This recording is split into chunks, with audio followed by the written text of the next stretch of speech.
Express. Oh yeah, I do. Oh, I got 100 express rounds. He's right there. I just got a stupid ass. Got him. Captain Koosh. Yeah, man. If he wants to fucking aim guns at us while we're not doing anything, it's on. Yeah, dude, he literally turned around, looked at me. He's like, "Nani?" And I just pulled my shotgun on him. One more time. One more time.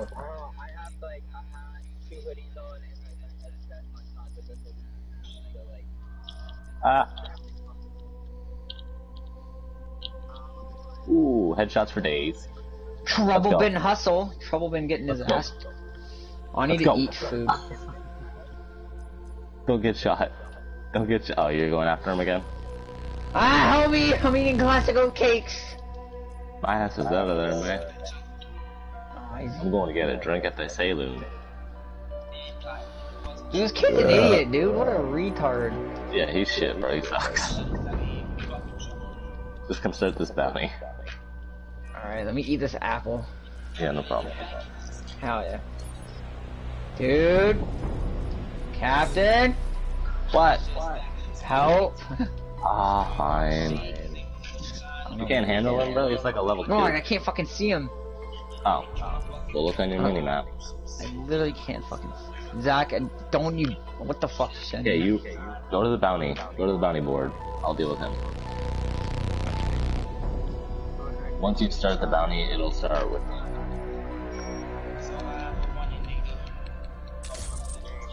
He's trying to long scope our asses. Because he's a little bitch. Yeah, I kind of figured that by the fact that he can't shoot or shit. Ah! Okay, never mind. He shot me. Ow. It's for realsies. Yeah, but if he's a level 2, that just meant he did like one level mission. 2. I was being a smart ass. He's like a level 1 something. He's like a level 150 something, I think. I don't know what level he is. I never looked. I did. Look, no, I'll take a look. I'll take a look. I just know he's an asshole. But once you start the bounty, 135. It should drag me into it. So. Oh, he's level 35. Well, then he shouldn't have that much good shit. No, 135. Oh, if you would be so kind to start the fucking bounty. Okay. Thank you. You're welcome, brother. So we killed him. I killed him twice. You killed him twice. He didn't kill us once. Now we're done. How my elbow? Because he was camping with a fucking long scope rifle. There was no way he could. Because he has small peen. Dude, he hit me in the fucking head from a mile away. Like he still wasn't even on my mini map. Because he was dead eye. Because he sucks. No, he was using fucking just a long scope rifle. It's not hard to hit headshots with that from a long distance. You just gotta predict. It's kind of like sniper shots in fucking Fortnite. You just gotta learn how to predict where they're gonna be before they're there. Oh yeah, you gotta lead your shot. Exactly. You gotta launch that shit where they're gonna be, not where they are. I still can't believe I broke my phone. Like, who? Leave me alone, Dylan. Fuck off. Whenever there was like zero gravity in fucking Fortnite, me and my buddies would do like trick shotting matches. I straight up didn't. We try, like, if we were able to get into the same lobby and make it to the very end, we'd be like sniping each other or some shit, like fucking rocket launchers or grenade launchers, talking about trick shot styles.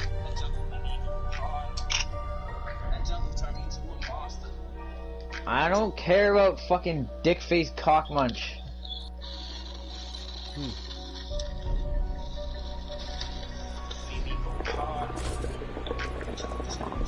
Nikolai Borodin. Alright, bro, we got this. Leave me alone! Stop messaging me! Fucking retard, dude. RJ, what prestige are you in zombies and Black Ops 4? Only, I think only like 7. I'm 1 prestige under you then. I'm 6. I'm prestige 6, level 38. But first, we drink. Come on. I'm prestige -3. I'm prestige, the guy that That's we're how about to little I play it. Okay, we can't kill him because like, don't let me shoot him. Well, that's kind of up to you now, isn't it? I'm not shooting him. Actually, for well, I can't control you, man. So either you shoot him or have you ever played the rush mode, Zach, on Black Ops 4? There you go. You play Gauntlet? No, it's called Rush. Everything is free. Box hit, perks, whatever you want is free. You just have to pick it up off the wall and use it. You don't get a point system. You pretty much have to rack up a score. Okay, wait. How weak is my... Oh, never mind. That was just my shot. So if you want a box gun, you just go up to the box and get it. When you get to the pack-a-punch area, you can just pack a punch for free. It doesn't cost you 5,000. You just walk up and stick your gun in. Oh, bitch. Stab. Stab. Stab. That's what Rush is. I didn't understand it until I tried it. I was like, what the fuck is Rush? And then I tried it and then found out it was virtually everything for free. Bro, you have to survive waves in certain areas of the map, but once you unlock certain other areas, you can run back, grab pack-a-punch, ammo, per se, whatever. And ammo doesn't even cost you anything. So if you pack-a-punch, say if you have a pack-a-punch strife for 9, because you can't do the challenges, so if you keep your strife around, blah, blah, blah, go to the temple, pack-a-punch it, you can keep that gun virtually forever. Because you can just walk up to the wall and buy ammo get ammo for free. In Rush, I usually tend to only go for wall guns because I can pack-a-punch them and get free ammo all day. I already got all the solo challenges. I need to play one multiplayer game to get my last trophy for it. Rush mode. And I know I can do it in one game. Dude, Dylan, leave me the fuck alone. Holy shit, he's so annoying. No, beat his ass.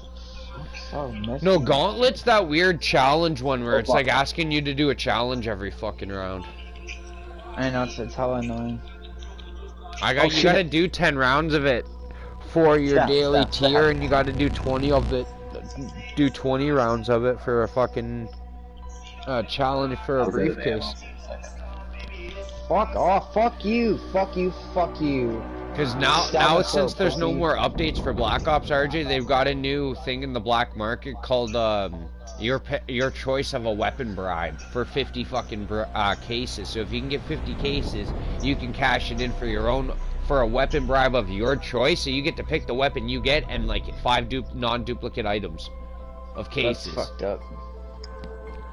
Because the game's dying, they're getting mad. Okay, let's just let them Well, no, because there's no more updates for it. Everything's out for it now, so now it's pretty much just have fun and get what guns you want out of all the updates.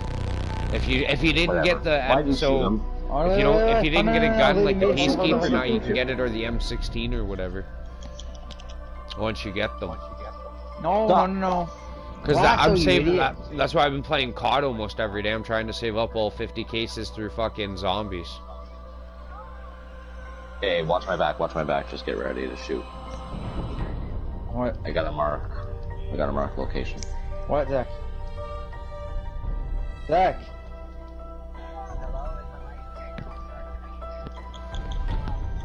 What, what's up?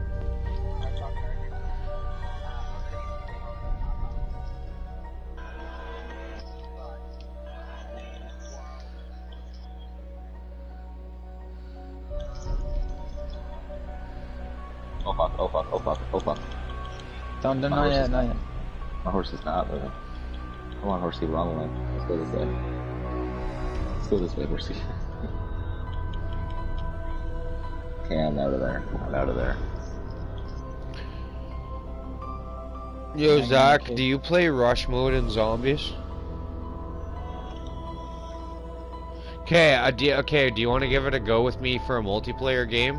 So we can each get a trophy? Pretty much, okay, it's not even harder. You just have to defend an infinitive wave of zombie and you get everything for free, including perks and box hits.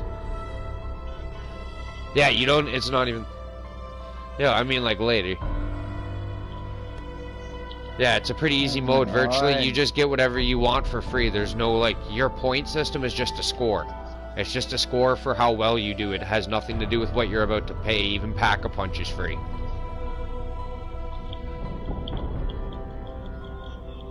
Yeah, you pretty much, it doesn't cost nothing for nothing. It's pretty much how long can you survive. You still get XP? In a crazy wave of zombies. Yeah, you can still gain XP from playing it. And it's a good way to just level up your weapons, learn the map and whatever. Yeah, it's a good way. Like in 9, yeah, you can't do the challenges, but it's an easy way just to learn areas of the map where the doors will lead you, where Pack-a-Punch can go. And you get it all for free, so obviously it's going to teach you very well. And all the box locations are in every area, so it's like permanent fucking... Yeah. Fire sale. Every time you go into an area with a box, there's a box. You're like, oh, look, a box. Use it. It's probably there so you don't have to run clear across the map for ammo if you run out. Yeah. But yeah, no, rush mode is kind of. I didn't know. I didn't understand what it was either until like 2 days ago. I tried a solo game and I learned everything's free in that mode. So I'm guessing you don't get as much XP as you do for playing a normal one, do you? No, you do, like for leveling up and shit. Yeah, it's based on waves. So you'll do like a wave in one part, and then we'll open up the doors to the map and allow you to go to a new part.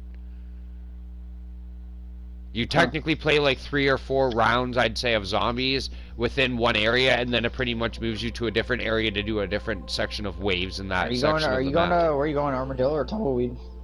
Tumbleweed. Alright, I'm on my way there now.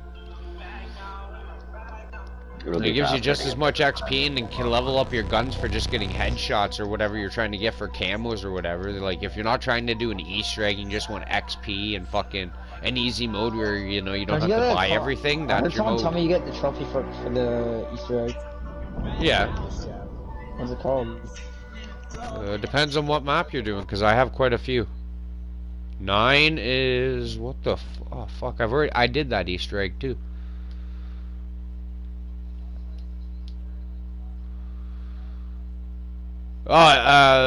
Venerated Warrior is what it's called. In 8 and 9, defeat the most venerated opponent, which is 2 zombie elephants. Or 4 of them, technically.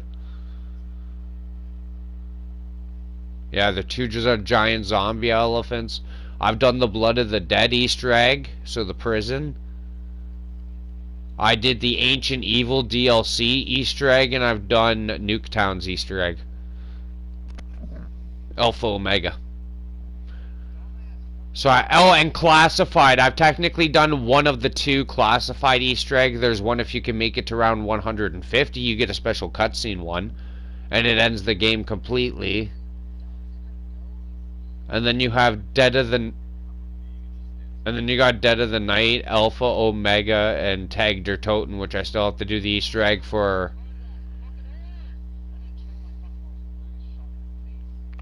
Pretty much I have 4 Easter eggs to do. I have Tag der Toten, Dead of the Night, Classified, and Voyage of Despair. Because I died in the boss battle, which is an eyeball.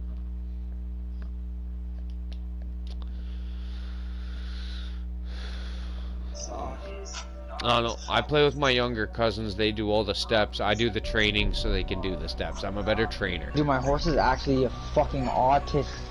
Dude, you don't actually have to. You just stand still. I know, it's just pissing me off. I'm killing the fucking horse because I'm killing it.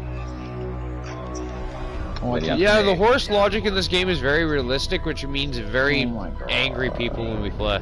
Because you're always constantly... How am I sliding down the hill? Oh my god. I mean, I'm always calm playing this game. I don't know about you. Actually, I do know about you. Very uncalm. Depends on what we're doing, like the train route, like we're doing like intense like fucking bounties, it can get a little...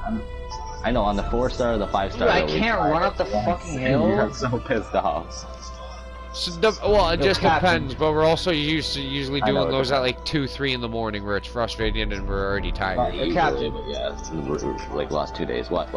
Dude, I literally can't run up the fucking hill. This isn't even a fucking slant. Why are you sliding down, you sped? Holy fuck, you're literally autistic. I was gonna say, I think the most weird bounty we actually got annoyed with the most was probably Wolfman. I'd say out of any of them, he was the worst. I'd say I got myself got more annoyed at the alligator one because you. Well, yeah, you made it farther than me, man. I barely made it into that bounty. I said, "Fuck him." Well, I finished it all by myself. Like every single one, I finished all by myself. But the very last one was the worst one because they weren't popping up. They weren't showing me where the fucking gators were coming from. And then there was that one time the gator spawned in the middle of the farm on you. Yep, and then he spawned. Yeah, I literally walked like 10 minutes away from the fucking Lemoyne swamp into fucking Saint Denis. Right outside of Saint Denis, there's a farm, and a fucking gator spawned inside the farm. And I was like, okay, apparently fucking this is a gator farm. Because that's where it spawned, and I was like, alright. I literally stopped because I was like, I have to be good now, bro. I'm right outside Saint Denis. There's no fucking gators here, ever. Boom, eaten by a gator. I'm literally gonna like cry, dude. I can't get up the hill. And then there's But the yeah, night folk in the storyline too. There's there's like a zombie apocalypse that happens in the swamp at night. Only in the swamp though. yeah. Well, it's because that's where they are. They're mutated from the swamp there. They're Swamp Thing. Yeah. And then you get the lady of the night too. Yeah. I found her while picking her flowers for the exotic asshole. Did you say exotic asshole? Yeah, bro, he's an exotic asshole. Ow, fuck my toe. Yo, yeah, no, you meet this guy at a party, okay, at the mayor's party. He gives you your first list. It's not a bad list. It's kill like 3 of 3 different types of birds that are constantly in groups, so you can do that within seconds. And then it's pick all these plants that are in one part of the swamp. That's not too hard there. But you can only pick one. It's not like a normal fucking plant. You have to look on the side of a tree. And they're in very odd locations of the swamp, this first plant you're looking for. Now what you're going to do is you're going to walk around and look for them. And you're going to pick them. And there's like 15 of them you have to find. And then later the lists get longer. He wants like 2 or 3 of those kinds of plants. And there's 15 each you got to pick. And then he wants like fucking 20 heron fucking feathers and shit. And then he wants 30 heron feathers. And then he wants like 40 fucking different kind of bird feathers that are tropical. And then he wants fucking even more plants. Like, it's fucking retarded. You will not finish the herbalist challenge without doing that mission, because you will not know what these plants are called. So pretty much make sure you're on Herbalist Challenge 9 before Chapter 4 of Saint Denis. And you will complete Herbalist probably the easiest that way, because then that will lead you all the other just normal herbs you have to pick, which grow everywhere that aren't mainly filled with gators and zombie people. Because that's what those flowers lead you to. Alligators and zombie people for the most part. And a gang. One's at a gang hideout. On the west coast of the map.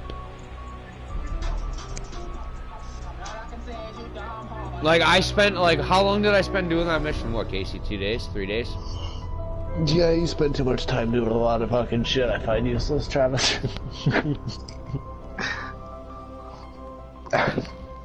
You're just a trophy hunter, man. Well, so many other people actually finished that objective, so you know what? If other people could take the time to do it, I can do it too. I can't. I'm lazy.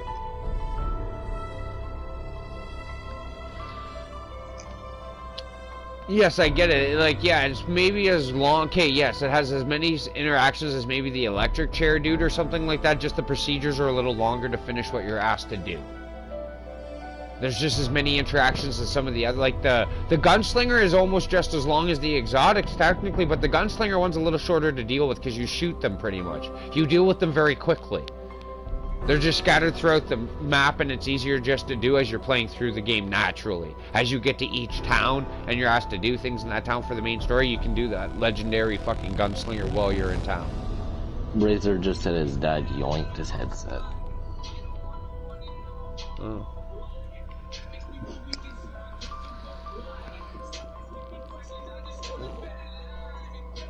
But no, sir, I do spend a lot of time doing other shit in that game that tends to waste a lot of time, but it's for 100% game completion for 1 trophy. It's not like I'm trying to get 70 gold medals. I'm not doing that one, dude. If you think I'm gonna go back and try to replay every mission and try to get gold medal, go fuck yourself.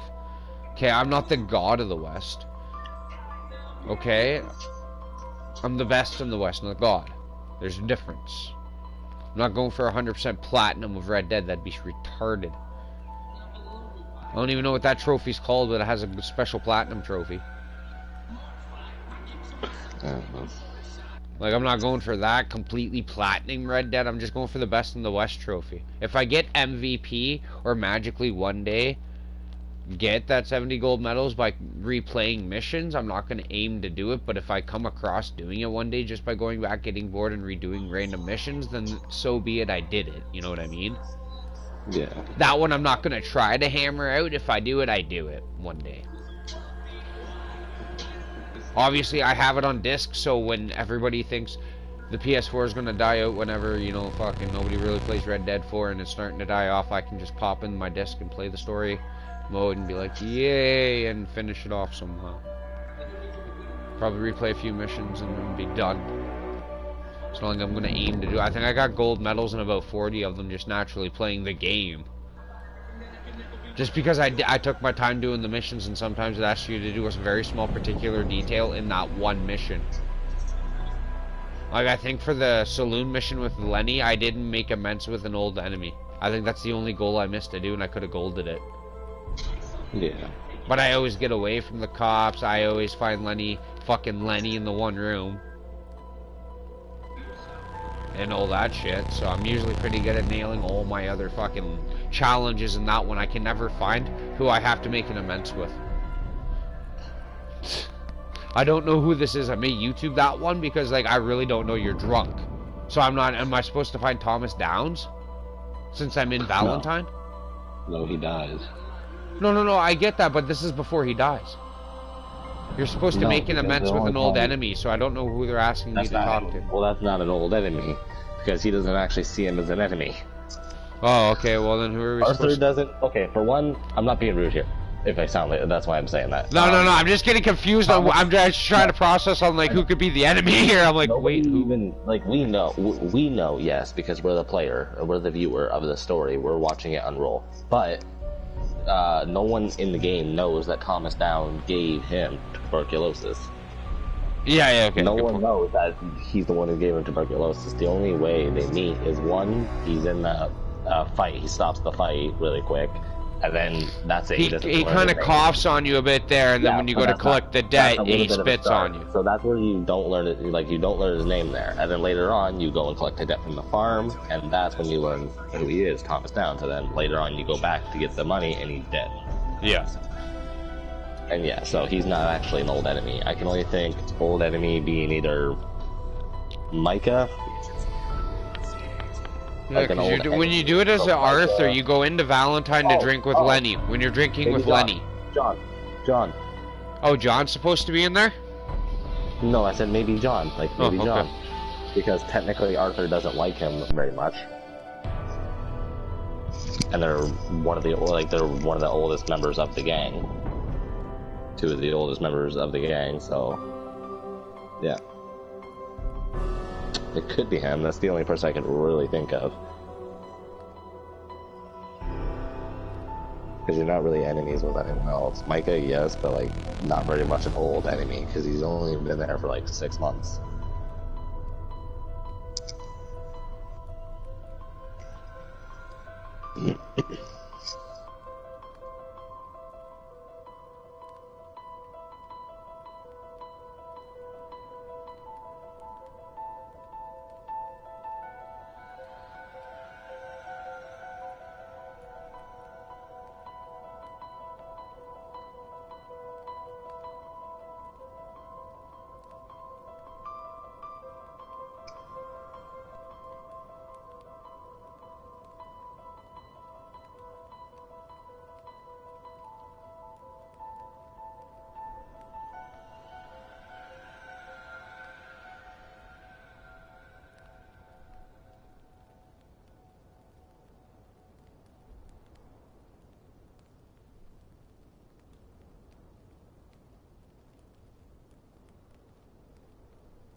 fucking phone.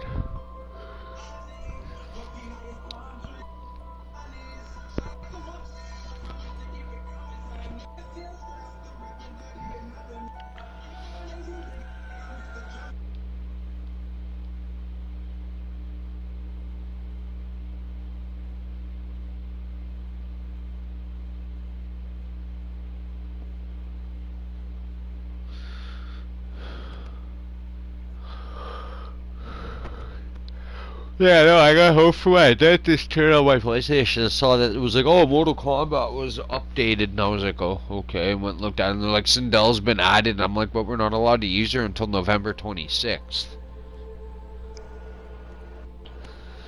So technically she's not added to the game, they're designing her to get into the game in 6 days.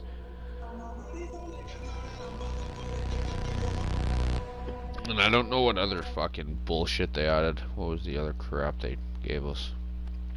Oh, general bug and fixes and gameplay updates.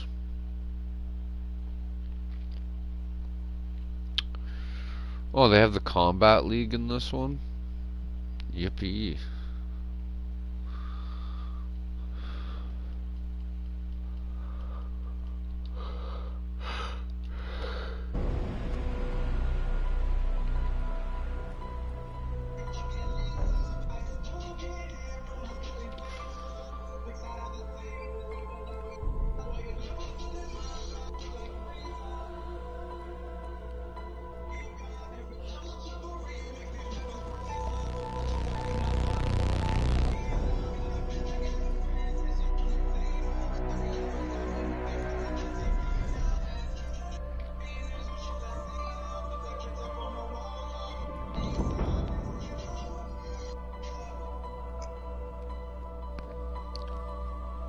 Oh.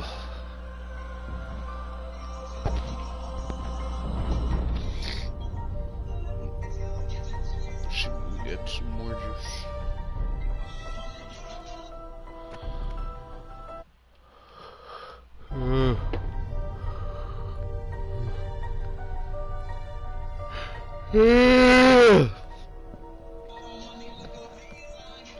Oh, fuck.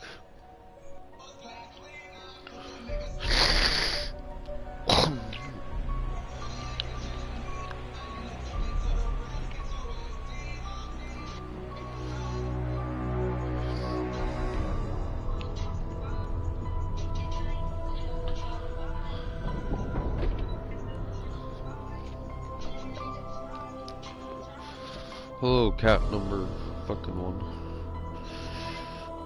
And Now follow me upstairs. All my cats do. What? So all my cat ever does is follow me. What would you like, Dopey?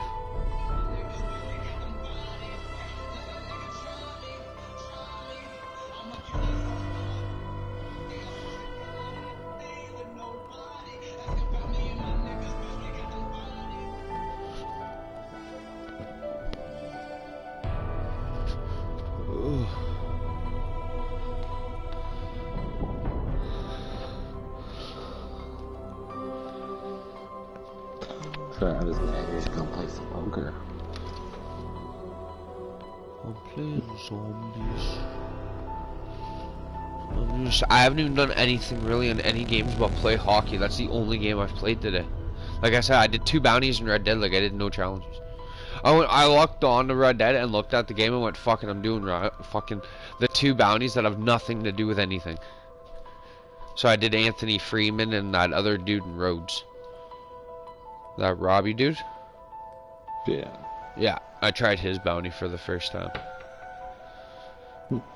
I liked it. He kind of tried to burn me alive, which was interesting. At least that's what I thought. You know, at least like even in the story mode, all the bounties kind of give you a different scenario every time you're interacting with them. Yeah. Not many try to run. I think he's the only second runner I've dealt with. Apparently Rhodes likes to give you a runner, and I kind of figured that's why I shouldn't touch that place, but I did anyway.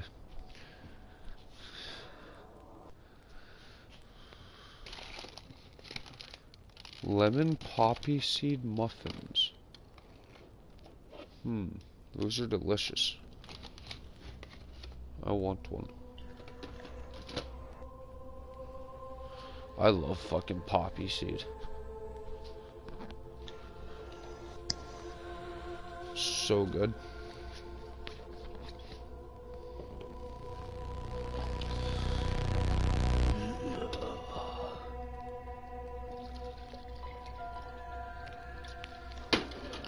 I still have to do poker for a gambler challenge, actually. That's a part of my next gambler challenge. I gotta bust or eliminate a person in Valentine. At next station, I think it is, for the other poker place, and Saint Denis. Yeah. Because, you know, anywhere John can play poker doesn't count. It's only where Arthur was allowed to play poker. How ironic, eh? Well, we want you to play poker, but you only need to play it where Arthur was allowed to play it. Ooh. Oh, this is my mother's good dark chocolate, too.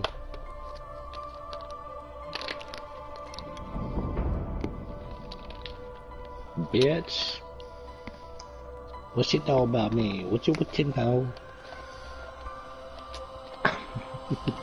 We'll do best 2 out of 3, then we'll go do about me.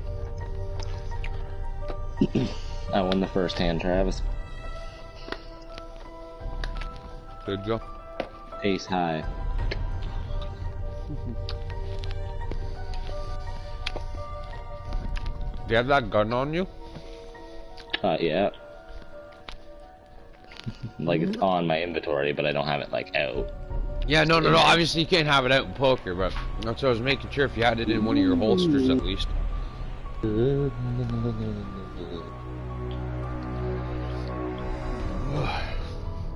I was trying to pay attention to some shit, man. Okay, yeah. I hate how they don't have liar's dice in that game. That one was so popular for me in #1. Let's go. Yeah, I know. Another. And horseshoes. I kind of figured horseshoes would be in that game too. Yeah.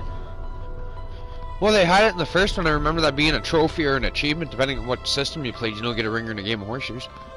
Yeah. Trophy was like...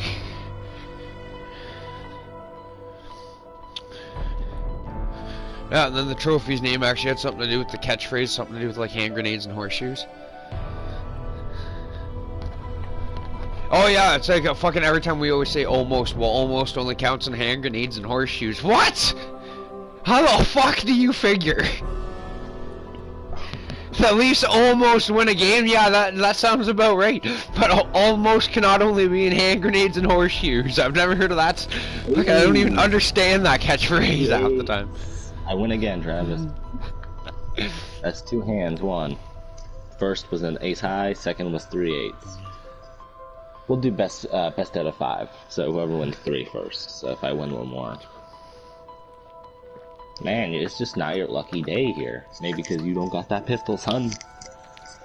Or do you? I don't know. You're not talking. I do. No, you do. He has. I don't know if he does, but his dad's. Yeah, the high roller pistol there. Uh-huh.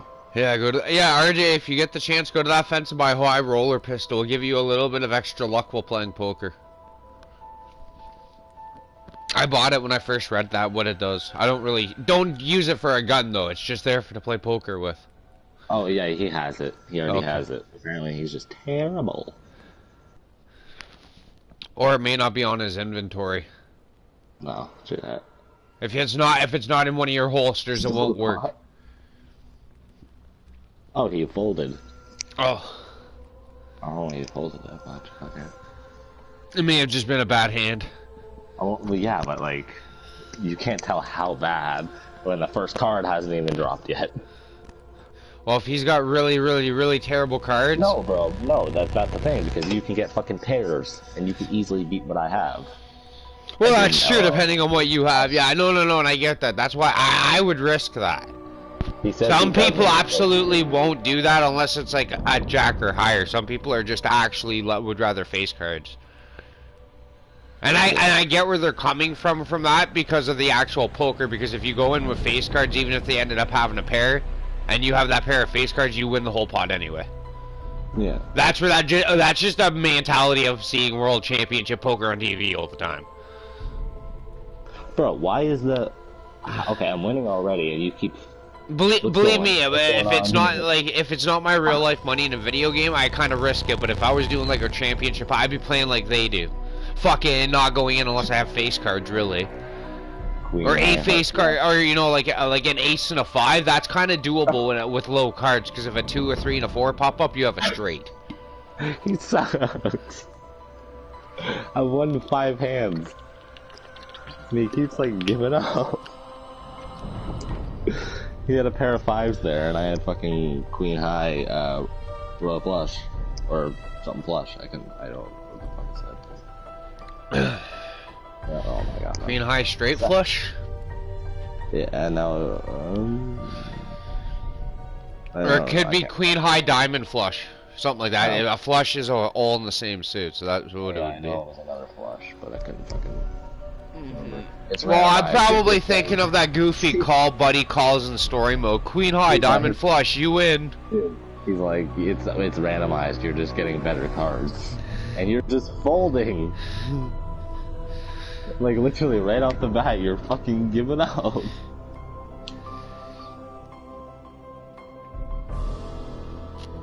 Because you keep saying you have bad cards. I'm literally not. Oh no, I know what it is. No, it's not you. I know exactly what it is. I know that. Yeah. I fucked something up. I know what I did. Yeah, you actually won. King high, a kicker decided the winner. King high, and I didn't get the chance to read what I had. But I know what I did wrong to make the fucking game go by so fast. Don't do max bets. I was doing max bets, and that basically just runs the game quick.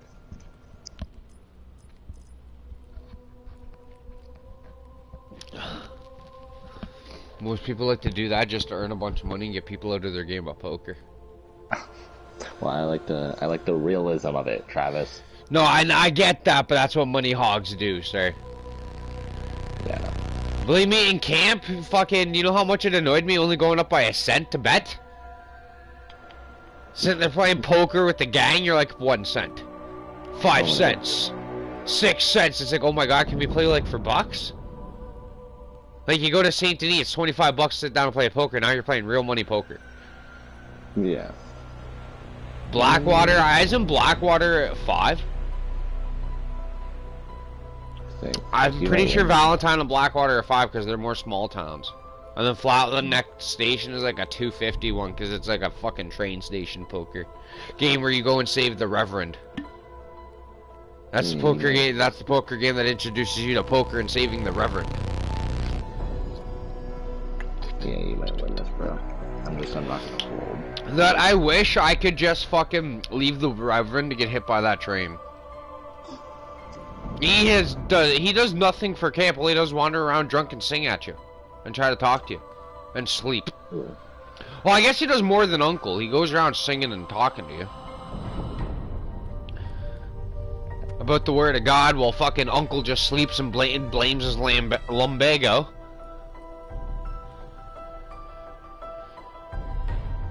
Fucking Uncle. And then you get Karen the Terrible drunk. I kind of enjoyed watching the gang kind of progress and fall apart after a while, because it was kind of funny watching them go through stages of their life and each character have a different interaction or a fight at camp or something. Like Dutch and Molly having their big fight over their fucking romance. Yeah, let's go do that bounty now. I really didn't know they were a thing until I heard that argument, sir. Yeah, no.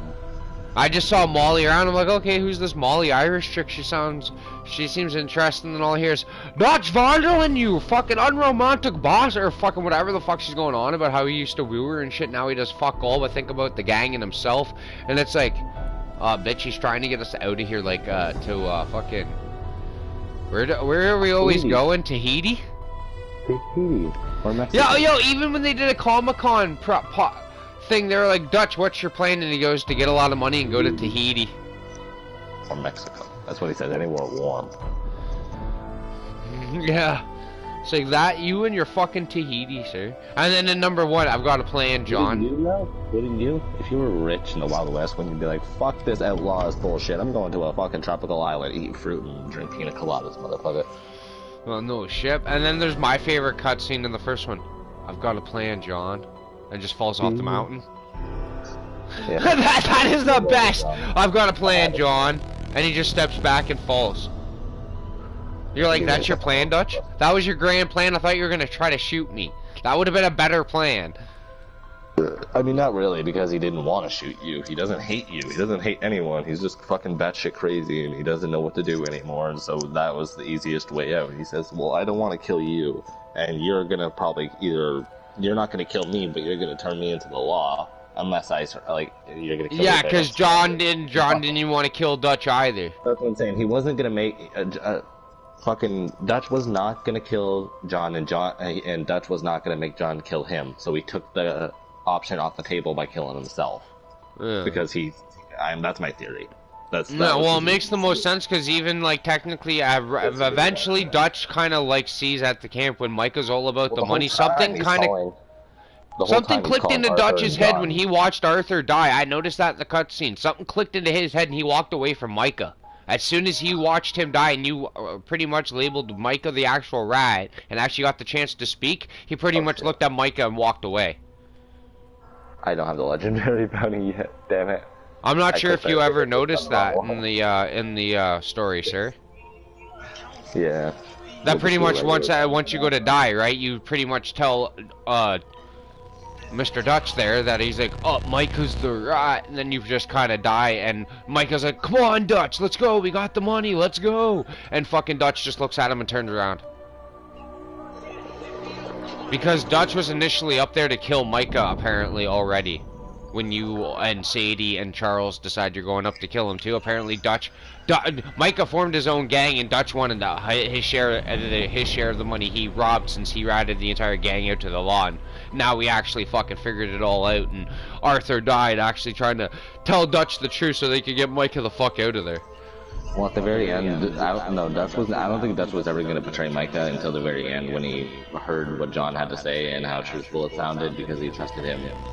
He knew him since he was a kid, basically, and he taught him everything that he knew. Well, he did that with Arthur too, but that's where I don't think he went with Micah though, because it looked like he walked away from Micah. No, that's what I'm saying. I'm saying that he did walk away, but then he met up with them. He says it later on. He's like, he left us, and then he met up with me later on. But I thought Dutch said something that he was there to kill Micah too. No, like pretty much it was in his head to portray Micah. It was all a trap in Dutch's head. He was going to pretend to play nice and then kill him when he got in at the perfect opportunity. He didn't say that. Well, I'm pretty sure there's a line where he says, "I was here to kill you. I'm here to kill you too." You can look up the end and scene, bro. Well, I thought he did say something like that. Nah. I played that ending like 4 different times, man. And every single time I like to go fucking watch Micah get shot. But no, I just think that he was teaming up with Micah until he saw John, and then John reminded him of everything. He gave him a bunch of facts about how Arthur died and everything, and to Dutch, Arthur and John are basically like his sons. He says it throughout the whole game, you were my boys or some shit like that, you're like sons to me the whole time, and so eventually I think he just kind of clicked in like, okay, he's not the enemy. Fucking, what's his face? Micah's the enemy. And fucking he realizes that right at the very end, and then that's why he shoots him. And then he just walks away because he's had enough. And lets you take all the money and doesn't give a fuck about all the money he stole anymore? That's why he doesn't even take the money. He didn't even want money. That's why I'm saying he wasn't there to betray him. Because at the very end, he just didn't give a fuck anymore. He was like, I'm done. I'm so confused and fucking conflicted. I'm so heartbroken because my fucking Arthur's dead now. Fucking our whole gang's destroyed. Our whole livelihood's destroyed. Everything's gone. And so fucking he was basically just distraught. He was fucked up. He was like, I'm done. So yeah. So he gives up, and then years later goes for round 2. And praise God, he gets out of the fucking tall trees eventually. That he's gonna make a new gang. He's like, fuck it, I can do better this time. And then he finally snaps at the end, like, hey, fuck it, I'm not gonna kill you, and I'm not gonna let you kill me. So fucking bye. Yeah. Just kills himself. Yeah, why is this fucking... Because you know what I don't understand? Why they make you go all the way to Mexico for Javier if Dutch is already in Blackwater? If he's been in Blackwater and Tall Trees the whole fucking time, why can't we just go from point A in Armadillo to point B in fucking Blackwater? And get Dutch.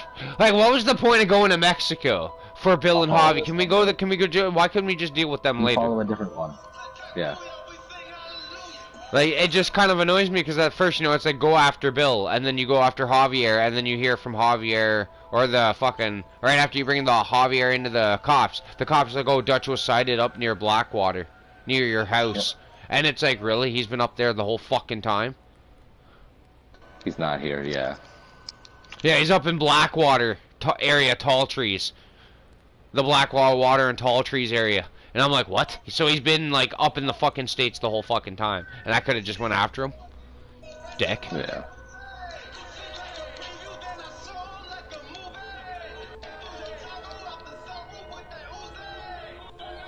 And then there was the easy way to unlock all your clothing outfits because they were actually designed outfits to look different.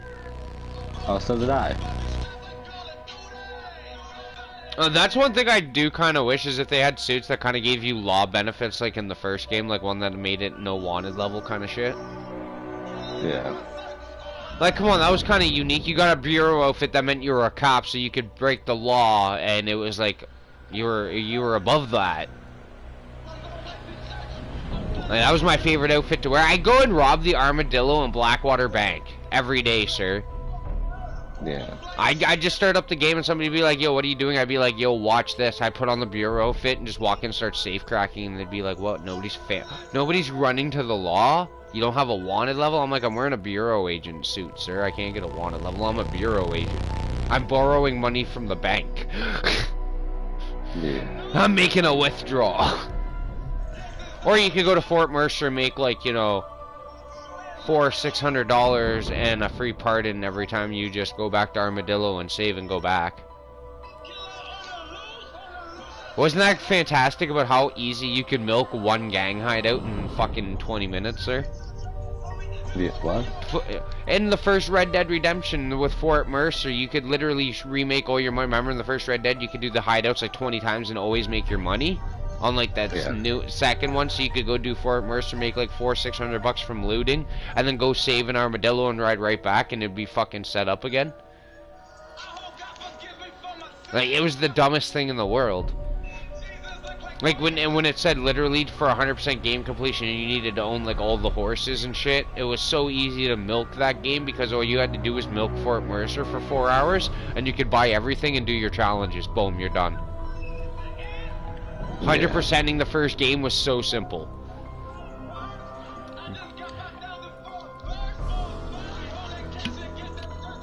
Oh, and you had to complete the 20 bounties. Big whoop.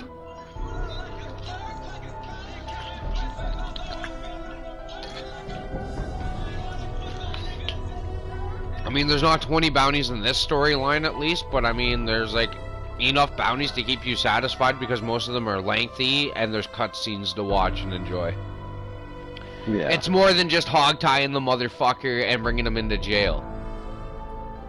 You actually get to learn a bit about them and their gang or some shit while you're approaching them. You're actually having conversation because you bring up Tilly Jackson with Anthony Freeman. Yeah. I loved that. Oh, you should know Tilly Jackson. He's like, I haven't heard that name in years. And then it said to hit him, so I didn't. He goes, this is for Tilly. Whack! And I'm like, well, geez, John, you're nice. And apparently another thing the game took out was apparently a secret romance between John's wife and Arthur. Maybe that's why they feuded. And didn't agree because when John left the camp, Arthur and Abigail could have started fucking. No, they feuded before then. Okay. The whole point of Arthur and John feuding, they even say, bro, you gotta pay more attention to the fucking storyline. Jesus. In the story, they even say that, Arthur's mad because Arthur tells John that he's mad at him because you left him. You left Abigail and your boy all alone and shit like that with us without a father. And so he was like, he just said that. He's like, oh, now you're back and shit. And he's like, oh. And that's basically all. Well, I thought maybe he could have been sleeping with Abigail too. No. Arthur wouldn't do that shit.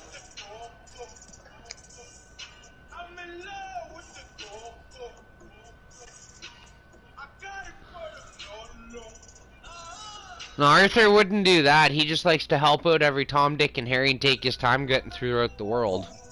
Yeah. The whole point of Arthur's story is he's supposed to be honorable by the end. You can play him dishonorable however you want, but by the end of it, the whole point of the story is he's supposed to be honorable now. Like, he's supposed to have overcome everything and fucking seen that he has some good in them. Well, yeah, because the whole time you're technically why- doing bad, but all your side missions and shit is technically good.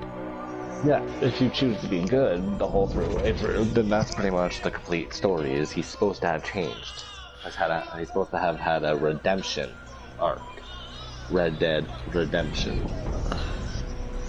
Well, I was gonna say that. Where's the redemption in the first game until Jack shoots him? Like, I don't think there's much redemption in the first one. No, well, that's also like that was like supposed to be the ending of the whole thing, though. So what? John gets redemption when fucking Dutch dies to go home to his family, and then fucking Jack gets redemption when fucking he goes and kills Buddy that killed this whole fucking family in a gunfight. Pretty much, except for his mother. To Jack, he got redemption. Yeah, because I was gonna say, like, that one is so weird because you get to play Jack for 5 seconds, well, the rest of your life, but you get to do one technical mission as Jack, and whatever stranger missions are left. Yeah, that's what I'm saying. So in every single version of it, there always is a redemption story. In this one, you're supposed to redeem Arthur in his life of before you start Arthur. He has had a rocky road, doing a lot of bad shit to a lot of good people, but with the gang. And so once he starts going off alone by himself, usually he starts realizing, why am I doing all this bad shit to these fucking nice people? Why am I doing all this when I could be doing this? And so once you get to the very end, Arthur realizes it's better to be good than bad. Yeah. Like, there's more fulfillment out of it. Yeah, and so he realizes that shit. Not much. How you guys doing? Not too bad. That's nice, that's nice. Noise? Are you Canadian? No, you guys are though.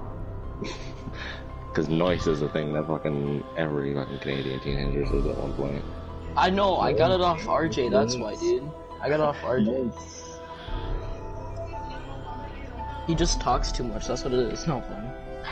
I watch a lot of Letterkenny. That's where I get a lot of my shit. Like 10ply, like how fucking YouTuber here always says, fucking is a quote from him. 10ply just means you're really fucking soft. You're extremely soft, bud.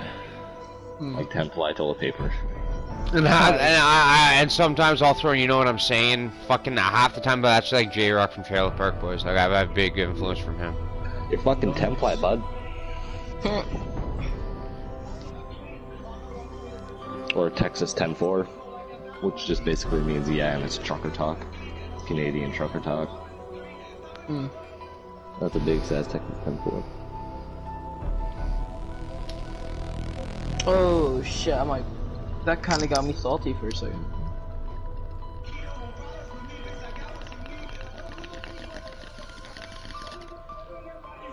Ooh, who just took a hit? I did. Nice.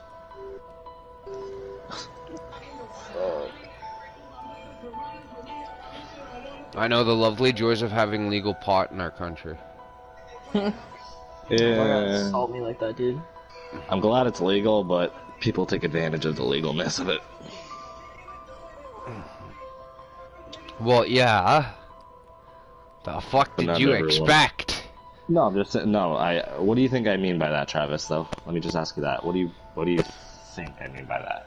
Not putting you on spot or anything. I just. Well, I was gonna say lots of people more or less abuse it because now they can just sit around and literally smoke weed all fucking day and get away with it. But you can't really smoke weed in public much. Well, you can, but you can't. You can't smoke weed in a very populated public spot. You can't smoke weed around schools or playgrounds or parks, which is obvious. Yeah. Anything that's government owned or really. So you can, like, say if you're sitting out on like a field, like if it's an open field though, and there's nothing there, or just an open field full of grass and shit, but there's streets all around you, you can still smoke there.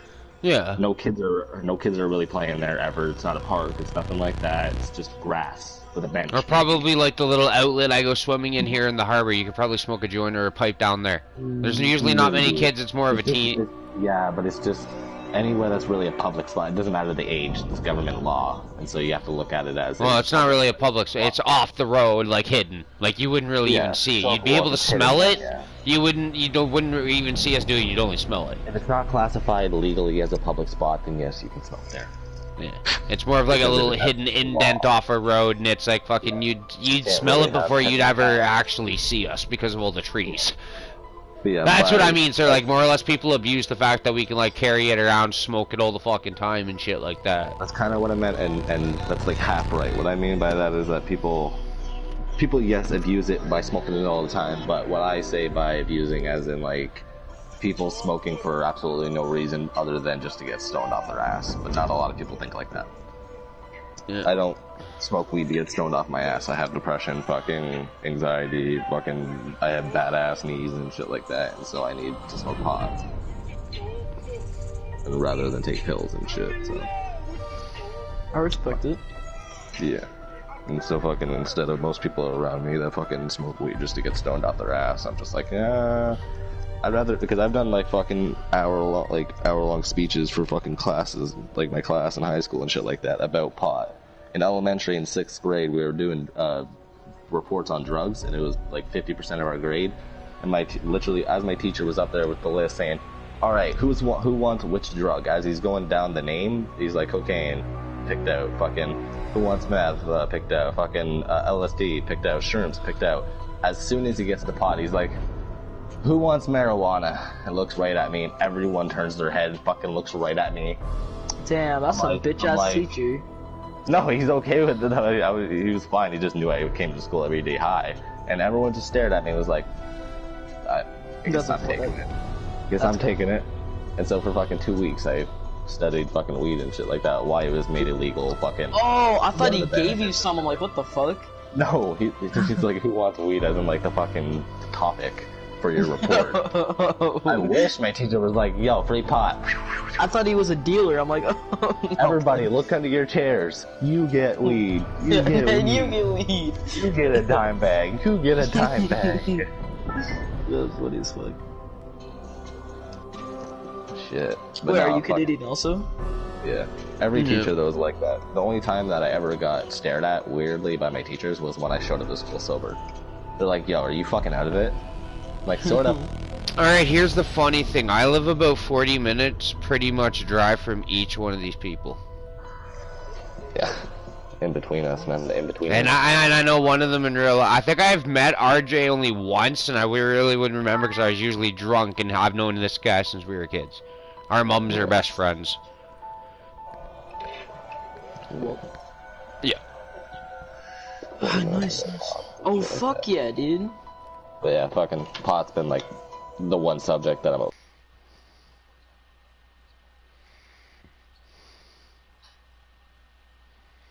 Oh, he plays Red Dead Redemption 2 as well. I play it too. I'm just on COD right now. He's like, of course he studied for this one. Like, yeah, bro, went home, smoked the whole doobie. Studied my ass off. One second. So have you gotten the chance to complete the story mode for the Red Dead Redemption 2? If you haven't completed the story, then so many people now have just gotten the game, started playing online, and haven't given two fucks about story. It's not sad as in like, oh my god, you're pathetic, but it's sad as in like, oh my god, you need to finish that motherfucker. Not really finish 100%, at least just play through the missions. No, like finish the story. Is what I'm saying. Yeah, at least finish the story. It's a good story and all. That's all I was saying. Just, you don't need 100% like Mr. Travis here. Yeah, no, don't try to do what I'm doing, because that's taken me a very long time, and I'm down just to challenges now in story mode. I'm almost done Herbalist. I have to pick 43 herbs for it, all the herbs. I have to do one other challenge, all my 8 other challenges, and I have 100% game completion done. Yeah, don't spend 4 months on trophies like Travis did on one game. 9 hours a day, or fucking 12 hours a day. Let's play the challenges, just random collections. Like, no, fuck that. I'd rather have some, I know. Well, some of the collectibles were kind of unique. Like the dinosaur bone lady was interesting to see what happened. That's also a mission, though. That's also a side quest. I'm talking about just regular things like collections and shit like that. Which collections? Yep. Like the fucking herbalist and all that shit. Oh. Horse fucking challenges. Oh, the challenges there, the actual like 10 challenges. I'm saying the stuff that does not have any storyline to it. It's just you're collecting shit basically. If you're doing something for someone that actually gives you a cutscene, then I like that. Yeah, that exotic dude gave me a cutscene, a hat, and a gun. Yeah, see, I did all the bone lady. I did the bone lady. Yeah, yeah, you didn't do the exotic dude. I took the 4 days to do him. Because that took long. No, I wasn't spending 4 days on one. I spent fucking 36 hours on fucking God of War collecting these fucking crystal ravens all around the fucking Midgard, fucking every other fucking realm. Yeah. You saw how much fucking bit of that, but you heard, and you were even in the party hearing about me bitching about how to find one type of bird pretty much flying in the swamp. Yeah, well, there's like 136 or something of these ravens or some shit like that all over the fucking these different realms. Yeah. And all these special plants he wants you to technically pick are pretty much in the Night People territory, the Lady of the Night territory, and in Swamp territory with all gators. Except for like a handful of them that are in like Ansburg area and the western part of the map near Strawberry. Yeah. Yeah, it wasn't a fun mission. It took me 4 days to actually get through, and the plants were the least of my concern. It took me 4 days to hunt animals. Yeah, no, I'm good. And then I did the It's Art trophy for hunting all the perfect pelts for that crazy lady that you pick up off the post office thing that asked for a rabbit and a squirrel carcass at first. I did all of her to get a sharpshooter trophy and then go to a mountain and pick it up to get a trophy for that and put it back in my house that my wife kept hiding. The only reason I didn't get bored on God of War collecting all those crystals is because I was watching fucking Rick and Morty on my phone. Yeah, well, you know what's there? You know what's there? The last Rick and time Morty. I fucking did a game like 100% in collectible shit, it was Assassin's Creed Black Flag. Okay? I hated Black Flag. Ugh. But Assassin's Creed 3 was so much better. Yeah, Assassin's Creed 2 was my favorite. Assassin's Creed Origins is my second favorite because that's just the complete story of how. Never Well, I mean, like, if we're gonna go like a different complete realm of where Assassin's Creed was supposed to go storyline-wise, well, pirating was fun.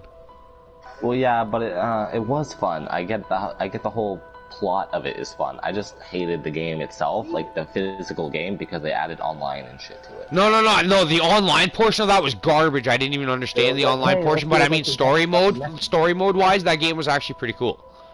Yeah, it's like It had a decent story mode and shit. The online was complete garbage. I mean, Unity had more of what we expected online to be.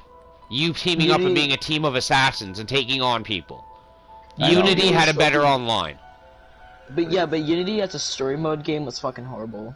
It was until they went back and actually fixed the bugs. I mean, like, story mode wise, it wasn't too bad. I mean, for a French Revolution kind of thing, it was interesting, but... True. Origins is still my favorite though for story. And I mean, like, you got all the outfits from every Assassin's Creed game. It's like, I didn't mind the story, but I understand where, like, the story was, like, it was kind of boring at times. I didn't like it at certain times. I was like, okay, can we just stop with this shit and just be done? But I mean, like, yeah, I wasn't like that with this, like, number 4. I didn't get like that until it was like Animus Fragment collecting, and I had to go to be on my ship to collect so many, and then go to different islands and collect them all. I was like, okay, can I just be done? Yeah. Well, if you like sea travel and shit like, oh, sorry, continue. What were you gonna say? Well, I was gonna say. Okay, not you, Travis. Calm down. Wait. Alright. The only thing I did in Unity was just go around. I literally collected every single chest in the game, and then that's how I found like the alphas and shit. It was so fun. Yeah, like that was interesting when you opened up the chest and it'd be like, oh, here's a special outfit, and you'd be like, what?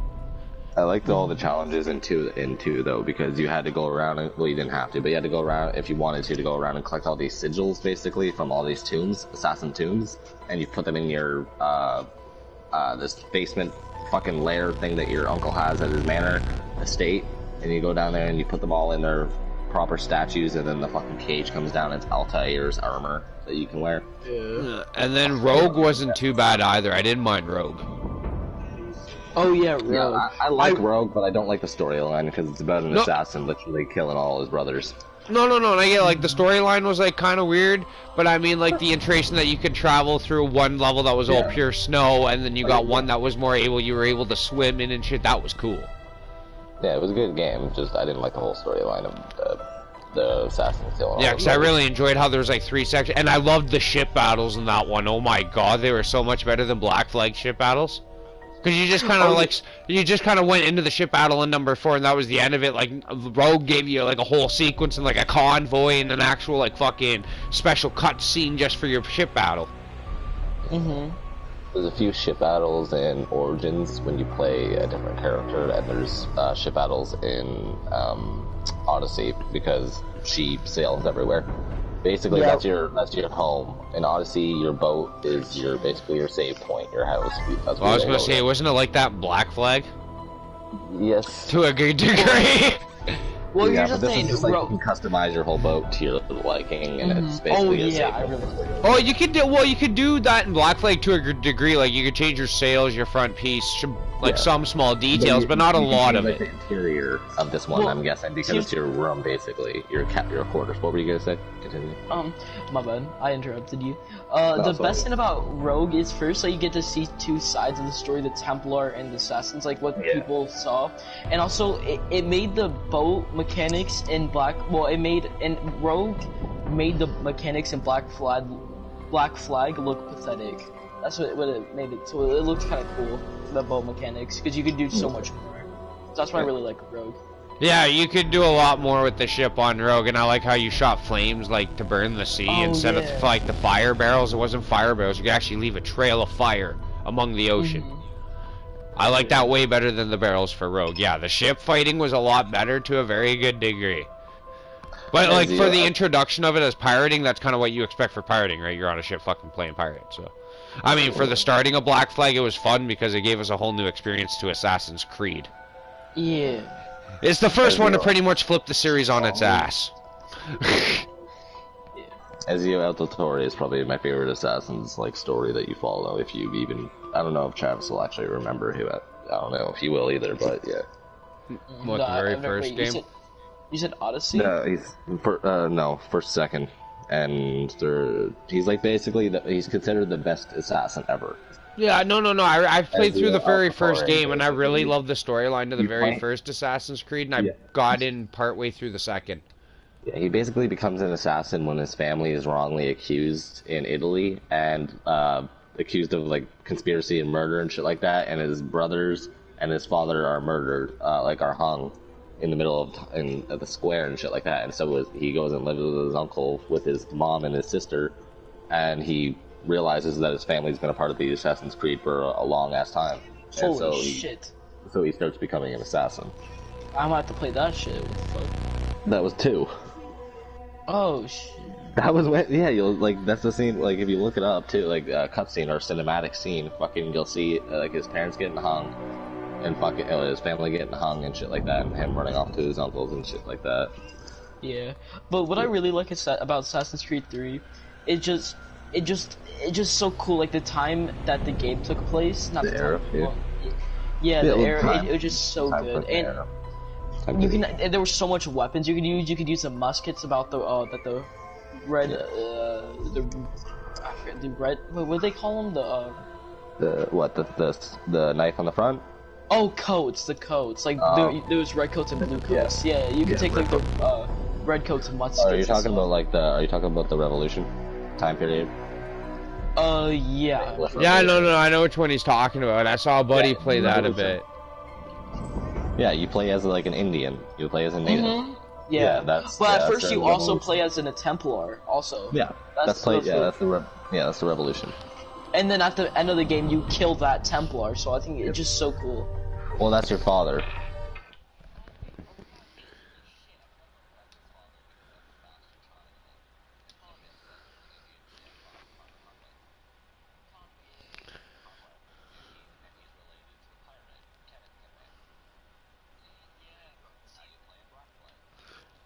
Well, that actually explained how he's a fucking assassin, because in the fourth game, that guy just goes, he's got the sense mentor, and that just thinks how we adapt the fucking agreement.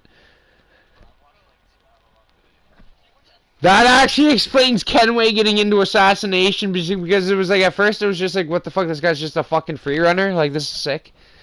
Just do all the sits, and then that female fucking pirate was oh, he's got the sense mentor. And it was The pirate, he was an assassin in the beginning, then he becomes a Templar in the whole thing, and then I don't know if I forget if it's him in the third game or not, or his ancestor, like his relative later on, but he has a bastard child with a native girl, and fucking he obviously goes off and does this thing, and the kid grows up, becomes an assassin, figures out where his dad is and who he is and shit like that, where he comes from, and tries to assassinate him because he figures out that he's a Templar going against the Creed. Pretty much So the whole like, Assassin's... My bad. No, I was just saying, it was just some fucked up shit. Yeah, the whole entire Assassin's Creed, what's it called? The whole entire, games... Yeah, it's like the whole story, the whole... Yeah, it's pretty much like a franchise, that's what I'm saying. Yeah, it's like a universe, kind of like Marvel. It all pieces together in different ways. Exactly, that's what I'm saying. It's like a puzzle. It's so It's cool. history. Exactly. That's And also why what I like... really... Go. Alright. And also what I really like about Assassin's Creed 3 is that you play, in the real life, Like Yeah, modern time. No, you know that you're in the Anonymous. Anonymous is what Oh, it's called? and yeah, Anonymous. Animus, Animus. And then the person they play in, what was the guy's name? That in the Animus. I'm gonna forget. Damon. Oh yeah. And that I just love that what you do the missions him and he goes around. Oh my god, I feel like that was just so cool. And then modern, then you have guns in that too, so it's fucking. That's in the second one too. You get to play as him because really? it's basically there's a thing called the bleeding effect, and it's the whole Animus it's a project to go into the past and research all these things to find to research all these different memories. So they have to bring in people that are related to these assassins from these different time periods, and so they can go into their ancestors' memories through them and see where these guys hid the pieces of Eden, which are the relics of the first civilization that created humans, basically, as worshippers. And so they in the bleeding effect is basically everything that you do in the Animus starts to interact with you, and you start to learn it. So if you start to learn to climb buildings in the game, and you do all that shit in backflips, you start to learn it in real life because of the bleeding effect. I did not fucking know that. It basically starts bleeding the senses and the abilities into your muscles, and it gives you muscle memory of what you're doing and all that shit as your ancestors. That makes sense. And yeah, but Origins is just by far my favorite because it's an open world game. I love Egyptian mythology in general, and you can go into a bunch of different mythology shit, not even related to the fucking assassins. But it's a bunch of side quests and shit. But yeah, I love that game the most. Yeah. So these stories are starting to intertwine as much as the stupid ass zombie Easter eggs intertwine with each other. They all intertwine. They always have, except for Odyssey. That takes place before everything, and it's not even following any assassin. I wonder the Greeks. I wonder what the fuck they're gonna do next, dude. I really do. If they do anything, that's because they keep going back. What they've been doing, in the past years, they've been starting going back in time. So they've been following that, and then eventually with Origins, they got to the origin, hence the name, of Assassin's Creed. And then they were like, what do we do next? Odyssey. And then so basically Odyssey is it's an Odyssey. Choose your fucking path, boy or girl, fucking good or wrong, whatever. And so fucking they created that, and it doesn't even follow anything to do with Assassin. It follows kind of mythology of Atlantis and fucking this girl or guy's family and ancestors. Kind of, it's just fucking. It has nothing to do. It's still a good game. It looks like a good game, but it's not an Assassin's Creed game. It should not be called Assassin's Creed Odyssey. It should be called just fucking Odyssey. Well, what if it's about what's it called? What about Odyssey? What is it? Maybe it's about how this started. Maybe that's the ancestors of the assassins. It's not though. It literally, if you look it up, it has nothing to do with anything for assassins. There's no hidden blade, which is the main weapon of the assassins that gets found in Origins. There's one thing that references kind of the assassins, and that's the first blade, which is a broken tip of a spear that she uses as kind of like a fucking half spear, and it's called the first blade. But there's no anything for assassin, which is just kind of stupid. You're basically a soldier, the Roman soldiers. Yeah, but what I really don't like about us Black Flag is that when you come out of the end, it's the last part, they have guns to you, I'm pretty sure, and then they're Templars and shit. So that made me really not fucking like it. They were Templars at the at the game. Well, at the Abstergo? Yeah, Abstergo. I hate. I know. I thought that was a fucked up ending too.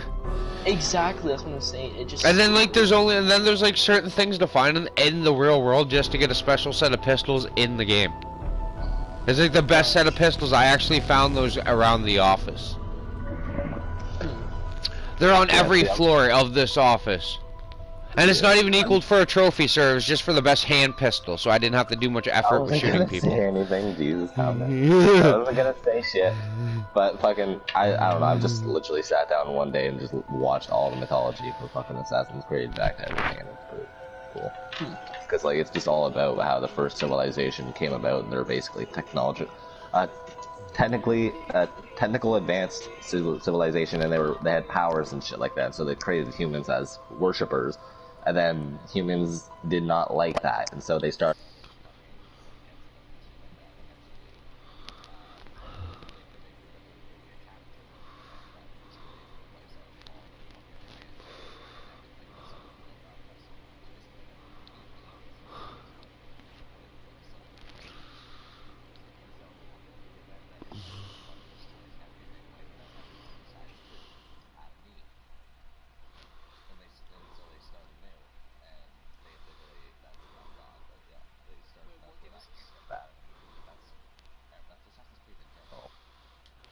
It started.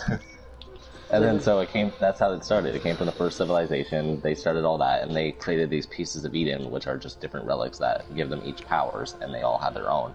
And then eventually when they all died, these things survived and fucking got scattered, and people started fighting for them because they control will, and free thought, basically. So if you have them, you can control the earth. You can control people and their emotions and their fucking minds and shit like that. You can wipe and fucking reboot and do your bidding and shit like that. By the way, what? My bad. No, go. What is that? And you know, in the third one, like the real life, you know that there's a big door that you had to open at the end of the game. I'm pretty sure the guy died in that one. Like the guy, yeah.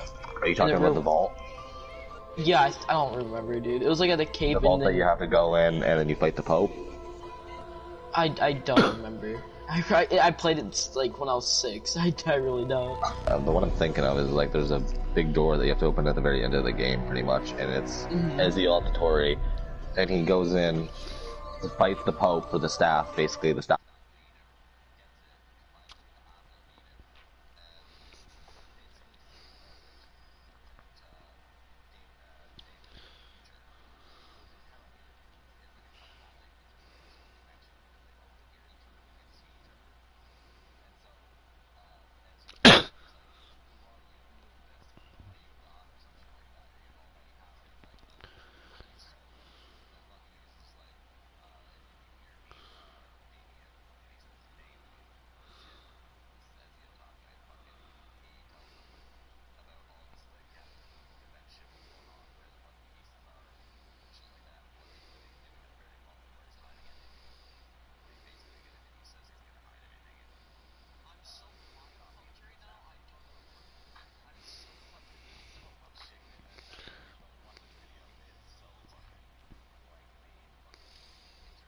So weird, man.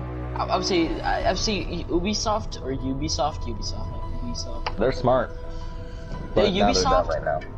Yeah, no, they're just out of ideas. I feel like. I hate them right now because they're fucking Odyssey bullshit. But beforehand, man, they were making a good fucking world. They pieced it together, and people figured everything out and made videos on YouTube about it. And it's fucking a really good story. I wish they made a good movie about it, but they made a shit one instead. Yeah, I own it. Yeah, it's garbage. I've Throw never that watched shit out. Don't watch it. Save yourself fucking like 2 hours of time. And 90% of it's in a language you won't even understand. You're more or less reading subtitles 90% of the movie. It's so bad, man. That's it's so that's bad. horrible. Then what the fuck? They It's have in good like fucking actors. Latin. What No, the there's an fuck? English. There's an English version. No, 90%, yeah, it's in English, but 90% of the Assassin's language is in fucking Latin when they go to the yeah, because Assassin's it's- world. Yeah, it's because you're in Italy. Oh Yeah, it goes to a whole new language for like 90% of the movie. Yes, it is in English for when you're in. Though. It's all subtitled. Yeah, it is all subtitles, so you're pretty much reading 90% of the assassins part, so you're missing all the good shit when they want to talk and have fights. It's not 90, it's like 70%. I get where you're coming from, but it's like 70. You get at least you get where I'm coming from with the idea. It's like fucking. It's like when Daryl watches his Chinese kung fu movies. 90% of it's that's fucking annoying. Then they basically follow up Sturgo. That's their whole part, is what the story is about in the movie. They're following Abstergo in the beginning of grabbing an assassin, bringing them into fucking Abstergo, putting them in the Animus, learning all this shit so they can find out where the pieces are, and then it kind of just... the assassins learn better and realize what they're doing to them, and they all fucking revolt and fight against them and kill them and fucking leave. And start a real-life Assassin's Creed again. I just found out something really fucking... what the fuck in this game, dude? Bro, yeah, I think... Go. Bro, my bad, and I'm not talking about Assassin's Creed right now, but in this fucking game, I just entered like a cabin and everyone in like 7 or 8 beds, and they're all fucking dead. They're all skeletons. Yeah. What the fuck? One of my favorite parts of Assassin's Creed is kind of like that. It's like you walked into the vault of Altair. He must be playing story mode. Yeah. But yeah, there's a part in the Assassin's Creed where you're Ezio Auditore and you walk into Altair's vault in the very end, where he basically opened up this door, took all the keys, gave them to his son, and told him to hide them all over the fucking world, give them to different people. So like, what's his name? Leonardo da Vinci got one. Fucking, that was in Italy, so that's where you go for Ezio in the beginning. Egypt got one, a couple. Fucking Rome got a bunch of different places got a bunch of different pieces, basically, of this door. Oh, so the Caribbean got some too, then? Kind of. I guess. Everywhere basically had one. And so, except one piece. He took the last key, and each of these keys had a memory in it, basically, of him. I'm so fucking mind-fucked. They were these discs, disc-shaped keys that you could store memories in, basically. And they were created by the first civilization. That's why they were like this. And so, there were keys for this vault door in the basement of his temple.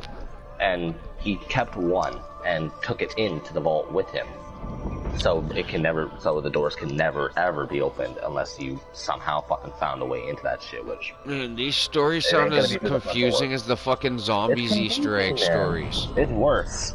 But fucking, in the end, you go in there and you see his last memory, and he chose to die in there, basically. At his old age, he went in with the last key, locked himself in this, and basically put himself in an eternal memory kind of sleep. Well, that's fucking sad. Well, technically, I guess storyline-wise for... He's happy, though. At least he didn't just sit in the dark in a vault and die. He just kind of sat in a vault in the dark. In his mind, he was in a happy place in his last happy memory, and just died of old age as a skeleton, and he was just sitting there when you get there with the piece and the apple.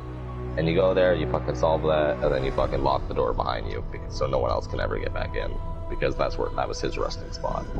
I'm so mindfucked again, dude. One day when you have time, fucking just sit down, like an hour of time, sit down and watch the Assassin's Creed storyline, like the whole fucking storyline plays out. Fuck yeah, dude. It's good, but it's confusing as fuck. Even through the video, you'll be like, huh? He did what? Okay. Yeah, it sounds as confusing as Zombies in number 3 to me, because I get 1 and 2 and I get 4. Number 3, they're technically undoing what you did in number 1, which is really confusing because you blow up the moon. Well, technically you're doing the moon Easter egg. Well, when you blow it up in Horizon Draft, you're supposed to be on the moon doing the technical Easter egg at that time in Black Ops 1. So you blow up yourselves. Saints Row shit, dude. I don't like this. I don't fucking like this, dude. I fucking hate when games are this confusing, but I love it at the same time. Like, I love it to death, but at the same time, I fucking despise it. Like the storyline to Zombies, it was once upon a time very straightforward, and then it went haywire. Yeah, this is just all together. It's not once upon a time. It's just like, this is what happened. Well, they started making sense at first. Like, they were linked together up to Moon and Origins was kind of like fucking another kind of battle with them, which was kind of interesting. And then the mobs had the prison, which was just a straightforward, actual, based on a real life prison escape. That was actually based on real life. They just decided to make it into Zombies for some odd reason. They got people hooked on a prison. Well, Alcatraz, 3 people got out. Fucking supposedly died in the water. or got away, but probably died in the water. No, this prison escape was actually going to happen, and the guy ratted them out and killed them, and they actually got fried in the electric chair. It's a real, actually, escape attempt where somebody ratted them out, and they all got the chair for it, and then you actually get intertwined into... You pretty much get intertwined to get revenge as Weasel and kill them in zombies. Wait, what the fuck? Are we talking about Alcatraz, or are we talking about... Yeah, the Mob of the Dead map is actually based... Okay, when you do the Easter egg Pop Goes the Weasel, it tells you the real-life story of the event that you're playing, of really what happened in, like, fucking whatever time frame of this world that we live in. It really happened. And then you actually... It's based. So the Weasel is actually the rat of the group of this story, and then the other three mobs... They're probably not the real names. I'm saying that right now. It's probably not the real names used because it's a video game. But it's based off 4 people that really tried this prison escape, and the one guy ratted them out, and they all got the chair for killing him in prison. That's why you all wake. That's why when you do Pop Goes the Weasel, you wake up dead in the electric chair at the very end of the Easter egg. That's actually talking about. My bad. Alcatraz. Yeah, no, the actual map of no. That's actually, like, the prison map of zombies is actually based off a real life prison escape from that prison. They made an Easter egg in zombies based on that, and I don't understand why. That's not an escape. Because nobody's ever escaped from Alcatraz. It's been an escape because everybody's either died doing it or been ratted out. Nobody's ever done it.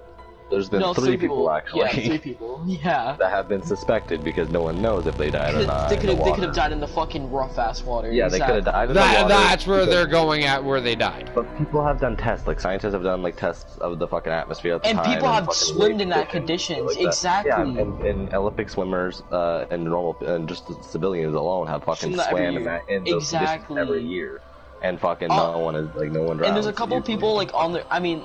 Yeah, my bad. Sorry to interrupt. No, basically my whole point is they could have made it. No one knows, but they suspected they died because they found a fucking shredded up raft. Yeah. Yeah, fucking made of fucking coats or whatever the fuck. No, I think umbrella. No, I think it was coats. They were the smartest fucking people alive, no matter fucking what. I'm not gonna cap. But anyways. Exactly. But they had a lot of time. True, but then they were all brothers. So the Alcatraz fucking guards are fucking retarded. They were literally brothers. All of them were brothers. Yep. Even like fucking D.B. Cooper was another like kind of escape type of thing. Was not a person though. He was like a guy that got on top. He got in a plane, handed a stewardess a note, and she just kind of ignored it at first. And he's like, "Ma'am, you should probably read that note." Bro, I know exactly what you watch. I know exactly what you watch. Yeah, fucking the fucking oh my god, fuck, dude, it was Unsolved people. Fucking yeah. I know you. But I heard about it before that too. I watched the movie about him. Yeah. But yeah, I watched that too. But yeah, he got on a plane, basically told this chick that he had a bomb because she wouldn't read the note with a bunch of instructions like, give me this certain amount of money, 2 parachutes, and that's about it. And then fly over, and he told the pilots to fly over this certain area. And so he went over that area, fucking jumped, jumped out, deployed a parachute, and fucking, what was it? Why did he have I forget why he had the 2 parachutes. No, one on both sides. I was gonna say, I know somebody that escaped out of prison, but he didn't escape out of Alcatraz. Okay, no, yeah, that's what he did. He put one on both sides of him, fucking jumped out, deployed them, went somewhere, and the fucking plane was ordered to turn around and land, and fucking they landed and went to go look for him in the exact coordinates where he was fucking there, and all they found was his parachute, and fucking all they have, what they say is evidence, is a tie that he had, was apparently his. No. It was a tie. Oh yeah, it was just like speck of his DNA on the tie. Yeah, with a speck of DNA on his tie. But after how long, you've never been able to solve that shit. Exactly, like, and he was just not his. I was gonna say there is one criminal in the world that's actually broken out of jail, and it's known for. Well, yeah, probably because after a certain amount of time. John Dillinger, the famous bank robber, he broke out of jail, robbed 8 banks. And right after he fucking got broken out of jail by his gang, he went and robbed 8 fucking banks and got away with it. Yeah, people like fucking out. Well, he's a part. If you go to Netflix and watch The Irish Mafia, they actually do an actual biography about this real life criminal that Johnny Depp portrays in the movie Public Enemy. Well, yeah, but there used to be no law basically so basically D.B. Cooper stole like $200,000 or $500,000, whatever. So basically, after there used to be no law to where after a certain amount of years, he could literally come out and be like, "Yep, I'm DB Cooper," because no one knows who he actually is. DB actually has no significance to his name. And fucking, he basically, after a certain amount of years, he could come out and say, "Yeah, I'm DB Cooper. I stole this amount of money," and not get arrested. But at a certain point in time, they put in place a law to where any criminal that fucking, no matter how many years you come out, fucking now you're getting arrested. Like no matter how many years you fucking wait, you're getting arrested. But it used to be you could fucking rob shit and come out. Yeah, I'm sorry. I'm really sorry. Okay. I keep interrupting you. That's fine. But yeah, about the Alcatraz, there was actually a couple people like it could have not been real. I mean, they could have just been lying. But there's a couple people that actually like on their deathbed they said they were. They said they were them. Or DB Cooper, a couple people too said that too. I mean, everyone can say who the fuck they are. Yeah. I don't fucking know. Well, the Alcatraz is a little harder to lie about because they know who the people are. I was going to say the movie Murder in the First that Kevin Bacon stars in about the guy that actually spent 3 years, and there's an actual guy that got locked into solitaire for 3 to 4 years, and he went batshit crazy and killed a guy with a spoon. Well, yeah, that's what solitaire does. In any yeah, Murder in the First is actually there was an actual criminal that was stuck in solitaire for 4 years and then went batshit crazy and stabbed a guy with a spoon the second he got out. Because all the noises in the cafeteria were annoying the fuck out of him. That's he couldn't handle it. Alone for 4 years, he was so used to quietness, his own thoughts, whatever he wanted at whatever time he wanted it. Well, all he did was imagine baseball games. He was like, it was when Joe DiMaggio played baseball, so all he did was fucking imagine Joe DiMaggio baseball games while he was sitting there. For 4 years. For 4 fucking years, that's all he thought about. Like, Kevin Bacon played like a really good, you should watch it, man. It's a fucking amazing movie. Ever watched the movie Castaway? He's alone for fucking years and goes batshit crazy. I mean, you can jerk off also, though, and like, no one's gonna be watching. Bro, he no, I mean, this guy also got beat. Like, this warden used to actually assign him to get beat 3 to 4 times a day by the guards. Like, they actually treated him fucking pretty bad. And all he tried to do was escape from prison. All he did was try to escape from prison. He spent 4 years in solitaire and got fucking beat 3 times a day. That was probably the highlight of his day, man. You're like, oh, almost 320. Fucking let's go, dude. And then literally, he would like fucking cower in corners and shit. It was like fucking. Come on, Danny. Come in here. Come on, bring the paddle. Bring that paddle. I know you got your name on the left side. Come on. I'm ready for you. Got those holes in the pad so they can swing. Less freaking air resistant. So yeah, you know what you're doing, Danny. You know what you're doing. Get in here. Every day at 3:20 a.m. I'm ready. I'm ready. I'm ready for this shit. Get in here. Oh, dude. This is only human interaction, man. He was probably hyped for that shit. Every day. Bro, he was probably the only person in the world that every day he got visitors. Fucking nice bro, as hell. he had to shower alone and shit. Fucking Danny had to watch him. He was like, "Oops, Danny, I dropped the soap." Let's talk about that. He actually felt. Danny, can you come check the water pressure? It's a little weak. And at that point, the paddle would have just turned into a kink. At that point. Come here, Danny. Bruh, I swear to God, solitaire's bad, man. That would be his best fucking. That would be the best point of the day. Is human interaction. Doesn't matter if you get punched in the face. Oh, true, bro. Oh, that's fucking hilarious. No, he got beat with blackjacks, throwing up and down metal stairs and shit. Like, it caused him concussions. Wait, how the fuck do you get? Yeah, that's probably another reason why they went batshit crazy. Yeah, like they did some serious damage to him. Like when he's going through the trial, like you would see him cower from a guard just trying to walk. Like most of them yelled at him. Like when his lawyer just started trying to be nice to him, he would cower in a corner thinking his fucking lawyer was gonna beat him like they did at Alcatraz.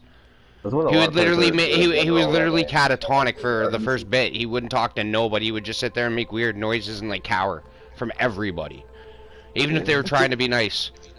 Like he brought in a hooker to suck his dick and he couldn't even do it. Damn, bro.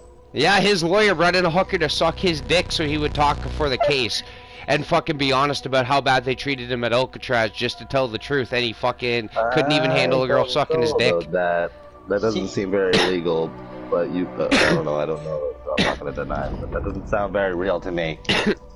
Maybe that aspect of the movie's a little fake, but like the case of it is actually real. It's the case that shut down Alcatraz.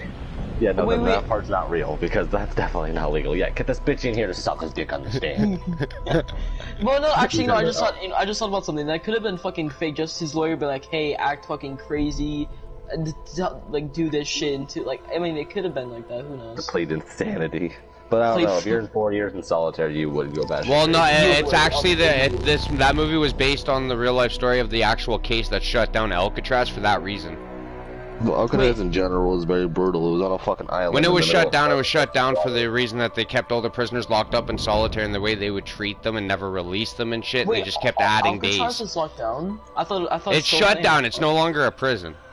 Oh, what the fuck? I didn't know. No, it's like a tourist attraction now. You can Yeah, go there. like that place hasn't been a prison since fucking God only knows when, and it's because of the case of the guy came out of Alcatraz after trying a prison escape, and he killed the rat that got to stay in regular population. He killed him with a fucking spoon.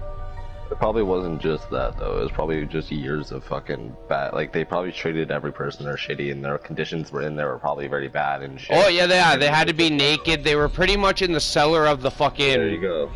They had to be naked. They were in the cellar basement of the prison. Like they actually had to open a trap door to get to solitary. They never got a light. Basically, it was the reason they got shut down is because it was an inhuman prison, and that's yeah, why it was they an did it. inhumane prison for them. Like. Crap prison. Yeah, like Gary Oldman plays the warden, and this guy got his like ankle slit because he tried to run away from the prison. So he, the rest of his life, he had a hobble to him because of what the warden did with a straight razor. Yep. See, that's what I'm saying. Like in general, the fucking whole place was very bad and fucking. Yeah, like it was a mean fucking prison. Yeah. Well, what do you think? It's a fucking giant castle-looking motherfucker on an island. And fucking sharp rock and fucking. Well, I don't know, man. I was in jail. It was all right. It wasn't that terrible. Like fuck it. I don't want to like. You were in like a low fucking security jail, Travis. Go to maximum security prison. You will not fucking be saying the same thing. You won't be playing poker. You'll be. Well, I don't know, man. I heard you get TV and cable in your cell, man. That sounds a lot better than having to watch it through the fucking your door, because you don't get TV in your cell. Security, bro. You don't get shit maximum security. You get a fucking wall.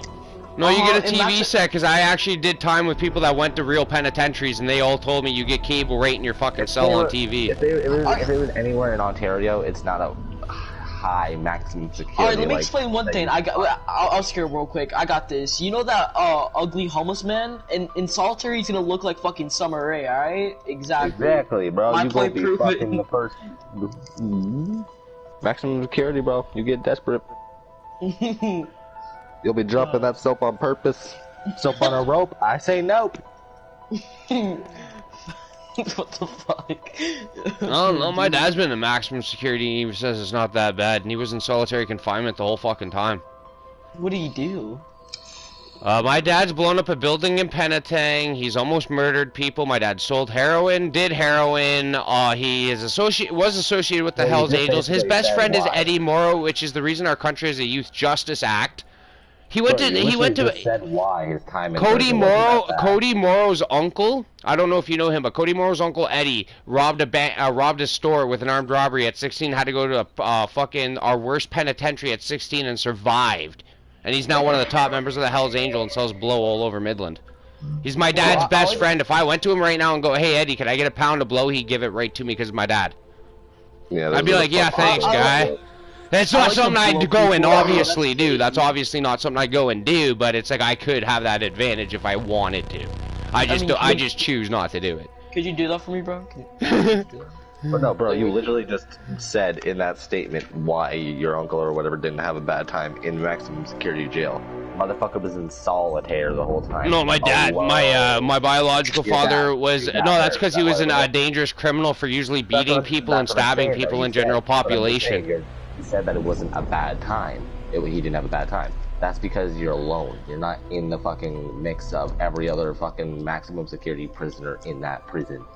Well, even when he was when he was allowed in actual general population, he never minded it. Because people are probably scared of him. People tend to be scared of Hell's Angels. Like, my uncle is a Hell's Angels. He's that is true. Hell's Angel, but he's not an asshole. He's killed people before, but like Hell's Angels around here, mostly like the good ones at least, fucking mainly just deal with like. No. My dad got associated with the drug dealer asshole side of them. I know. small gang crimes they deal with, and they do a lot of good. Like they do toys. Yeah, no, I'm not bad mouthing because I know a lot of them do good. I know a lot of them do good because I know a lot of them that do. He said doo-doo.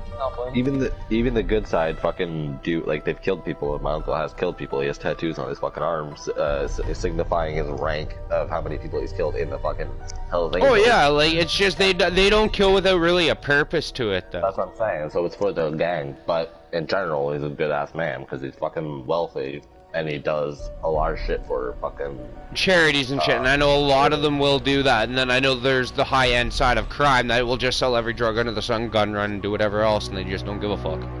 Exactly. And that's just one of the ones my dad was associated with. It was like, really, you had to pick those kind? But well, it's hard to but where do I sign up for this? Is it like a can I go to like a book meeting and then? No, you gotta shoot people. You gotta shoot, stab, run people over, a bunch of shit. And buy a motorcycle. That too. Oh shit! Oh fuck! Yeah, they're a motorcycle gang. Like they're one of the biggest notorious motorcycle gangs in the world. No, I thought it was in Canada. By the way, I said Canada. No, they're all over America. No, they run America too. They're all over. Hells Angels all over America too. Yeah, they're in Europe. They're in Ireland. They're in fucking Holland, Australia. They're everywhere. Everywhere, bro. Bro, not where I live, bro. I live fucking Florida, bro. Oh yeah, they're all over Florida. They're there, bro. Miami, Florida is one of the worst spots for them. They like sunny spots. Think about it, they could ride a bike all year round. There's no snow. We live in Canada. We see this shit. They can't drive in the wintertime on a bike. Some of them will still attempt it and do it, but they're crazy. I wouldn't attempt doing that in a Canadian winter, but like where you live, no snow. I'd fucking move there if I was a biker. My uncle has like 7 bikes in his garage. He's fucking into biking. I mean, there's more fucking gangs and shit. Like, there's like fucking more gangs in America than anything. Yeah, but like, if any gang around here, in America, but any gang around here that goes against Hell's Angels. Oh, well, I was gonna say most of them are also that most of them will not wear their patch in public though. That's my uncle will. My uncle will wear fucking. Well, it depends. Some of them will and some of them don't. It all depends. If it's a 1%er, 9 times out of 10 they won't, because if they see the 1%, the cops will normally arrest you or fuck with you or try to fucking intimidate you, because they know you're a fucker. If you're a fucking the one that actually does like charity and shit, and they don't see the 1% on your. My uncle literally has fucking Hell's Angels fucking. Well, no, yeah, I know, but it all depends on the. There's like a 1% patch that goes on your rank if you're, and that depends on which side you sit on. Yeah, that's where he has his tattooed on his fucking arms. Like most of them have tattoos of them instead of actual patches, and they sometimes have both. But he literally has Hell's Angels on the side of most of his bikes, and fucking I went riding with him before on one of them that literally just. Yeah, he's just probably not a part of the actual 1% side where the cops prefer to like fucking interrogate him all day. He's one of the top ranks, I know that. I just never asked him like, hey, what rank are you? I walked into a meeting accidentally with him and his fucking gang. That was not fun. That must be funny as fuck. I was like 10 years old, and he has a big house, right? And the fucking top is basically a living room. There's 3 floors, so the whole middle floor is like a kitchen, dining room, living room, office, bathroom, bedroom. And so, room, whatever. Oh, say car also, my bad. I'm sorry, say car also. Fine. The top is like a bunch of bedrooms and another office. The basement, The basement is a living, like a lounge area with a big ass couch, flat, like every floor has giant flat screens, but a flat screen, fucking stereo system and shit like that all set up. He has his bar in there, fucking all set up and shit like that. Fucking. If you go through the hallway, there's 3 more rooms, 2 bathrooms, and if you go through a door, there's his garage, where he usually plays darts, and everyone goes and smokes and shit, and smokes weed and fucking. Yeah, that's where all his bikes are and shit. And they play darts and all that shit. But I walked up there when his people were having a meeting, and fucking they all just stared at me, and they were just like, I was like, fuck this, wrong place. Well, here's the thing. What about fucking like honestly though, Jersey's pretty hard in America also. Like my fucking. Bro, it's. Well, they're right under us. Yeah, true. Detroit, New Jersey, and New York are your 3 most worst states for violence, and they're right under us for Ontario. Oh, but like my fucking Detroit. True. Also, fucking, one time my grandfather, he lived next to these mafia members, right? These Italian mafia, right? Yeah. Fucking Oh yeah, horrible that must have members. been lovely. Fucking, no, actually, they were not really peaceful. Where's that garbage bag going? Why is it red? Pretty much. No, they were like the fucking, they were lead drug dealers and fucking. Never mind. I didn't ask. Never mind. They're pretty much like the lead drug dealers in fucking Jersey, and then the cops and shit. They're like not chill in a way, but like they're getting paid off and shit. So it's fucking really weird in America. But anyways, my fucking grandfather has this tiny cannon that he made by himself. He made this cannon, and then they were having this party right next to my grandfather, right? So my grandfather shot this cannon off like just as a joke, and then. All you see is, and it's illegal. The cannon is very, very illegal. Yeah. Fireworks are pretty illegal. Like, not all of them, but like a lot of powerful ones are. He shoots it off. All you hear is fucking car door slamming, cause all you hear is fucking just cars skirting out of the fucking neighborhood. It was my fucking grandfather pretty much scared the fucking Italian mob. What the fuck? Yeah, they're like, oh shit. They're blasting off. They're shooting. They're shots. Shots been fired. That's exactly what they probably thought it was. These so motherfuckers are part of the revolution. They got cannons. They got fucking cannons. They ain't fucking around. They ain't fucking Don't bring around. it down to a cannon fight. Fucking knocks on the door. The cannon's right there. Oh shit. No, I mean, in all fairness, I really don't understand why you guys are so lenient on the gun laws. I mean, your defense laws where if somebody breaks into your house and you beat them, then you don't get charged because they broke into your house. That shit doesn't happen in Canada. You will get charged for assault if somebody breaks into your house and you beat the fuck out of them. That makes no. If someone enters your house and and someone on your property, you're arrested. You're gone to fucking jail for murder, first-degree murder. Yeah, but I know in some of your lower states, though, if you guys pull a gun after telling somebody to get the fuck off your property and pull the trigger, if they don't, and they still walk towards you, it's fucking perfectly fine. It's still perfectly legal. Like, I know in certain states also, people break into your house, they corner you and you shoot them, and you kill them, oh, you're fine, off. They broke into your house, self-defense.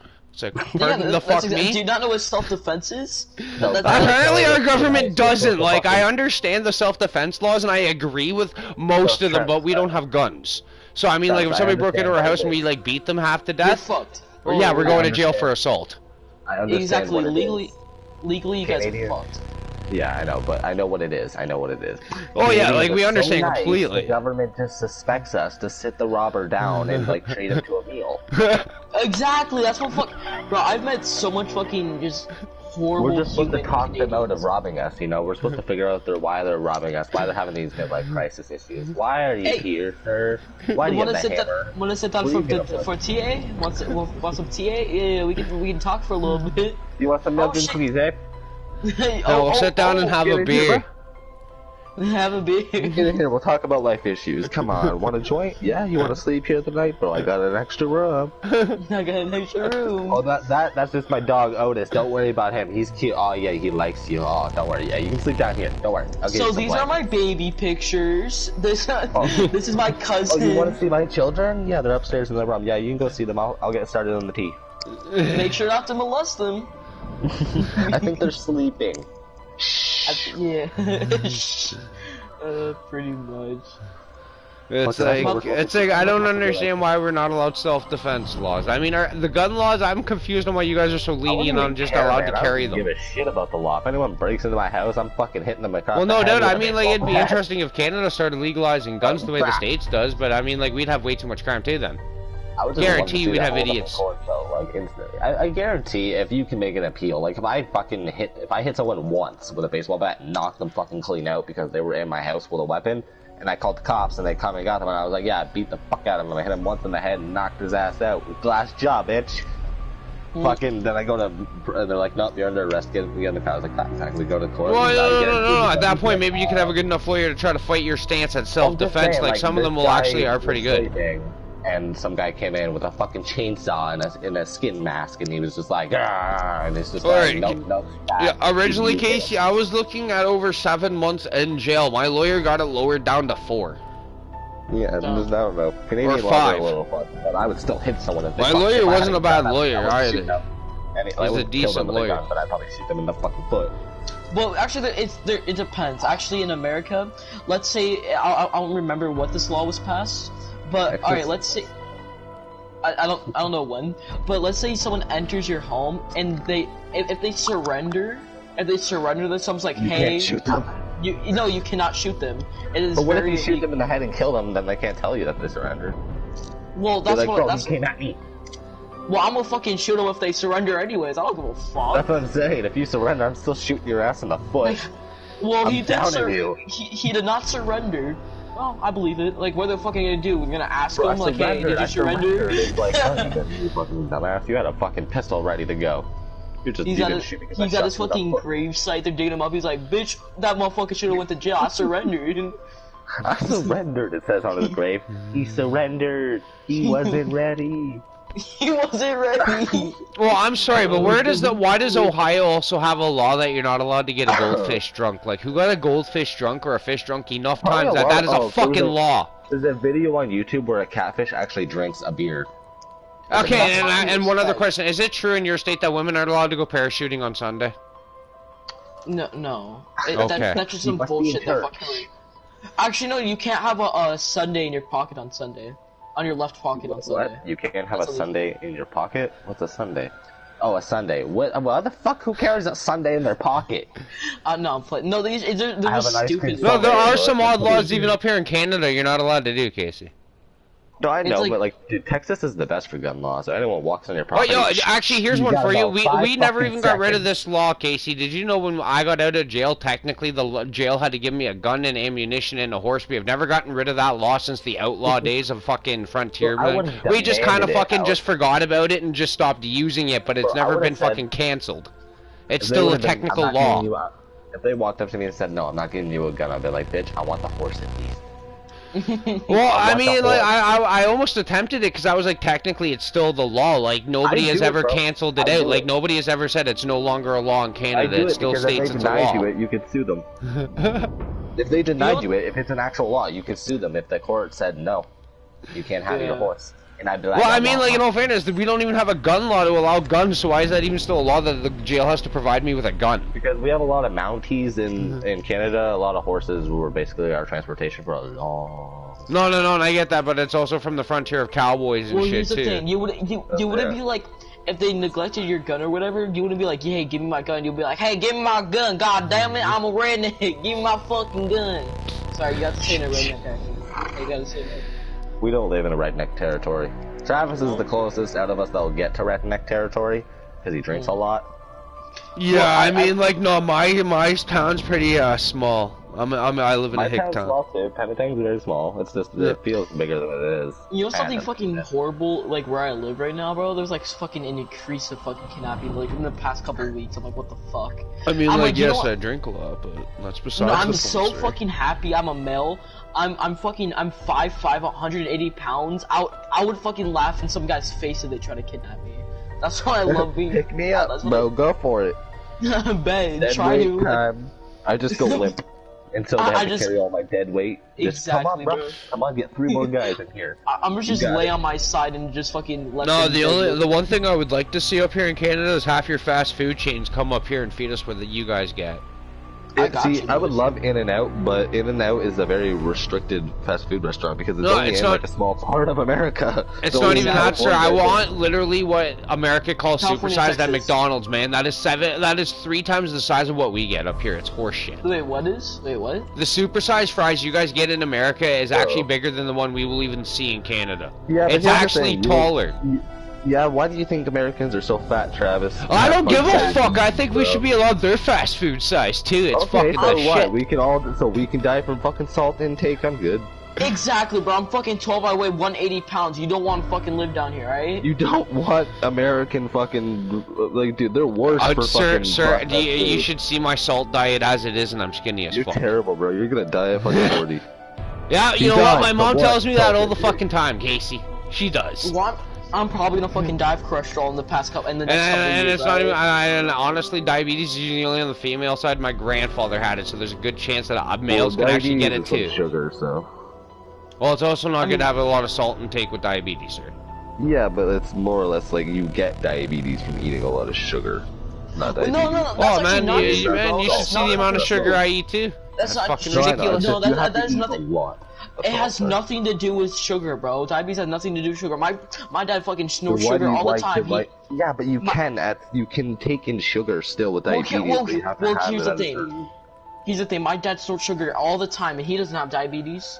He eats No, sugar, but through his nose. No, I know, but it's not like everyone develops diabetes. I'm kidding, by the way. I Not was like, everyone will develop diabetes, but you have to eat a shit ton of fucking sugar all the time for years Yes, and me years worse. and years to develop fucking diabetes. Sure, Yeah, I have like my- 6 sugars in my coffee every morning, and I have like 4 coffees a day. I do like, Again, depending on how much, if I want more coffee, I'll drink like 2 pots. Again, You're- you're only you're- in your 20s. It takes like fucking sometimes like 30, 40 years for fucking this shit You're to fucking happen. disgusting. Why do you drink coffee? You should drink Monster. That shit's. That's poison too. I used to drink them as a kid. And See, I've always been a coffee addict since I was 14, and I'm 26. I can't go without it. I'll literally get a fucking headache if I don't have coffee. I was Yeah. a coffee addict in high school, but fucking Monsters when I was a kid, it says on the back of the can, do not take drink more than 1 Monster a day, and I was like, fuck that, 7. No, And I my drank first time 7 ever. one day, and I was good. I didn't have no heart attack, even though it's Well, my first time ever drinking Monster, I drank 3 Monsters in one fucking day. Yeah, bro, they're fucking delicious. I fucking love them, bro. Well, I used to be a skater, and there was a skate park in my town and shit. So every day, fucking, I would take my skateboard, put it on my backpack, fucking get on my bike, go down to the fucking mini store right beside the skate park, buy fucking like 7 Monsters, put it in my bag, and head down there, drink them throughout the day. Seems like a fucking good day. That's basically what it was. Every fucking summer, man. Every nice day, me and like 4 of my buddies would go down. They usually scootered, fags, and. I can't fucking skate though. I'm too fat for that shit. I dude. can't skate anymore either, bro. I have shit knees. That's why I'm fighting, like, in a BMX. My mom's had like fucking like 2 knee surgeries, so hopefully I don't have the fucking same. I've had 'Cause I like used to- fucking 7 like not 7, like fucking 6, maybe 5 dislocated knees and shit like that. And that's just My like, mom's a little bitch with me working out because I used to what's it called? I used to pretty much do everything, bro. I fucking Yeah, my knees only got injured from playing rugby and going into mosh pits at concerts. Matt plays rugby. Mine's just 10 years of fucking school sports and fucking 4 extra years of. Well, I played hockey like at the rink in public, sir. I didn't play on an actual team. Oh well, I played on a team for. No, I didn't play on an actual team. I couldn't afford that shit. It was I know it's like $120 per season. It was crazy, but it was I liked it. Oh yeah, Canadian dollars. Yeah, like we won 3 championships out of 4. So. Oh man, believe me, I always wanted to play hockey. My grandfather was willing to try to put me through it, just he didn't think I would do it, and so he just didn't do it. Well, see, Even though I here's the love thing, doing at it the every beginning, winter, I would live at the always- rink all day. Like literally, when it's wintertime and that rink's open, man, I will go over there and play hockey still for 8 hours. I don't give a fuck. In the very beginning of it, every year, I would always hate it because I would always forget everything to do. Like, I would always forget the positioning and muscle memory, basically. But after the first 2 games, I would always have it back, and I'd love to play. And I'd go Yeah. every single fucking game. I'd fucking be amped up. I'd be jamming music in our fucking locker room on a fucking pill and shit like that. We'd be jamming out and shit for fucking like half an hour before our game. Fucking around and shit. Then we'd go out, do our shit, come back, fucking do the same shit. Nice. Just fucking around, man. I don't know, hockey is just a fun thing to do, especially like just locker room antics and shit, just chilling with your friends and Rugby was like violent as fuck. yeah, rugby. Well, yeah, it's soccer, but fucking with hands and shit, and you can hit them. And So watch it's basically reverse football soccer with ball. no downs and pretty much no rules. You get tackled to the Football with a ground, you soccer go ball. into the fetal position and pray to God you don't get stepped on. Exactly, it's football with a soccer ball, basically. No, it's a bigger oval ball. I get it, but I'm just saying necessarily what it kinda is like. Honestly, Yeah, the though, only bro, bitch part is it would be nice if you could throw the ball It's forward. basically football. It's basically football football, without but you can only throw the ball backwards.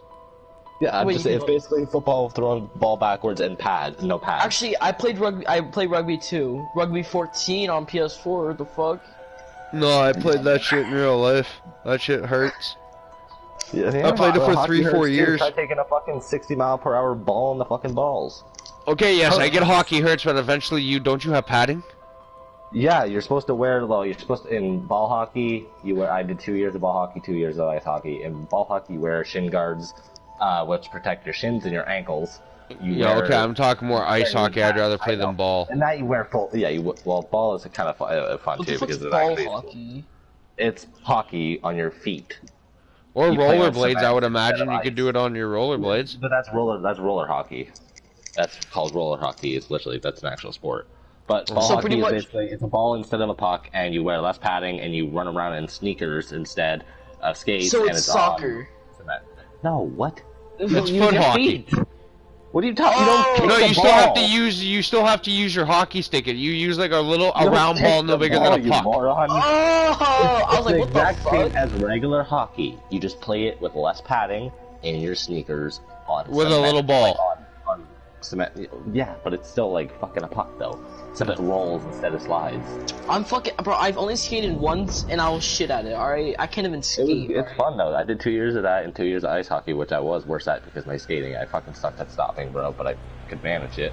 But yeah, one time you're supposed to wear shin guards. You can wear knee pads and you wear elbow pads, and that's it.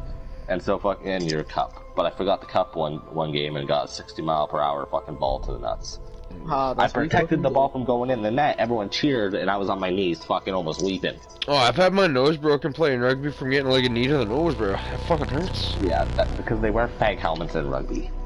Those are a fucking option. Those aren't even mandatory. The padding helmets you see us wear are kind of like an option. I know, but The only thing you need is a mouth guard and a pair of cleats. they look like old school football helmets. Because old school football helmets were made out of leather.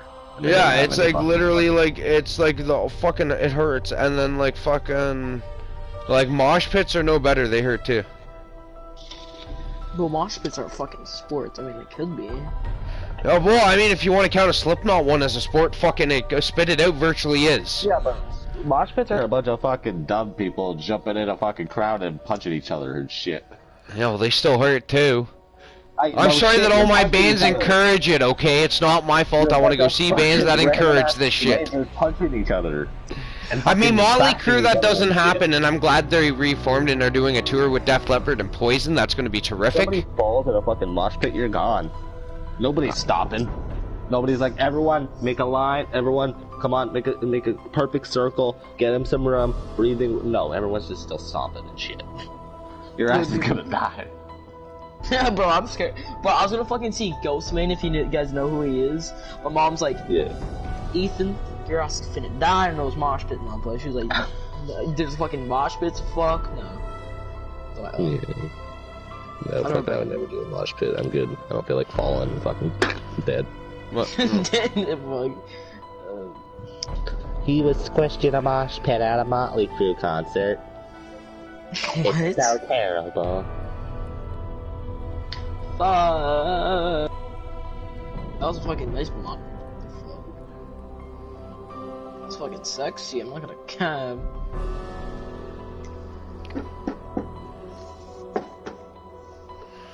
I love how everybody still doesn't believe this Motley Crue reunion like it's a joke. No, it's true. They all stated on Twitter, their verified accounts, that they all actually run. Tommy Lee, Nikki Sixx, Mick Mars, and Vince Neil. It's all said, yes, Motley Crue is doing a tour. They agreed to it because the $150 million pays for their tour expenses instead of it going out of their own pocket. So Tommy Lee virtually gets his drum stunt built for free. And they get to go on tour. But I doubt but I doubt they're gonna do a meet and greet. Or I doubt he will be at a meet and greet. The other three will probably do it. Tommy Lee's turned into an asshole since Trump's been in power, and everybody's all about Trump, and Tommy Lee's like, no, fuck Trump. So if you're a Trump guy, he doesn't like you, so he won't talk to the fans right now. He's being a dick. But that's normally Tommy Lee. Tommy Lee is actually the more asshole persona in that band, more than anybody. The rest Who of the them fuck kind of is like that, their though? fans. Fucking, I don't know who the fuck that is. Motley Crue, you've never heard of them? No. They're an 80s Not rock fucking- band that pretty much are very notorious with drugs. Nice. Congrats. Like never they're like mind that. okay, their bass player died twice from heroin overdose and is still alive today. And he was clinically announced dead twice in 24 hours. Alright, no disrespect or nothing, but that's fucking hilarious. He made the song "Kickstart My Heart" is written from it. He writes a song based on it. Let me fucking just die from heroin. Let me fucking go snort some more coke. Face ass. No, I'm not trying to disrespect anybody, by the way. Well, no, he's clean now and completely sober. He got clean and sober right after it happened. Just a light bulb went off after he died twice in 24 hours, thinking, oh, I should quit doing drugs. Well, at least you learned from that. At least something went off in your brain after the second time you OD'd and came back to life that you should stop. True. At least he learned from that mistake of dying twice. It's not like he kept doing the drug. Much people only die once. It's one thing to die twice. That's all. Yeah, that guy died twice in 24 hours, and the first time he was beside the Guns N' Roses guitarist Slash when he did die, because they were shooting up heroin together, and Slash just bailed on him to die. He's gonna be able to go up to heaven and be like, yeah, God, who can beat that? 3 fucking deaths in 1 lifetime, bitch. What's up? I know, that's exactly what it's gonna happen.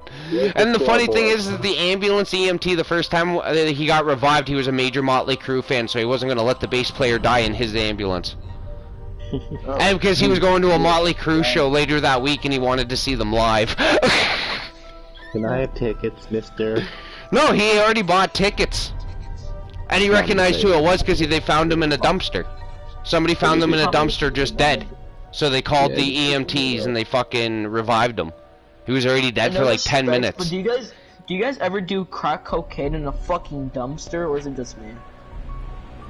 Someone probably threw him in a dumpster because they didn't want someone to see that he. Yeah, that's probably the thing about when you OD on a drug. They don't want, because if they see the guy dead, they're gonna start questioning everybody there and start like seeing if you got drugs and shit. And they're rock stars. They're millionaires. They don't want to be caught with fucking drugs. Here's the thing though, that would have been the funniest fucking reunion ever. Like he gets out of the hospital like, yo, who the fuck threw me in the Wendy's dumpster?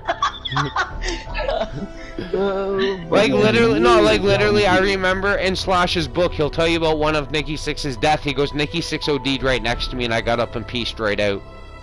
No, it just would have been funny though. Like he got. And I'm like, guy, you're so nice, man. You just got up and left.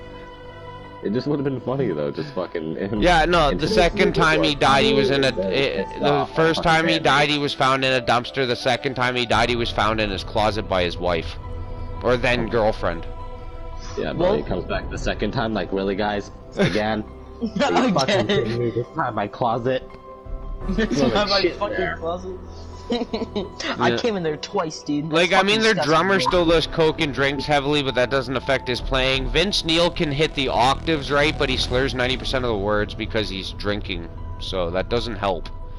And he's winded because he's fat. Like, he's really overweight now compared to what he used to look. Really did ask that question, like, who the fuck threw me in the dumpster? Who was it?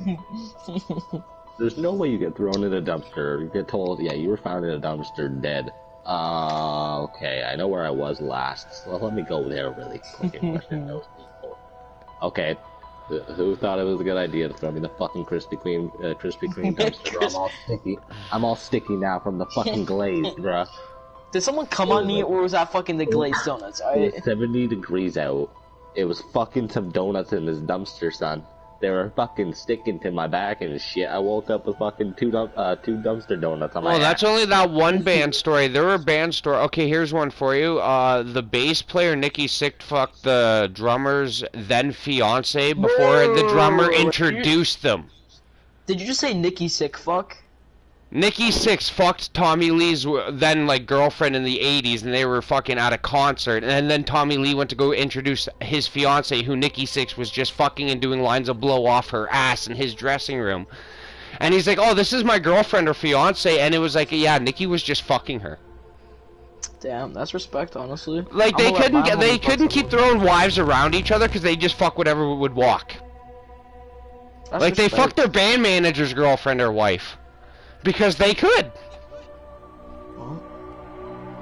Like the guy even says in the movie The Dirt, don't ever leave your girlfriend around Motley Crue because they will fuck her. And his statement is fucking true even at this age. Do not leave your girlfriend around Motley Crue. They probably will still fuck her. Respect. I don't care. I'm finna let my girl fuck whoever the fuck she want. No, Well, unless they're paying me millions of dollars, no. Or Tommy Lee's about to hand me one of his drum kits. Then me and him can maybe work out a deal. I like to play drums. Me and him could work out a deal for a drum kit. Or a bunch of millions of dollars so I could go buy a drum kit. Just like his. Either way, I'm still getting a drum kit out of this deal. And millions of dollars. Yeah.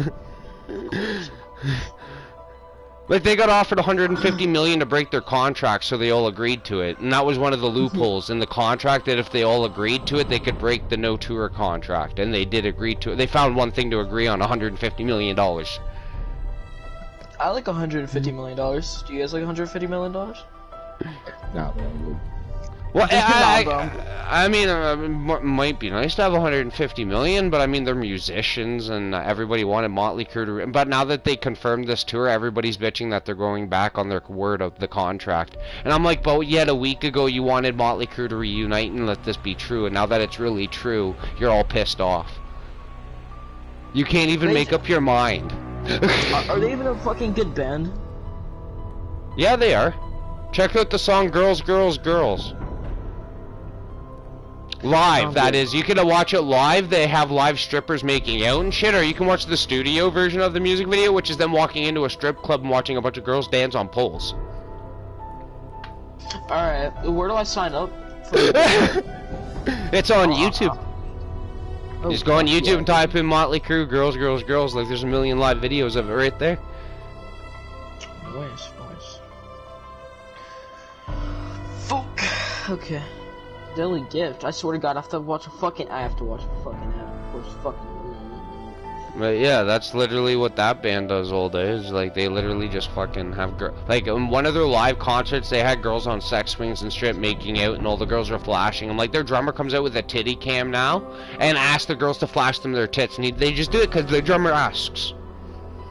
Huh. I'm like, what a lovely part of the concert, man. I need me some titties to perform, please. And the guy's been to sex rehab, like when the TV show Sex Rehab with Dr. Drew was on TV with the celebrity rehab. Remember that show, Casey? No. On cable, you've never heard of it? No. The Dr. Drew, the guy that on cable named Dr. Drew, he used to do celebrity drug rehab and sex rehab. He had a porn star on there for the sex rehab, which was funny. And then he had Tommy Lee from Motley Crue in there on his first season. And I'm like, yeah, a porn star and Motley Crue and Motley Crue's drummer, that's a great combination. I bet you he got caught fucking a girl. I don't know who the fuck you guys are talking about. I don't even know what the fuck we've been talking about for the past like 10 minutes. But honestly though, these are great conversations. It's okay, if you're okay, look up any 80s rock band and they all have stories like that. Like, okay, the bass player to Motley Crue and Ozzy Osbourne had a gross out contest. They snorted a line of ants, and then Ozzy Osbourne licked up both of their piss, and he licked up Nikki Sixx's piss before Nikki Sixx could lick up his own piss, because that's what they were trying to do. They were trying to gross each other out, so they pissed on the ground. So Ozzy pissed on the ground and licked up his piss, and dared Nikki Sixx to do the same thing. And Nikki Sixx said, yeah, sure, no problem. Took his dick out, took a piss on the ground, went to go lick it up, and Ozzy pushed him out of the way and licked up his piss off the ground. These are the bands you're into. Yeah, that's what I'm saying. What the fuck? It's Ozzy fucking Osbourne that did it. That guy's a legend no matter who the fuck you are. Everybody knows who Ozzy is. That guy's fucking amazing. He's a brain-dead musical genius. So disgusting. That's what I'm saying. What the fuck? But he's written the songs Crazy Train, Mr. Crawley. He was the original singer to Black Sabbath, which wrote Iron Man and Paranoid. I don't listen to him. He fucking that's nasty, bro. That's fucking disgusting. That's what Rock's. Well, and Slash was no better. I've read Slash's biography. I could tell you shit Slash did, and you'd be grossed the fuck out. Yeah, he didn't fucking eat a bat's head live on stage, did he? No. Again, who the fuck would eat a bat's head live such? Ozzy Osbourne. Here's the thing. The fans whipped a real bat up onto stage instead of a fake one. And Ozzy Osbourne ripped its head off, realized it was real, and just kept on eating the bat's head. Yeah, and then got 150 rabies shots in the stomach, and is still alive to this day. It was supposed to be I a wish fake these crazy guy. fuckers just die off already, dude. But yeah, he ripped his head off. Oh, that doesn't match up to Apparently, Keith Richards. He the lead guitarist of the Rolling Stones snorted his own father's ashes after he died. Yes, Alright, that's fucking, that's horrible. That's so fucking, that's... Why are you into this shit, man? I didn't even know that about Keith Richards, okay? That was just a random fact I found out about him and we'll never forget because he also plays Captain Jack Sparrow's father in the Pirates of the Caribbean movies. I'm just gonna fucking kill myself at some point. Well, Johnny Depp's a functioning alcoholic still to this day. That's alcohol. That's not fucking drinking piss off the ground with someone else and yourself. God only knows what he's probably done in the fucking fame world. God knows what any celebrity has done in their own secret fucking hidden lives when they're not being public. Like sex and fucking drugs and alcohol. That's basically all he's done. Yeah, and you know what's sad? Women still want to fuck Ozzy and Nikki Sixx and all the rock stars, and yet they've all done that kind of gross shit, and all the women still want to fuck them. Because they're rich and they're whores.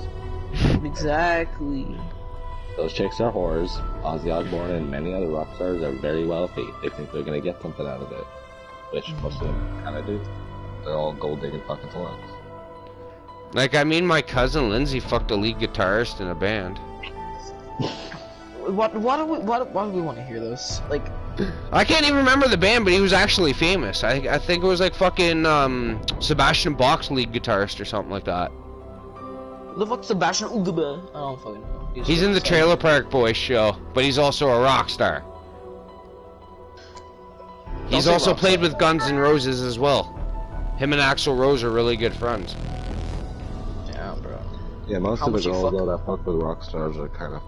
But I've also, yeah, you see, Casey, now when I read a book, I can sit down and read a rock star's biography, and I can actually get into it. It's interesting. It's all about their personal life. It's about how they grew up and shit, and how they came about to be really good at music, which most of their life's influences go into their music. Yeah, so that's why I like to read the rock star's biography, because you get to learn more about the music's meaning to their songs. That's how I know, like, Guns N' Roses, most of their songs, drugs. Hands down, Mr. Brownstone is about heroin. Sweet Child of Mine is a poem to Axl Rose's girlfriend that they wrote in they wrote that song in 8 fucking hours, actually. And it's one of their greatest songs. 8 hours Sweet Child of Mine was written. Not very complicated either, though. No, it literally started that, their intro riff was a finger exercise, Slash played it, and everybody went, hey, that's pretty good, keep playing that, and then everybody kept playing their bits, and Axl sat in the room and heard the rest of the band played their instruments, and he wrote lyrics. He pretty much wrote this poem to his girlfriend, and then they walked into a studio and played it as a song. That's fucking Then it was played on sexy. Step Brothers. No, but that's pretty fucking... Yeah, that was playing Step Brothers. Sweet child of mine. Oh shit! But I know that's one of your favorite songs, but I thought I'd let you know, like, that song's written in 8 hours, and it's one of their greatest songs. Yeah, I'll even like tell it. you it's one of their best songs. And it's written in 8 fucking hours. And all it really was, intentionally, was Axl Rose writing out a poem for his then-girlfriend. Yeah, no. Kind of deal into a song. Are playing. It's just Yeah, no, Mr. Brownstone is about, like, Slash and Izzy's heroin addiction. Night Train was about a cheap alcohol they drank called Night Train. That was that was purchasable in the 80s. My Michelle was based on a girl that Slash dated in his teenage years, and his girlfriend's mom died or did porn, and fucking her dad was a drug addict and shit. My Michelle is about her real life, word for word, and the bitch doesn't even care the song was written. Loves that it got her fucking famous. Yeah. That's all I gotta say. It's after one of Slash's ex-girlfriend's best friends that he was dating at 13. Yeah, and then that one was written in 8 hours. Yep. One of the best songs Guns N' Roses. Welcome to the Jungle is another one about the dangers and drugs of Los Angeles and about the fucking drug underworld of it. I don't give a fuck about Los Angeles. Fuck, I can't read. What? Like Slipknot, their meanings are a little bit more weird. Like I don't like Left Behind is about when Corey Taylor was a homeless guy and shit. Like I know the meaning behind some Slipknot songs, but I can't even pinpoint half of them because really they're not that public behind the meanings of their songs. Damn, that's inspirational. And then Metallica were a bunch of alcoholics, but Master of Puppets is one of the best songs, in my opinion, ever written by them besides One or Nothing Else Matters. Because Nothing Else Matters shows the softer side of Metallica. Yeah. And then Saint Anger, I love that album because that just proved Metallica didn't need a guitar solo to show they were gods at making heavy metal music. They were like, okay, we are known for guitar solos, let's take it out. Let's make an album without them. Most of the fans were mad because it didn't have it. That didn't mean the songs were terrible. You just hate the album because it didn't have a guitar solo. Like, get over that fact and listen to the words and the beats. They're still pretty good, and the words are still pretty good. It's a good song, so get over it. Dude. But yeah, no, I just read a lot of rockstar biographies, which is how I know all the meanings behind this, and I watch a lot of their interviews on personal life. Yes. Chaos? Kaus. You can just call me Travis if you want. That's my actual name. I guess both of you boys. Yo, do you guys know Steven Crowder? I know Crowders, but I don't know Steven. Damn, bro. I know Crowder's too, but not a Steven. What? Yeah, I know Crowder's too, but not a Steven, because we both know Brittany, Toxic Kitty. She's a Crowder. Damien. Yeah, Damien Crowder, I know him to a degree. He went to MSS for a bit. And then there is Brittany's brother Cody and her younger sister. Okay. Anyways, now Steven Crowder, he's friends with Ben Shapiro. Now he has his own. But Steven Crowder's a talk show host. He talks about just fucking. He's Canadian, but he moved to America. See, I love Joe Rogan's podcast. I could sit there and watch Joe Rogan all fucking day. Yeah, I fucking love Joe Rogan. But no. Well, here's the thing. Talk shows are really different from like a podcast. Like he talks about what's it called? Yeah, I know what you mean, because thanks to a podcast now I've became more of a fan of the older wrestling I used to watch, because they actually devoted what was good into wrestling, and now it's just garbage. Like, yes, we all knew it was planned out. Like, every match in the WWF and WWE, yeah, the endings are planned out, but all the impact and weapon shots they take and moves they do are real. Just the ending is planned out. I don't believe the weapon shots. Like, I don't. Well, no, they're more open protected. I mean, in the one wrestling company I watch of ECW, you can literally see them have their arms to their side and the steel chair go wrapping around their head. There is no, and they use cheese graters and rub it against their head, and like, there's no faking half of what I have on DVD. And I've seen a wrestling promotion that will body, like, it was where Dean Ambrose came from before he came to the WWE, and they were allowing like fucking pure glass tables for you to use, like concrete bricks you do construction with, like barbed wire, thumbtacks, nails. They didn't give a fuck what you used. Well, do they have to sign a fucking? Yeah, they have to sign. Yeah, if they're in that company, obviously they have to agree to the match. The only thing that people would do that, they had to fucking be kinky or some shit. Cause no one in the right mind would actually do that shit. Like, let's say fucking Mr. Captain Kush over here, fucking did that shit, bro. I'd be like, damn, this man fucking not right in the head. This man got some loose screws, alright? Cause no one in their fucking right mind would actually do that and actually enjoy that shit. You know what I mean? Oh, some wrestlers enjoy the hurt they've gone through. Like, there was a guy in ECW. Again, kinky. There's a guy in ECW, I watched him break a jaw in mid-match, and he duct taped his fucking jaw shut and kept fighting, and then in a barbed wire match, he ripped his arm open, literally asked for tape, taped up his arm, and kept fighting. Those guys get locked up in maximum security for fucking 4 years. No, it was a sanctioned wrestling match where they were allowed to use the barbed wire as a weapon. Alright, we need to go to all these wrestlers and search up their fucking, go to their search history and bro, you're bound to see some fucked up shit, bro. Yeah, one wrestler has lost a half an ear. Mick Foley has lost a half an ear. 90% of his body was shattered in a Hell in a Cell match against The Undertaker in 1999. Let's say I go to fucking someone's fucking search history that wrestles. Kitten girl chops off fucking limb. Jesus, for 24 hours. Like, Andre the Giant flipped over a car, but Andre the Giant, the wrestler, could drink like fucking 4 cases of beer and not be drunk. Damn, beer's He lit was though. big and had a bigger fucking metabolism. Well, yeah, that guy was also 7'9", fucking 550 pounds. So like, Makes Probably sense. had a really fast metabolism, basically, because if you have fast metabolism, it burns things off faster, especially alcohol. yeah, and that guy also like this is what he ate for breakfast. He ate a carton of eggs, 3 packs of bacon, a loaf of bread and toast, and hash browns, and that was breakfast. Because he had to. He's he was so American, big. isn't he? No, but No, he was French. so big. What the He was a fuck? giant. He had autism. No, well, not really autism. Sure, he actually had a autism, but growth. he had He a also had a growth growth gene that was able. It fucked with his brain, but it also fucked with his brain a little bit. Yeah, it He did. had Yeah, fucking clearly. issues. But He had okay, if that- you've that- ever heard of the that- wrestler The Big Show, most people think those two are related. No. But they aren't. But like, big. I think they have the same like tallness gene and why they are big. But Andre was a little slower than Big Show is. Big Show doesn't have any growth problems. He's just a very big dude. He's very like tall, and he got fat. Probably. He's probably really Well, he's skinny known and for the ugly. same. No, he's got the same hereditary growth problem that Andre did as a kid. That's why he's a Doesn't known seem like giant. it, but sure.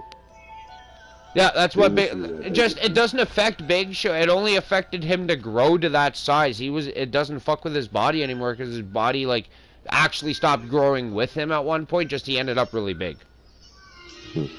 Like you know, like just his body structure and shit got way too big for what he was supposed to be. But he did. Now he's done growing. He'll always be what he is now. Yeah. So like his body's internally and everything now done growing. So he'll live to an older age. He'll just be known as an Andre the Giant sized person forever. Well, he's also shorter than Andre the Giant. Andre By the like Giant, maybe 5 inches if lucky. Not by much. The Big Show is not that much shorter than him. He stands about 7'1". And Andre was like 7'5". 7'7" if we're like in between 7'5" and 7'7". And I know the Big Show's like anywhere from 6'11" to 7'1". That's where I know the Big Show stands. So like I just know their weights of heights where they could actually stand. I don't know their exact height. But they are both pretty, like, they're within, like, 7 inches of each other, being off at best. In height. Alright, boys, I'm gonna be right back. I don't know. But yeah, no, I don't really understand how Big Show got that big either, but it's like, that's what I would imagine, is he kind of had the same disease, but his actually stopped at some point and didn't just continue and continue and continue. I don't exactly know. I'm not a doctor and I'm not the Big Show. I've never met him. Maybe if I ever meet him, I'll ask, okay? Then we can have a pure answer to why the Big Show was so big. Or you can just look it up. Well, I'm sure if I ask him, you know, it'd be an actual real... It came out of his mouth. He's done interviews. He's probably explained it many times. Maybe it's on YouTube in an interview. I don't know. I don't look up the Big Show No, interviews. but I say, I guarantee it's on Google. Well, I've never read his Google page. I know his real name is Paul White. I know that much. Or Paul Wright or some shit. It's like Paul Wright or Paul White. One of the two. Triple H's real name is Paul too, which is hilarious. It's not even fucking Hunter.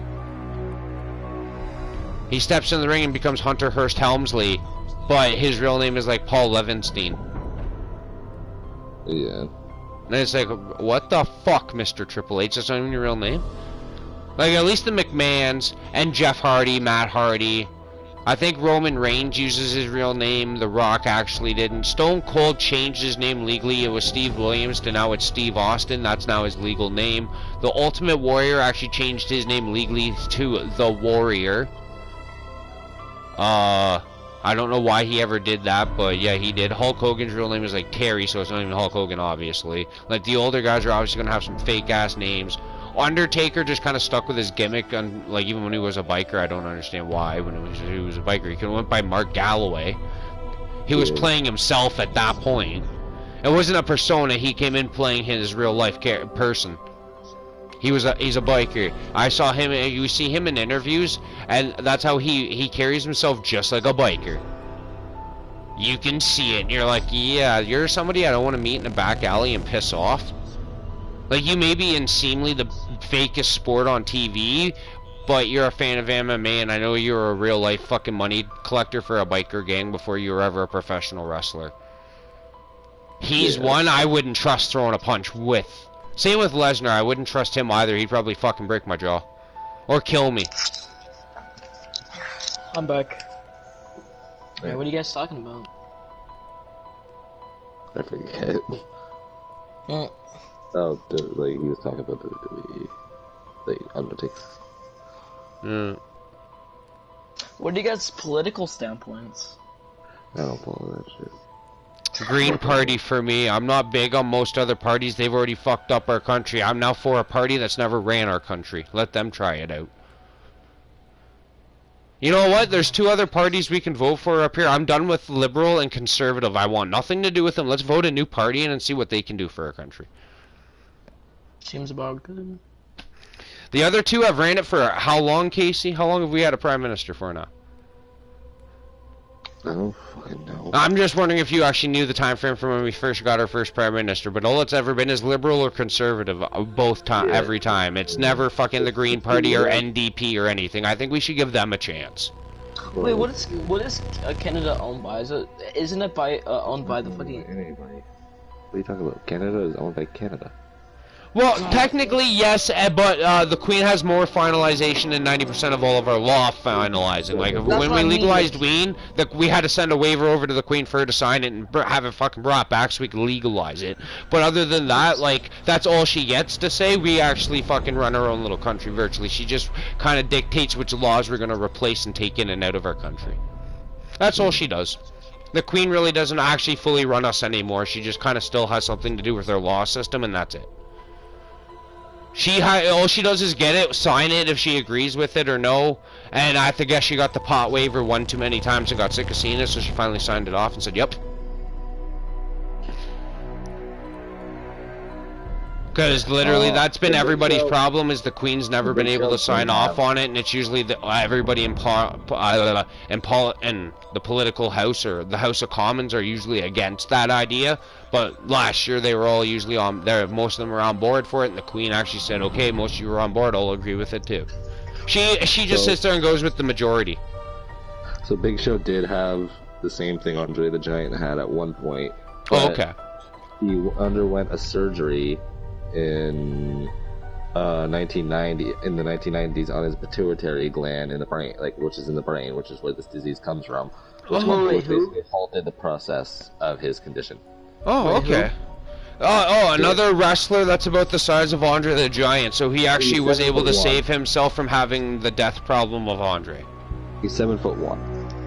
Yeah. Bro, why are fucking people that tall, dude? I feel like that shouldn't be right. Just how I feel like there should be a board. I don't know, go ask Yao Ming, who's like fucking 11 feet tall in the NBA, okay? I feel like people should just be aborted if they're that tall, you know what I mean? It's not right. There's an NBA basketball player that stands like 8 feet, 9 feet tall.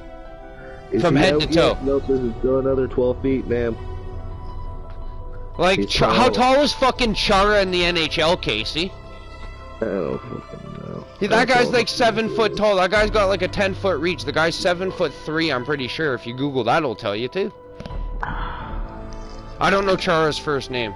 Sorry. Huh? All I know is he plays for the Boston Bruins. Sorry, not Buffalo Sabres. He plays for Boston. Dude.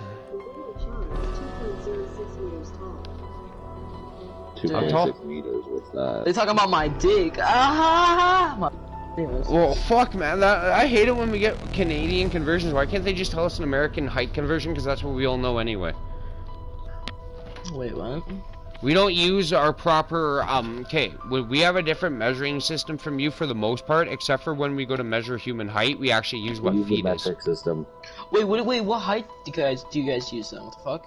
Okay, when we talk about a person's height, we use feet, but when we're using like a distance between point A and point B, 6 feet 9 inches. Here to my fucking table is like, we'll like kind of guesstimate it like that instead of feet. Wait, 1 second, your mic cut out. What'd you say? What do you guys do? Oh, give me a second. I'm downstairs. I'll when I get back upstairs, I'll explain. He's 6'9". Oh, okay. It's it. Fucking another like 7 foot fucking almost hockey player. Jesus Christ. He's Yo, 3 how- inches away from being. Yo, how much? 6'7". Yo, how long you boys been Canadian? My whole life. Damn, bro. Congratulations. Yeah, I was born up here too. I'm not even allowed to leave Canada. I have a criminal record. In what, America or fucking Canada? I have By the way, Canada. that's- I have a If you Canadian have a criminal criminal record. I'm not record, you allowed to can't leave my leave own the country country. because I broke the law here. That's fucking retarded. That's actually retarded. That's Well, the I have same a thing in question. America. Well, some Let's say you're countries in not- Europe will let me in, but I know you guys probably won't. Wait, I have a question. What if you like, let's say you're not legally allowed to leave Canada, but then you illegally, what's it called, come to America, but then get illegal citizens. How the fuck does that work? They would figure out who you are and that you can't leave the country of Canada, and they would fucking deport you. You can just Yeah. change your identity. It's fucking easy, you know. It's not that easy. I mean, it's not that easy, but my friends, bro, it's fucking. I'm not trying to expose nobody, but my friend's mom was here illegally, but then she was here legally. But she made more money when she was here illegally than she is here now legally. That makes sense. I'm fucking talking too much. My bad. Sounds like our fucking country. All the immigrants make the money and us Canadians make shit. Wait, Americans make what? No, all the foreigners up here make more money than Canadians. Those make no fucking sense. Like, why? No, don't worry. Our country's just as backwards that way.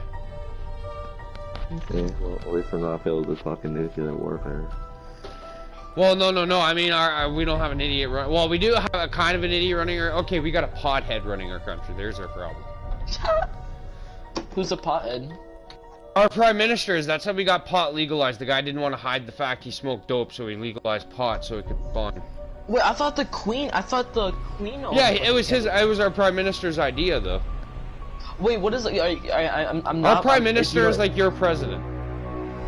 Oh, I was about to say because I You live in vote for America. Like I really only understand democracy. So like, what is the fucking person run? Is he pretty much like the? Is he pretty The much like prime the fucking, minister, he's like the Prime president, he's who runs our country. But he also has to go through the queen on this. Can he make laws? Yes, but he has to go and get them confirmed by other people. Like, he can basically, he's the second highest power of Canada. The queen, I guess, Yup. has like the final say. Yeah, the I queen mean, the gets queen the can final write-off, but Like, like can't other the than that, queen just it's do our whatever the prime fuck she minister. wants? Yeah, bet- there's literally no laws for her. She has no law. She can kill a person, and get away with it. I bet the queen watches fucking nice ass porn. I know she's like I'm 80. just saying, but, she like, could literally stab someone in the middle of a fucking prison, like in the middle of a fucking police station, and get away with it. Yep. I know, but I'm just saying, bro. Like, Completely. honestly, she probably gets some nice ass porn, like low key. Like she gets definitely like, the smokes best. weed. That's She- why she bro, legalized it. She was She like, yeah, definitely, legalize that she definitely snorts coke, 1000%. shit. Off the fucking family jewels. What? Bro, you fucking.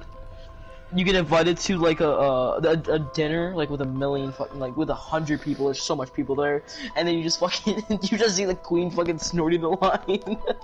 Wee! Party people! Who wants I've the met- crown? I met the queen before. Easy, but no, but clearly. So. Easy smash. Yeah, that was hot. No, she's just like an 80-year-old woman. She minds her own business. Yeah, bro, you can get with that, and then you can be rich. Wait. When she dies, who becomes the next queen or king? Her children? It would be a queen, unless she's married. Unless she gets married, which the queen isn't married.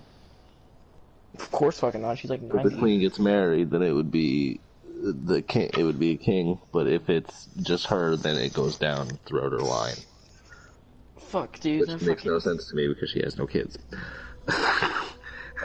Okay. It'll go up to her grandparents. She doesn't have any. Her I don't know how it works, man. Oh, fuck it. You're like, It I don't goes to know. basically anyone the next person related to the queen.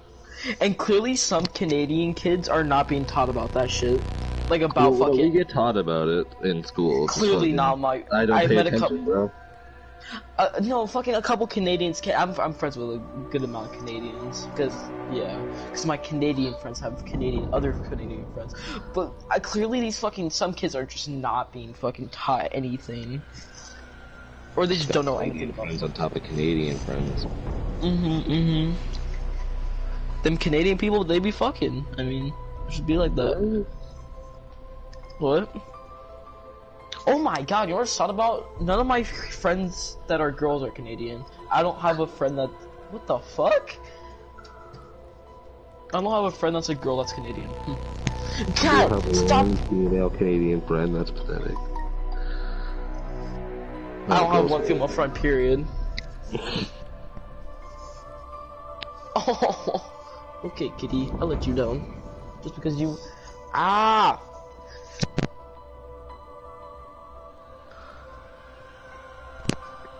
It's like a cat almost ate you guys. No, don't do that. Alright, you guys start another conversation. Bro, I'm trying to get all the knots out of my fucking hair. They're annoying me every time I go to fucking put my hands through my hair. Getting caught in a fucking knot. Pull my hair out my fucking head.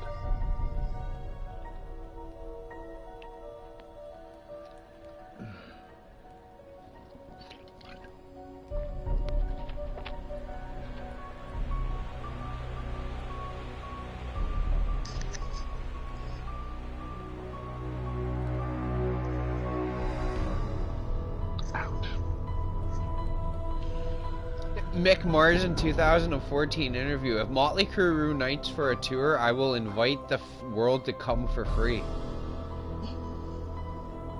Yeah, somebody should bring that up. He said that on national television. Because that means they just pretty much gave out their side of the ticket for free. So you only got to pay so much because Motley Crue's fucking paid for. So you only got to pay for like Def Leppard and Poison. Yeah.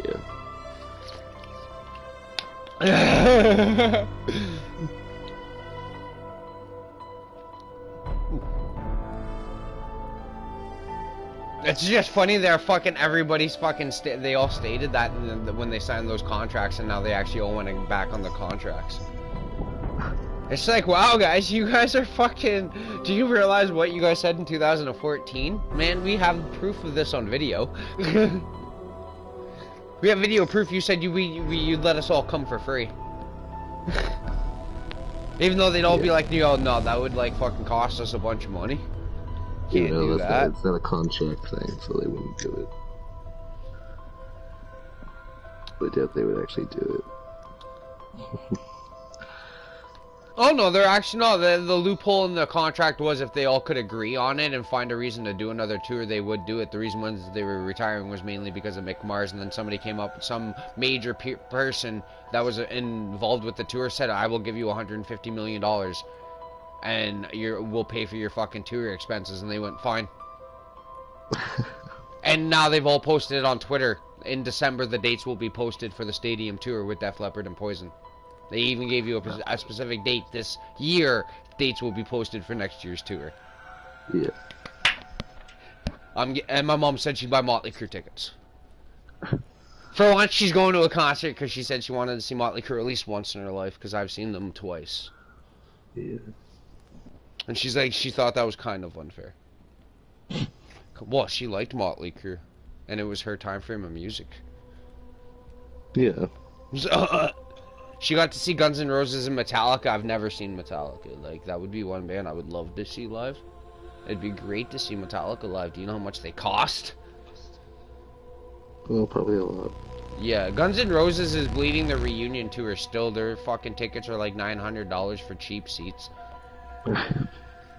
So, like, yeah, just to go look at Slash and Axl on one stage, you might as well fucking work forever. Pretty much. If you want to watch Guns N' Roses play live, just go to work for a week and don't go home. Sleep at work. Don't sleep at all. Yeah, don't even sleep at all, actually. Like, Rolling Stone tickets are just as bad, sir, so don't even, like... It's alright, because they're, like, about $500 more than the GNR shit, so... The Rolling Stones bleed their fucking talent dry too because they're talented at what they play and are still good at it in their 80s, so people are gonna pay all the money in the world to meet Keith Richards. It's ridiculous what people will pay to meet these old people. They know they're about to die, so they're like, I want to see him die on stage. It's gonna happen soon. Oh, I know. Ozzy is one we definitely think is gonna die on tour because he just signed up for another 2020 tour. Like fucking Mick Mars, I think is gonna have his spinal problem give out on him probably during this tour because I think that's why they originally retired. Because in the dirt, Mick Mars explains he has a spinal contractile disease that pretty much gives. It's like his spine has quick drying cement, so it pretty much shrinks him. It weighs him down and shrinks him. It's an actual spinal problem. I can't remember what it's called. It's got a very odd fucking name. It's a disease that it can happen, but it's not I guess a common one that happens to a lot of people. He's like the only person I know with it.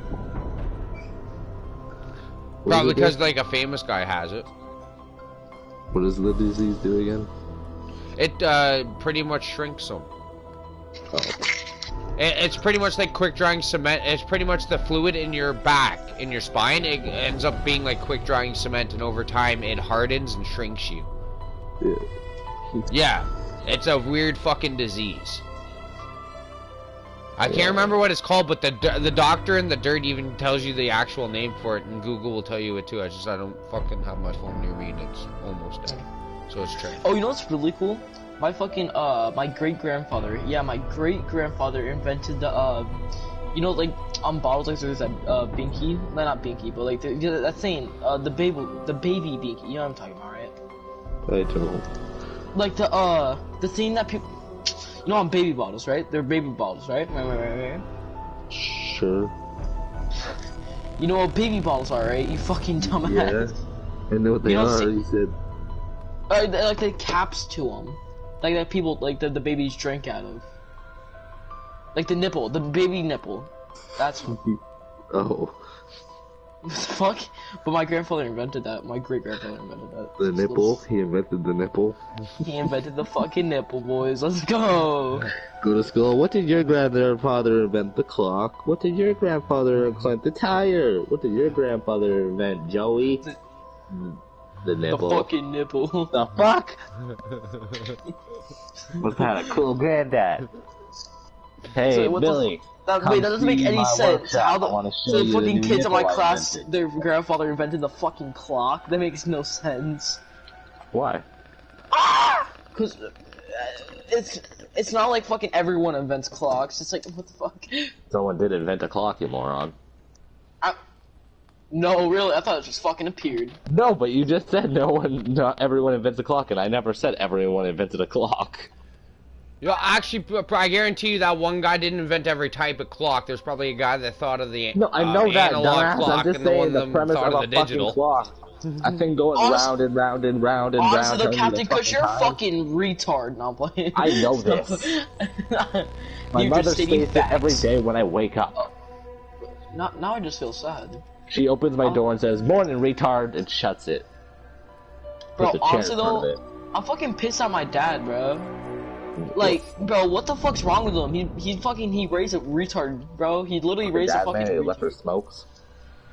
Huh? Wait, what? What? I mean, my dad does smoke, so I'm low-key kind of scared of that sometimes.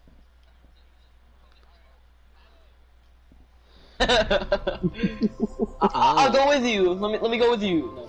Daddy, wait. Me and my parents all have a pot habit. One of my parents is an alcoholic.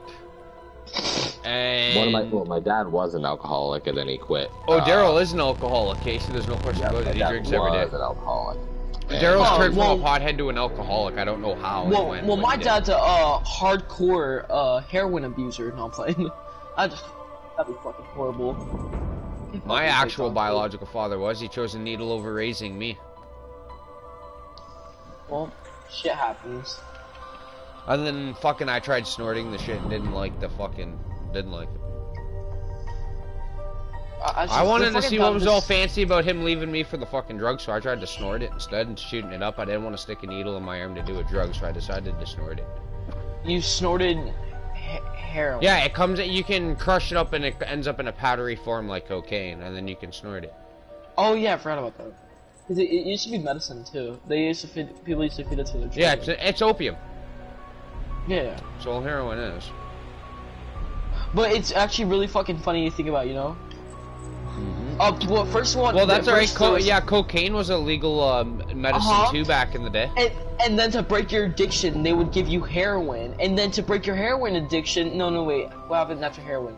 No, they just gave you cigarettes after heroin. That was really funny. They fucking to break your cocaine addiction, they gave you heroin. Oh, you smoke? Oh, you do cocaine? Okay, here's some heroin. Oh, you're doing heroin now, motherfucker. Here's some cigarettes. I mean, heroin wasn't fucking bad. Yeah, it is. I don't know, man. The Chinese It smoke wasn't it. bad, at least. Yeah, and a lot of people died from it.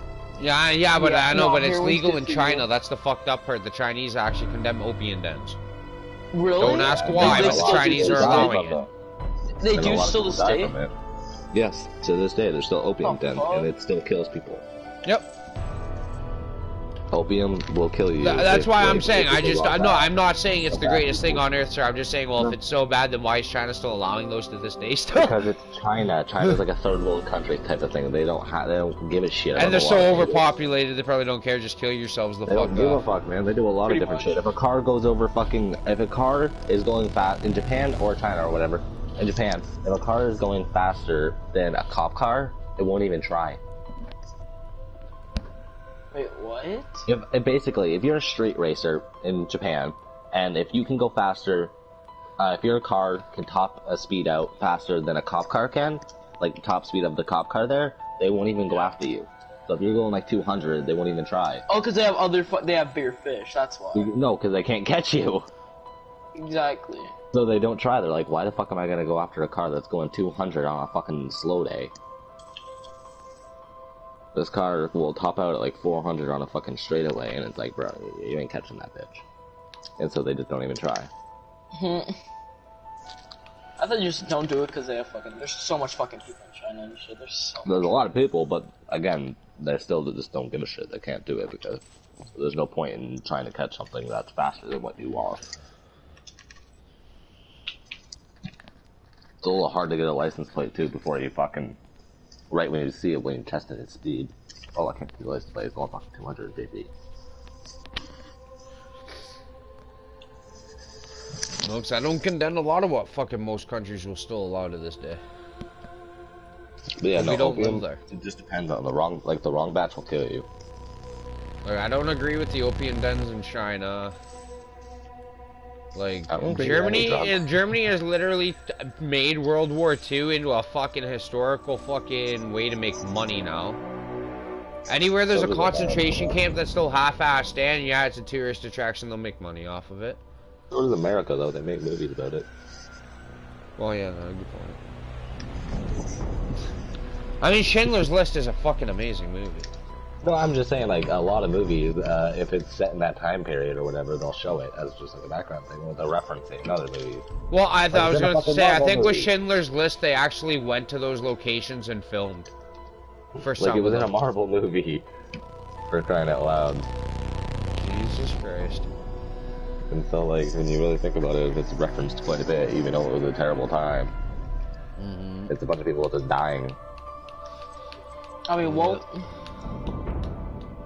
shit Which is happens, fucking lol. world. I'm Yeah, not- fucking World War, because two countries are fucking retarded. America and fucking, Just, Germany. Well, actually, Hitler. America What and had Germany originally battled. happened when I watched I a already- documentary on this. I know and- why Hitler already didn't win. It's because I told you this. He killed No, yeah, basically- I know, but initially how World War II started was he started taking Turkey and these smaller countries that just branched I out know. of Germany Turkey. and Yeah, pretty fuck much Turkey, made fuck themselves their own Turkey, individual. basically. Yeah, they were all He- actually a part of Germany, and then they all actually can make gold, and that was all of Germany's riches. They made Basically. fucking Germany poor.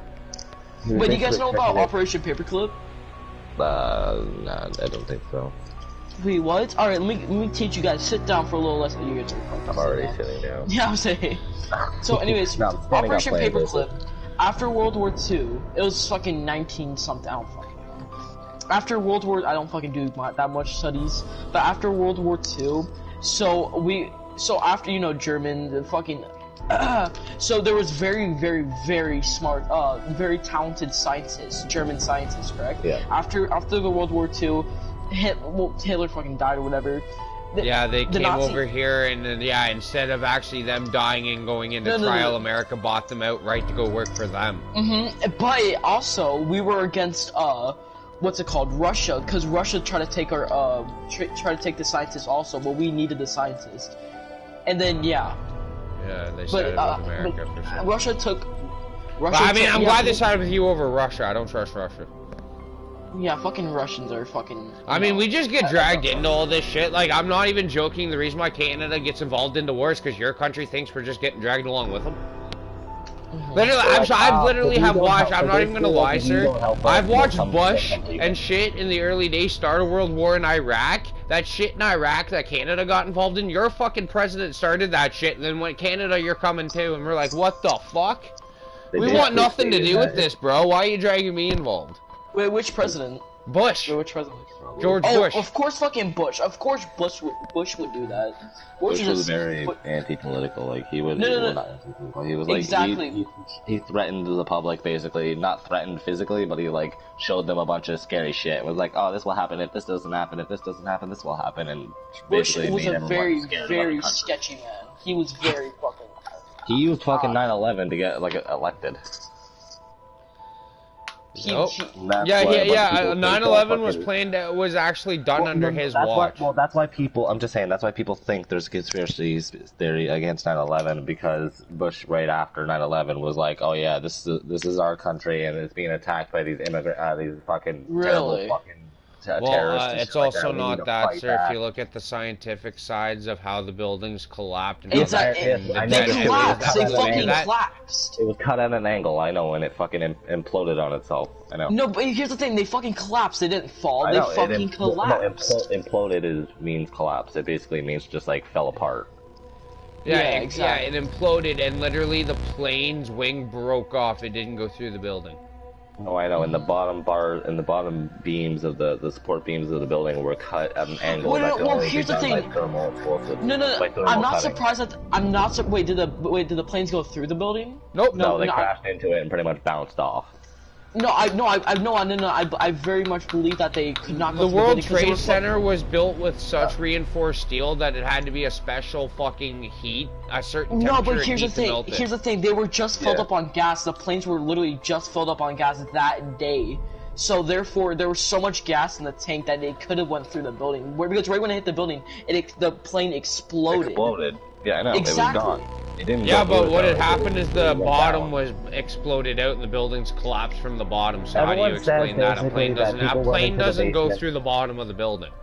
No, people said that they went into the basement. That people went into the bottom of the basement, and they were in the bottom support beams of the building were cut basically at an angle that could only be done by thermal heating and shit, because it has to reach a certain temperature to melt that type of metal, and especially it being cut at angles, because when they found the support beams, they were on angles. Either Bush had something to do with the fucking with the towers, or fucking God struck us down. It's either one of the fucking two. God struck us down and said, like, these two planes bad. Exactly. No, I don't fucking like that color. My favorite color is green, bitch. Damn. I don't fucking like that color. But it's literally it's one of the fucking two. And that's why there's that whole conspiracy theory. But no, with Hitler, basically, it was scientifically proven that Hitler would have created he would have succeeded in splitting the atoms first for America and creating the nuclear bomb before America if he didn't kill off all the scientists, the smartest scientists in Germany, beforehand. Because he basically went to them and they denied working for him and he just shot them. Said, oh, you won't work for me? Boom. And then all the fucking smart but idiotic ones went and worked for him, and they were too slow to fucking split the atoms, and America was able to do it first. And so, if he didn't kill all those fucking smart scientists in Germany, he would have fucking won. Well, I was gonna say, one of their best ones worked at Alcatraz, and he did remain alive. Yeah, but he was too stupid to pack, fucking Hitler was also too stupid to pack a parka and wanted fucking, where was it? Fucking... Shit, and he forgot how cold Russia is in the middle of the winter. Yeah, he basically didn't fucking prepare his army, his soldiers for the fucking winter. Oh, motherfucker! It was one of the coldest winters in Russian history. Yeah, and whereas fucking when basically America got and burned out. Canadian came into it, we're all like, yo, we're prepared. Yo, we got this shit. Where are my skates, son? Where are my Strap on snowshoes, eh? fucking snowshoes and I'll run there. Where's my AK? Where the fuck is it? Those kids just fucking dicked on me, dude. I got the AK, don't worry. Shit, I forgot the bullets.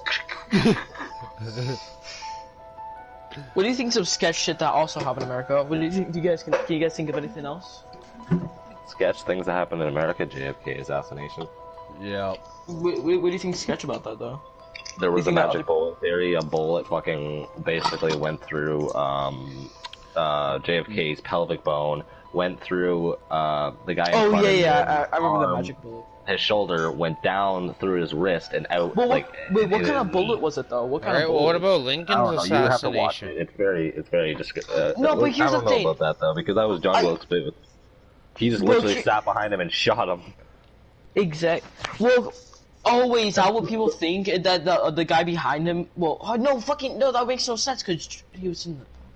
Wait a There minute. could have been something behind it, but I never really looked into it for that to be. There actual are a few conspiracy theories on No, that. I know that because if you watch the movie fucking National Treasure, there's a conspiracy theory in there about the Lincoln assassination. About how there was a cult that basically assigned, there was a treasure, I think this is just based on the movie, but there was a treasure basically that these guys were looking for, and fucking, John Wilkes Booth was one of the people trying to get these hints, and since he wouldn't fucking give him, his notebook where the fucking, the puzzle was, where to figure out to find the treasure's location, like El Dorado or some shit, fucking, because back then they believed in all this shit, all gold fucking places and shit like that, and so, he fucking went, because the president was supposedly knows about all these fucking conspiracies and secrets because of the little black book. Oh yeah, the president's book, I remember that one. That is No, an we're just actual gonna kidnap the conspiracy president and theory get the in real life. president's book. But in real life, that is an actual conspiracy theory too. But yeah, Yo, I he bet you was- there that's is a why he- president's book.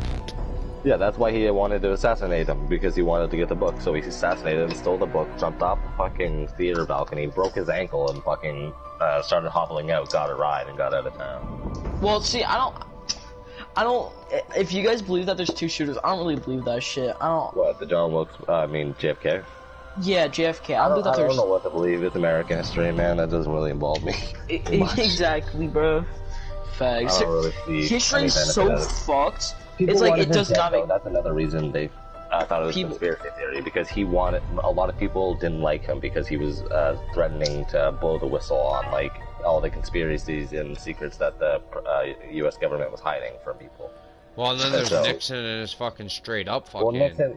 Nixon faked 3 moon landings, and that's why people nowadays still think that. Oh no, and there's the no. It has something to do with water and some. There's an actual water dam or something in the States he fucked with and had a big fucking.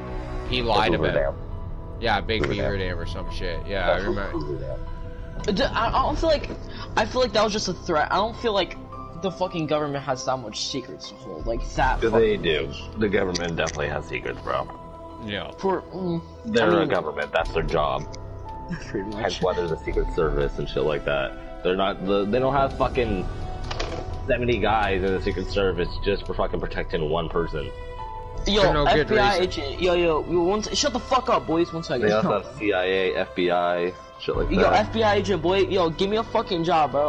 When I turn like 18, you finna sign me, right? Well, the CSI is the one with the most information because they're Central Intelligence Agency.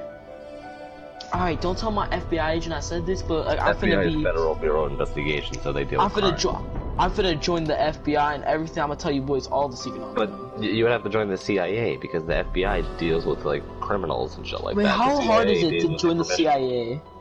How Very hard is difficult, it? probably, because you would have to go through extensive background checks, fucking regiment training and shit like that, depending on what kind of job you were going for, and you never know. I don't know how to apply to a fucking CIA. I don't even know if you can apply. Maybe you have What to the fuck? literally be recommended. You might I have don't know. to be picked Google up. how to apply to the CIA. How to apply to CIA? Like, Here's your sign application, here. man. I'll say sign here. Sign And you can here, initial here. Okay, dot the I's there, maybe some hearts here, smiley face there. Alright, so what's your name? You have to be honest with me. Don't be a little liar. I trust you. I trust Don't be you. a liar. Fuck. But no, fucking yeah. The CIA is the one that deals with all the information because they're literally Central Intelligence Agency, and the FBI is Federal Bureau of Investigation. And then you get the DEA, which are a bunch of assholes. Wait, Yeah, here's they're one assholes, thing. they're very Here's a secretive. couple things. I want to work for the CIA, but at the same time I don't. You know what I mean? I feel like it'd be a nice job Very just. secretive. I'm a very secret person, bro. Trust. Yeah. Then you would go through probably a bunch of I don't know if this is true, but you might need to go through like training. Test. Yeah, I'm guessing. Well, no, training to basically prevent you from spilling any secrets. So like interrogation, testing, and shit like that. Yeah, you're but- literally trust depending on what level of security you're in. You have access to some of the most top secret things in the fucking universe in the world. But here's the thing. I wanna do that shit, but I don't want to show up one day with fucking some guy pointing a gun on my head right when I open my door. Like I feel like that shit would happen. That's not how it would happen. You'd be sleeping, or you'd be in a car driving, and then sniper hit you. True. Some shit like that. It'd be very weird how you go and then make it look. Yeah, like an accident. Yeah. I want to die by someone very fucking smart. That'd be lit as fuck.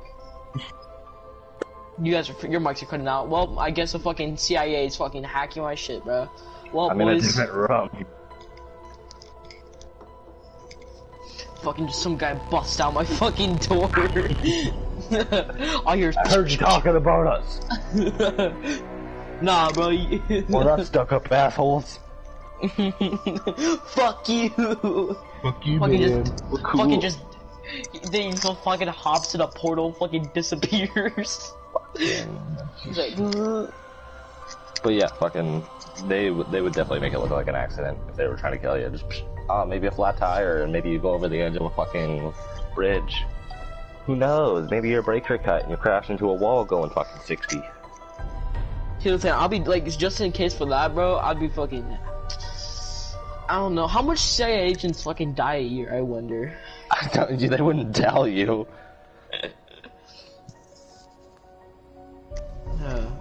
That's why I'm not finna get away for nothing. Never go on Right. Google and Google how to build a bomb. Wait, what? That's how you get on a CIA watch list. Yo, they finna be watching. Fuck yeah, dude. I want some You friends. can go on to if you want to Google and you start literally Googling a bunch of fucking terrorist activity shit, like a bunch of how to build a bomb. Fucking if you actually go on the schematics, fucking like actually try and figure the shit out for hours and hours and look through it, they'll fucking be like, hey, this guy's actually dedicated to trying to figure out. Yo, imagine googling how to fucking build a bomb. You Yo, can. imagine. It's science. I mean, you can, but A like, plus imagine B fucking. equals fucking C. C being an explosion. True. People make fucking bombs in people can make bombs in their garages. It's called a pipe bomb. Yeah. I know. Pipe bombs aren't very stupid. fucking hard to make. Not that I've ever made one. Cap. Okay, CIA. Do you hear me? I feel like me and my FBI agent are kind of close, bro. Like, I don't know his name, I don't know him at all, but like, I feel like me and him are kind of close. Oh, that's another one. Do you guys fucking, NSA. yo, Chaos, you there, bro? Yeah. All right. Why haven't you been talking, bro? Well, I've been commenting on something on Facebook because I've been in fucking promoting the Motley Crue tour and everybody's all skeptical about it, and yet I've been I went onto their website where they have posted it on their guaranteed website where if you go you can buy tickets come to set, and it said November 29th 2019 confirmed tour, stadium tour. It actually even gives you a date they confirmed it. Motley Crue actually confirmed I was gonna say I thought we were going to Jet Down, and then I was like, oh yeah, that's in February. Yeah, no, yeah. That's in February. Like Motley Crue's, like God only knows when they're hitting America. That was just when they're stating that's when the tour dates go up. Yeah. Is like But in that's December. another thing. Do you guys believe that like FBI agents and shit, like CIA, do you think Well, I like believe they it, hacked yeah. into our phones? Do you believe that shit? No, I believe they honestly can. That's easy as fuck to hack a phone. Yeah, 100%. Hey, you know how to do They that. probably shit, just but I don't do it think for the they fun do of it. if they need to. I don't think No, I'm they do saying- unless they need to. Unless Oh, they think yeah. it's suspicious, then they'll Exactly. figure it out. But if they If don't it's find it suspicious. suspicious, If they don't find you being suspicious, I doubt they're really interested in you, because the CIA probably has like 100 fucking other things that are way more important. I mean, we don't really sign contracts like, hey, oh, fucking asshole, bruh! They could easily, literally, if you've ever watched the Family Guy episode where fucking, what is it? Is it Family Guy? My bad, I screamed so fucking, I got cussed, so scared. I'm sorry. If you've ever watched the episode of South Park where fucking, Kyle signs, the Apple contract. Yeah, the human centipede. Without reading it, and he yeah, the human centipede. It's pretty much making fun of the human centipede. So I was like, no, but I was saying because they could literally, the CIA could literally hide something, being like, we are allowed to to go into your phone and fucking go through all your shit, blah blah blah blah blah. They could literally just hide it in there. It'd be the easiest thing because no one fucking reads that shit. No one, bruh. Maybe one fucking really super skeptical person in the fucking world that believes in every single conspiracy theory. They're probably like, nope, you just see this shit. I just thought about that, my kidneys. He's finna watch some porn, then he sees a fucking Pornhub ad, he reads every fucking thing. Are you sure it's for free? Where's the camera? Tape over the camera. Bad laptop. Fucking has 90 pieces of tape over his fucking laptop. A lot of people do that, actually. A lot of creepy people put, like, tape over their fucking laptop. Yeah, that's why I don't fucking do it. Well, I honestly would do that because I don't trust, because there are hackers that can easily get into your camera and trigger it and turn it on and see you and fucking shit. And so tape over the fucking camera on your laptop while you're not using it basically just ensures that no one will see you when your laptop's not on. Like, even if your laptop's off, they can still turn it on and turn on your camera. Mm-hmm. And if you're a good enough hacker and stuff, fucking that's why tape usually would probably be a good idea. Yep. Pure black tape. Because that's just so creepy. But no, I believe in, like, aliens, bro. Aliens is the one thing I believe in the most. Wait, do you believe in aliens like they visited the Earth? No, I don't believe anything's been to Earth. I believe they know about us. If there is a civilized, like, advanced civilization out there, then they definitely know about us. And if they know about us, they think we're too retarded to visit. And I agree. No. Alright, well, here's the fucking thing. Those guys down there are fucking blowing each other up. Stupid monkeys. No, I thought about that. I'm like, what the fuck? They're like, oh, they're looking down at us. They're like, oh, we're so much smarter. What if they're fucking dumber than us? What if they're so obviously, they're not dumb because they fucking learned how to travel space. True. I mean, you can easily travel space. That's like, fucking easy. Just go over fucking the speed of light. Just go over the speed of light. Speed to actually make it anywhere habitable. They obviously figured out a way to travel to us, a habitable planet, where they're not even in our solar system. So, like, nothing's in our solar system that we know about, and it would be pretty fucking obvious if there was something in our solar system. So, if nothing's in our solar system, then they need to be an advanced civilization enough to the point where they're able to travel to us, which takes light speed, because it takes space is. The moon may not look that far, but bro, it's far as fuck. And it takes fucking months to get there. Mm-hmm. And so that's just the moon. That's the fucking closest. That's the thing that lights up our fucking planet at night. Part of our planet at night. That's it. And it's so fucking close to us, but it's actually so fucking far away. So try thinking about how to get to another planet completely out of our solar system with people staying alive.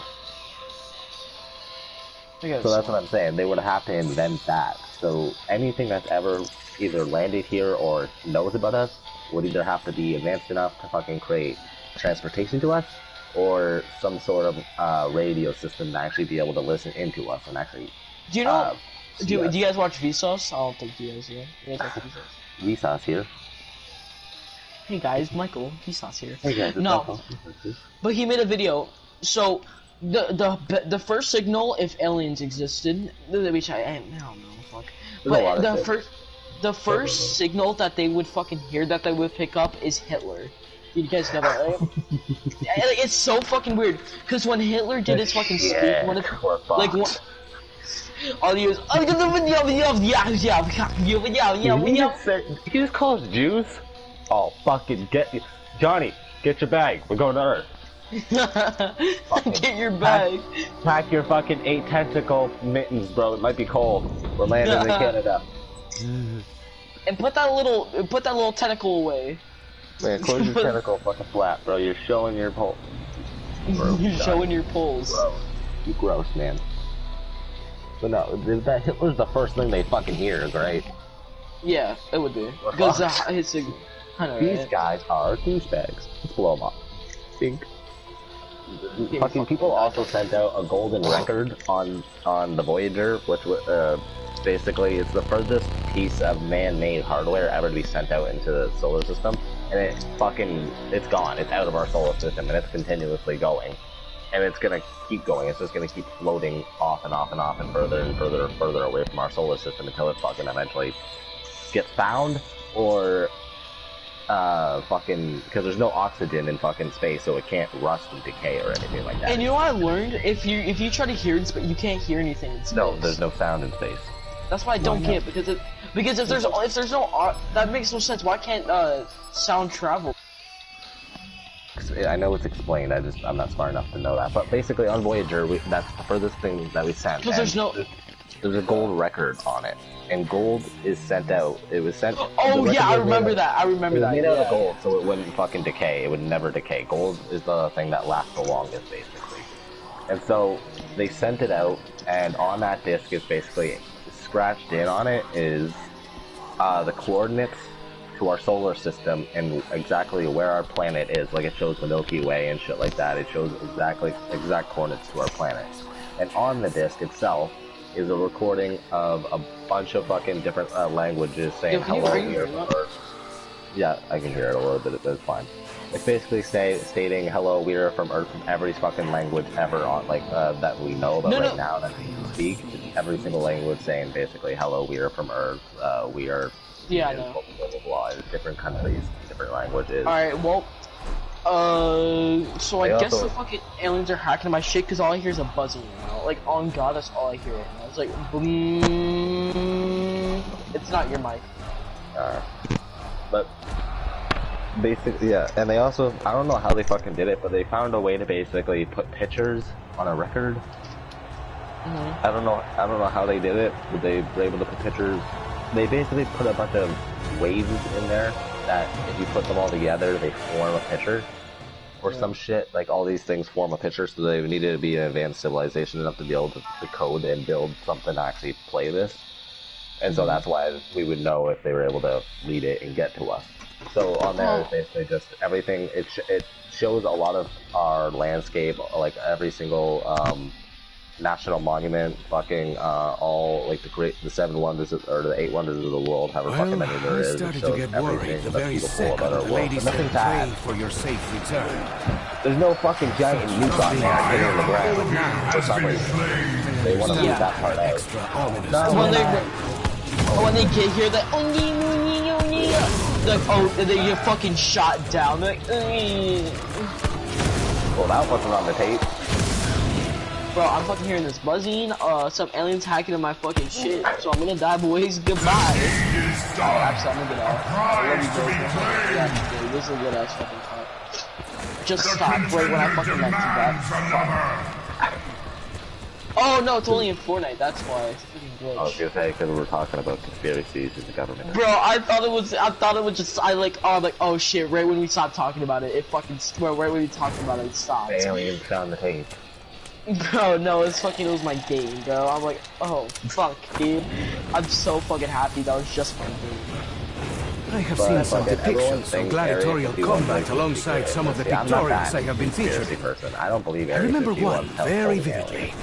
Or ever have. I had a small I feel like mustache. they're just really It's hiding bad Michael at Jackson and all the dead celebrities they claim are dead. Yeah, totally. No, that's at the Niagara Falls. Honestly, guys, don't make fun of me for saying this, but honestly, I feel like Michael Jackson's in Hawaii with Tupac. No, that's what Tupac is too. Area 51, they're all there.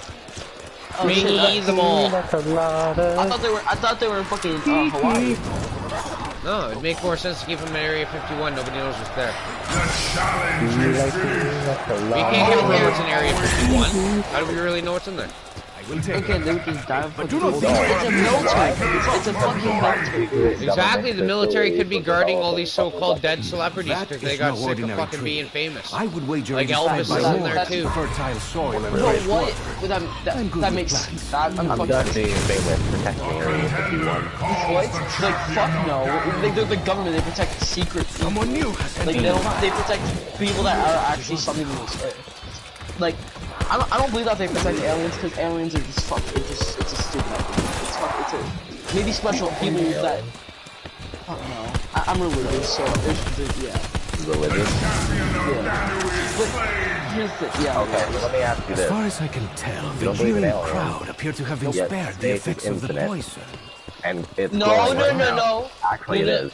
No. It's The universe is one big scientifically cube. proven The that universe there's is one big cube. It's called the Minecraft block.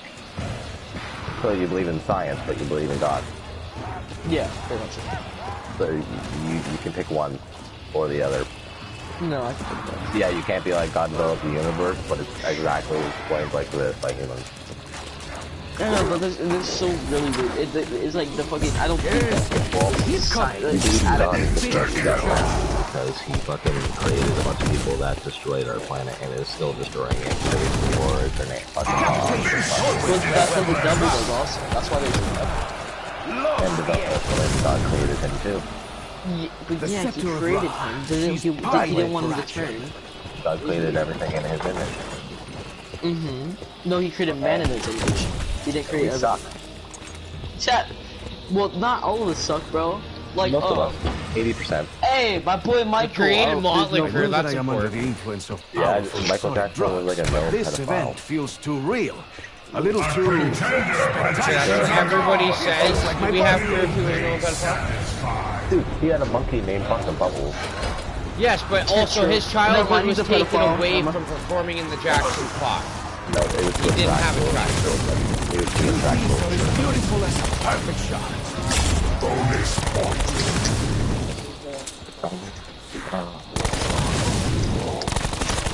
Alright, boys. Love you both. I don't You believe in aliens? I don't know. Alright. But Cass, you've been streaming this whole fucking time. A drop of flame. You've been streaming this whole time. That's an element of danger. Wait, are you streaming on Twitch or YouTube? YouTube. So where? All my videos are on YouTube. I have Spider-Man videos for me platining the game, to me playing zombies, to me goofing around on Red Dead, to me playing UFC, me playing NHL 20. I think I've streamed almost every game I own. Yeah. Except for Batman, which I'm going to stream the new game Plus mode. When I start it. I'm busy fucking with the Riddler right now on my other file.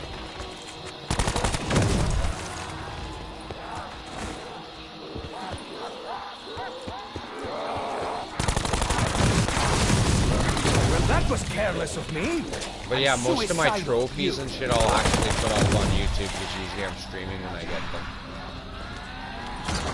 So eventually if you watch my 5 to 8 hour videos of Red Dead and shit, you'll come across random trophies.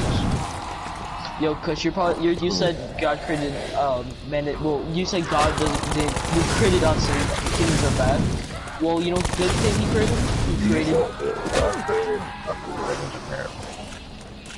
he created this and like, he created man and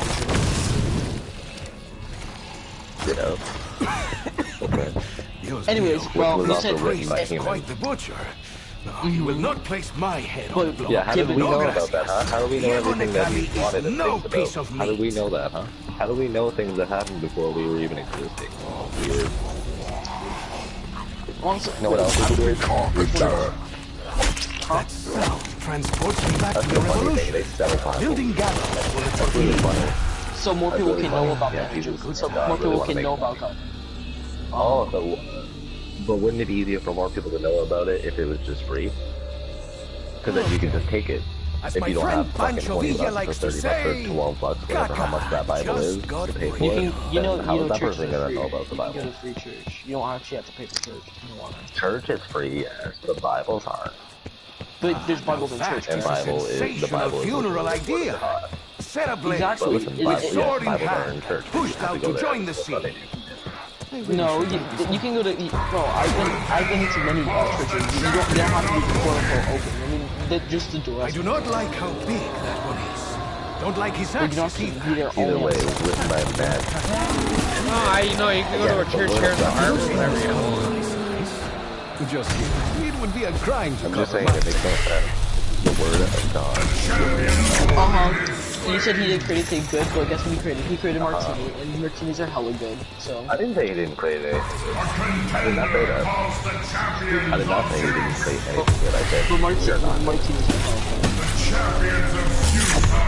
okay. We invented that actually. Well, especially dead ones. he Don't created have the humans. good And sense to stay down.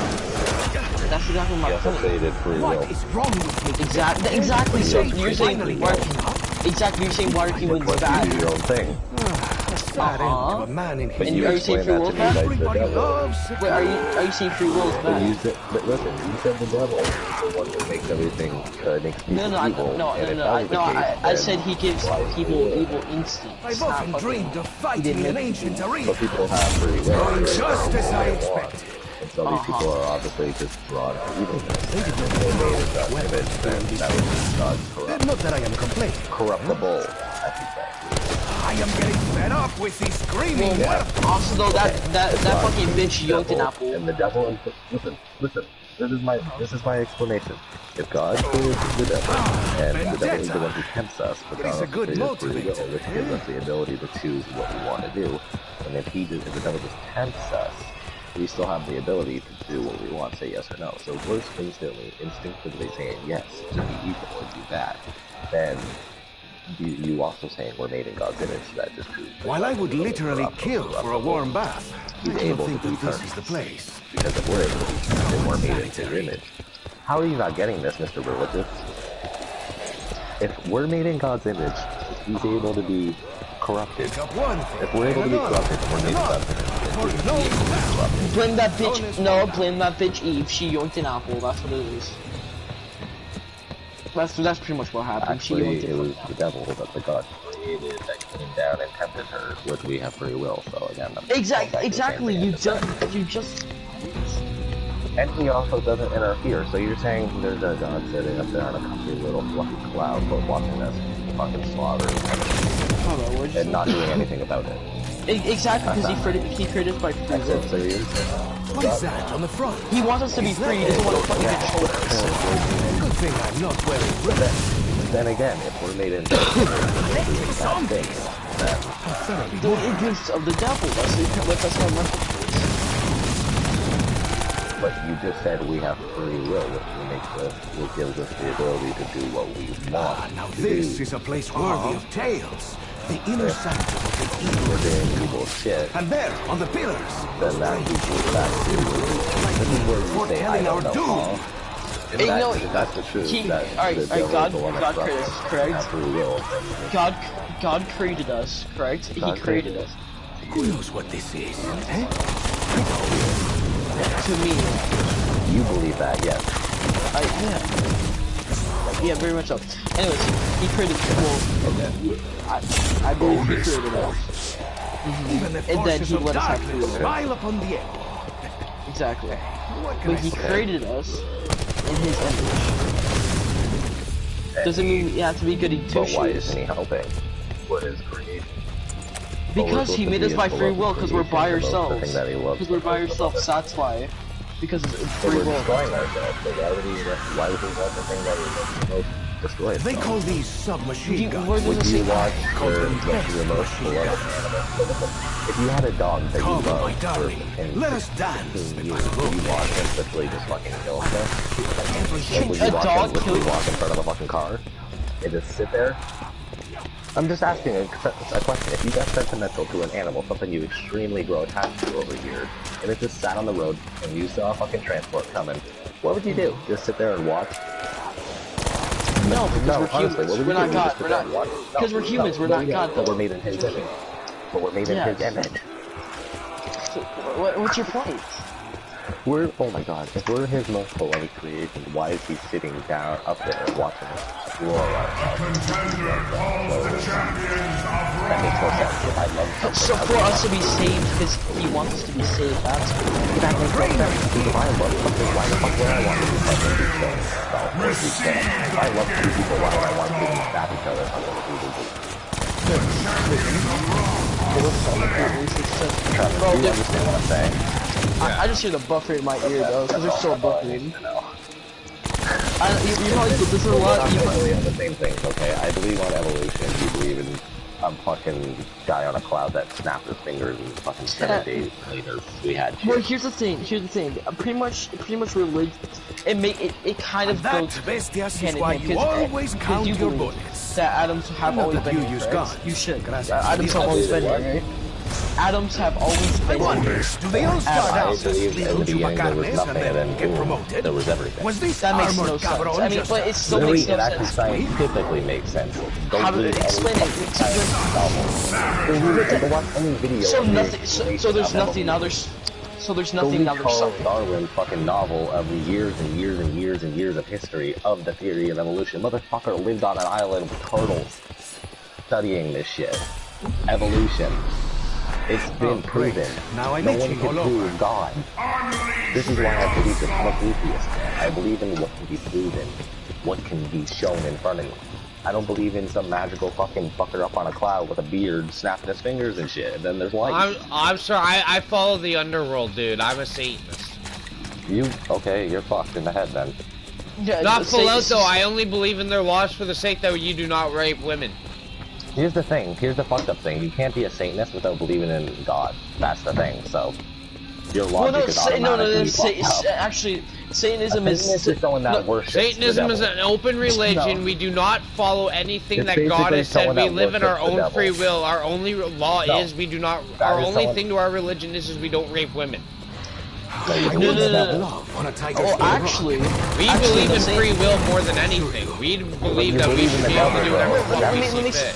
Let me explain something. But with Satanism, is that you're pretty much your own god. That's pretty much exactly. Yeah, the same. that's exactly usually what. Yeah, that's what Satanism is. Yeah. That's what it was found. Satanism was founded on. It was founded on cults believing in fucking sacrificing. Shit That to the originally, devil. but it has turned to a religion where pretty much you are your self-made god.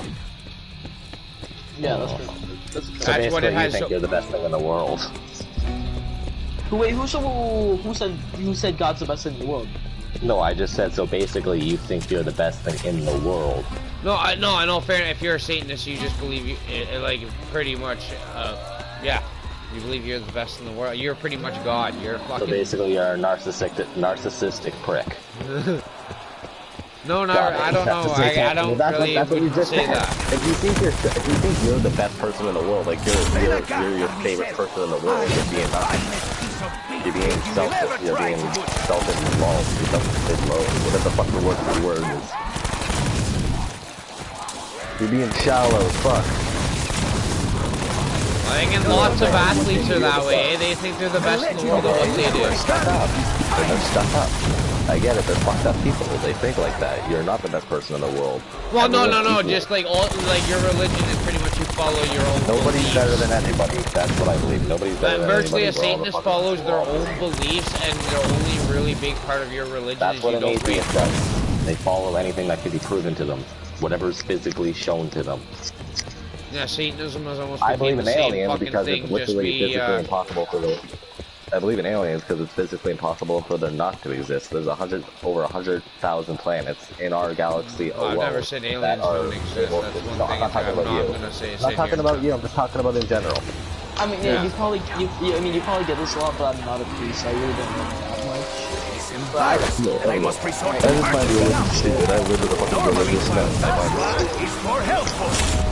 I find all religions dumb because that's another thing. So all Christians basically believe in one God, their God, but then they slander every other God, which makes no sense. Why can you believe in your God, but then every other God's fake? Because in the Bible, I know how we because in can the Bible get said these if you tigers only to leave us alone. So you're being assholes basically to every other person on fucking earth that believes in And anything else. it does not say being I get it. I'm going back to fucking talking to dick. It says only worship one God.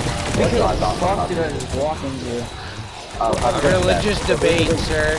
Just because, like, in all fairness, I just said I'm a Satanist, which is true. I believe I'm more of an atheist person that just kind of believes I do not rape women. If you're saying in the Bible that it says only believe in one God, as in God Himself, because He's His Bible. Satanist is never. Satanist doesn't do that because either. Wait, do you think God believes in other gods? Do you think God would believe in other gods? That would make no sense. The fucking Hindus exactly. believe in other gods? No, that's what my point is. But that's what my point was. You guys, Christians, think that every other god is phony and fake, but you believe in your God. Why is every other god fake and made up and funny to think about? But your God, the guy that sits on a cloud with a fucking beard and a robe, and in 7 days snaps his fucking fingers and stuff, everything was existing. Flying access. And on the 7th day, and on the 6th day, he created plants, and on the 7th day, he did nothing. So virtually, he's a private. But when actual facts of science, when actual science and facts are brought up to your fucking eyes, you're like, no, that's fake, that doesn't fucking... Wait, what did I say? Even though it makes complete logical sense. I just stated that... Well, I was gonna say, our Satanism religion doesn't slander everybody, we're just kind of our own people.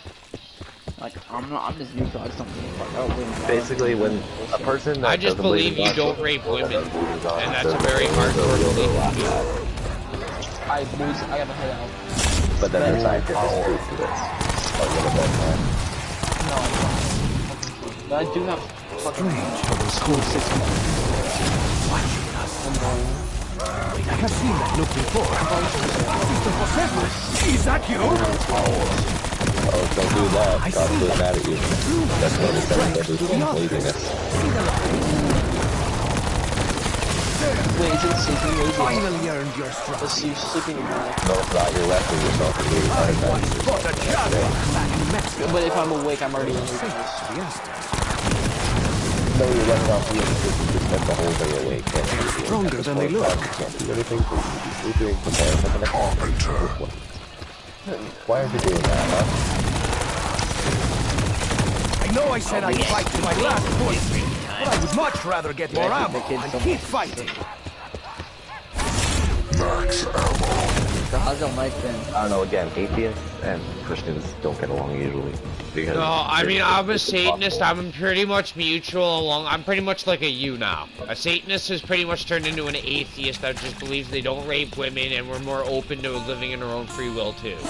That should be part of a religion. So What do we so have you're here? Christian? No. A trail of fire to light So Diego's who's way? Christian? That kid? Color me intrigued. Not me. I'm an atheist. I'm a Satanist, I just don't believe in raping women and that actually is a law, a part of your religion rule. Yeah, In the my buddy had the Satanist Bible and the 10 Not Satan even rules that, on his raping a back female in is Aurelia. morally He was a hardcore Satanist, great. that's how I got into it. And it would He make you taught a me a bit coward about it. if you're a person. You have to rape a woman. It's disgusting. That's why I'm against it. That's like Yeah, but that makes no sense. It's part of your religion. That's a law. That's a law. Yeah, I know, but it's also a part of your religion that you frown even worse on that shit. But most people will do it anyway. If you're an actual Satanist, most people will not do it if you're a Satanist, because that's something we will not intend to do. Whereas some people will do it. Travis, man, you might as well be a Scientologist. Something protects the demons from the fire. I think people can rape women because they're Scientologists believe in this guy named, I forget his name, but they believe in a guy that existed like 50 years ago. We meet again, destroyer. Apparently he forgot it, and that he spoke a bunch of weird creepy words. If I run all around and die, won't I just wake back up in that cave? And yeah, that's Scientology for you. So if you believe in, if you say your religion is not raping women, and so when you go to your church and you say my religion, I don't rape women, I that should just be suppose if common I'm sense. an arse too busy, Might as well go I to will a buy my Scientology own. church and be like, yo, Jeff, where my kicks at? That's 12, yeah, where are my kicks? I just literally, I don't know. For me, it's just, if you can prove it to me, if I can see you fly, then I'll believe you fly. If you just comes down, I'll be like, oh my god, Holy Ghost, I believe in you. But until that day, Hey man, I'm not saying God's a fucking real person. I'm not the one sitting here high believing that some guy in a cloud snapped his fingers and the world was created in 7 days. I'm not even into that shit. That shit's bullshit. That's what an atheist does, though. They're just basically like, if God does come down one day and says, yo, I'm God, cool, water the wine, done, cool, walk on water, boys, then I'm like, shit.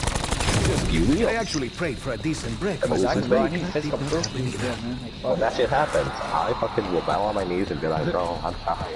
Bro, I will suck him off when that happens. Kill that day, you know. No, I get that, exactly. Kill that day, I'm a thing. Shit I'll exploded. give him the best BJ's ever had, dude. Until then, no. You know. And the world is infinite, okay?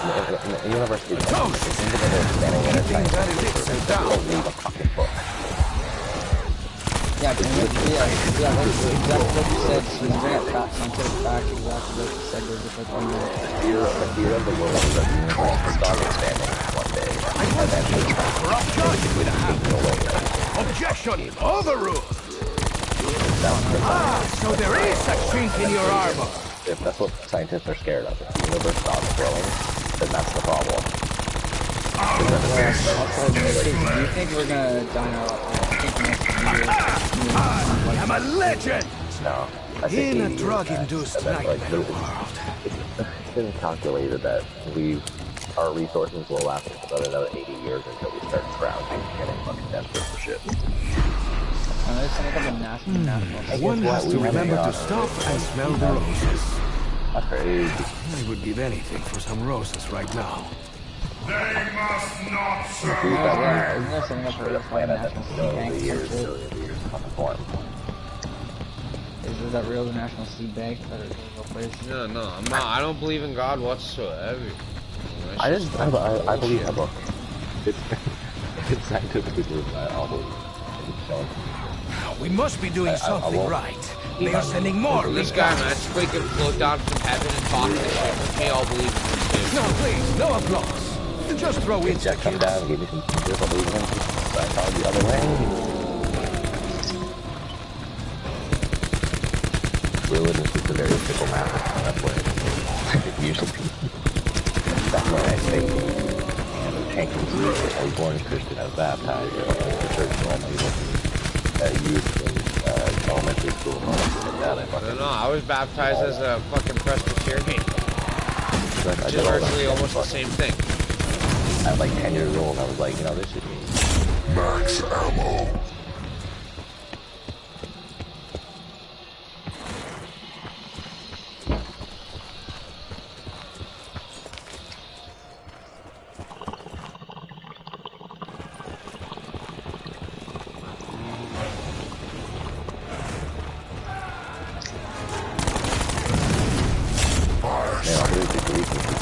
I am not what they call a cheapskate.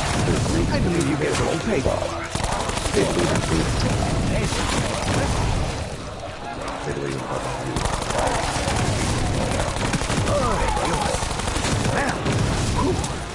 Was that you?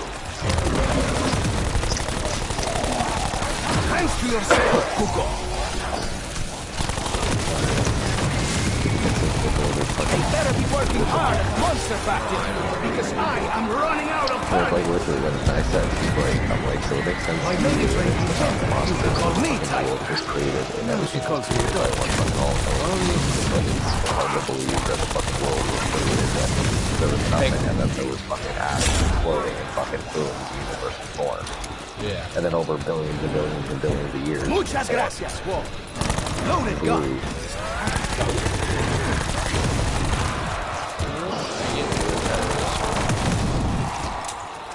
But we can't prove that. We can't prove God. And that's why Nine lives, see? Why we have people like Sheldon Cooper trying to figure it out? we had. We got now.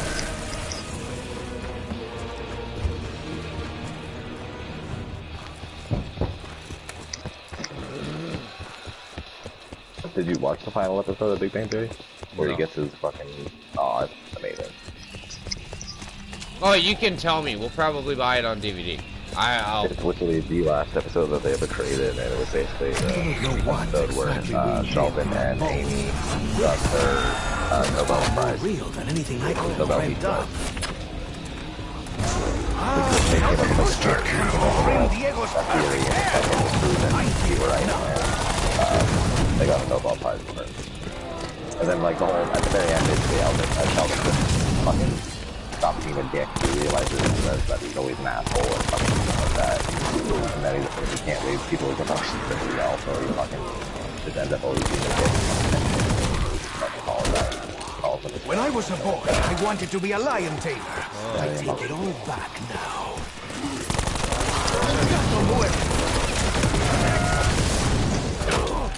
Good show, though. Oh, it's a great show. I loved it. I just didn't get to see the last episode. Bonus points. I want one of those. Oh, we've got most of them right on DVD from season 1 through fucking like in 9. How many of these mindless ghouls must I kill to impress you, audience? Take it out, bring it in, bring it out, bring it back in. Well, when it comes to certain TV shows that we have a couple of show up, like I've got all of Sons of Anarchy. That was a great show in my opinion. I never watched it. Oh, it's so realistic to how the biker life is. Yeah, it's really accurate to it. Like they actually went and hung out with like Hell's Angels and shit. Yeah. No, I thought you could watch it all the time, but Oh no, like if you probably saw an episode or two, you could probably get into it. Just didn't watch it. A few of my cousins couldn't even get into it, and I was like, really? It's a sick ass show. no, some people, yeah, I like that shit. Some people hate everything I watch. And so,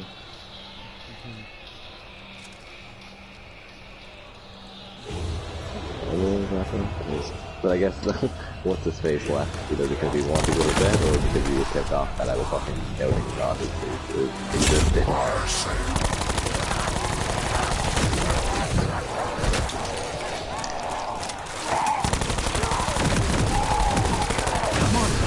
Concentrate.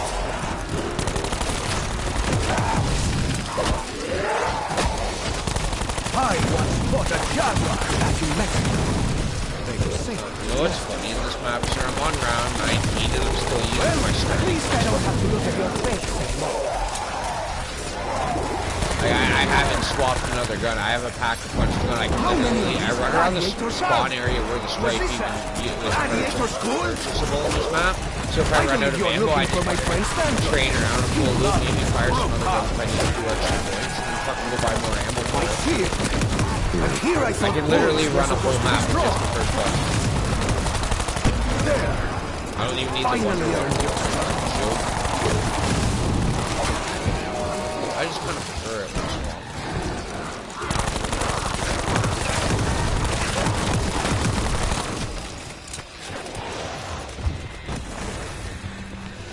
Yeah, why do you leave? Fucking case I joined, I got off, and there's no more Jago Puma for the season, some bullshit that. I'm gonna start the fucking dude, fucking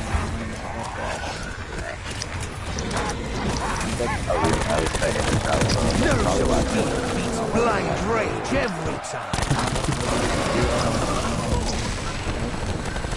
We were all just arguing, not arguing, but we were kind of fucking arguing over it. Perhaps I should pick up a We spear. were getting there. Nope, today is a bullet's kind of day. Double points.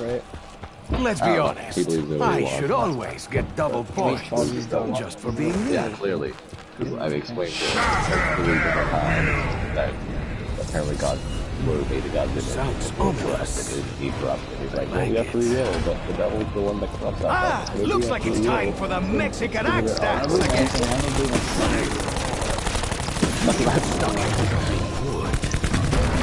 Like, I know this doesn't really have anything to do with it, but like, fuck science, just like, class like the best thing, dude.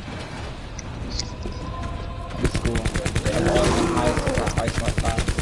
I once made love on a tiger skin rock. These beasts, I assure you. I mean, that kind of was me, I just like, I'm lying, I was always like, surprised when I didn't I got from the algebra. Max ammo! Mass Fucking massacre! inviting him, he's even jerking off. Fucking dummy fucking side. I'm gonna fucking destroy supplies mission in Red Dead right now. RJ, I'm fucking on round 21 and 9 with the strife. What the fuck is wrong with me?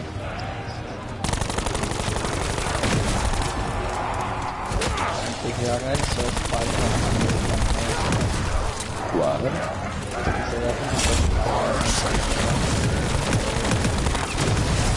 Just to destroy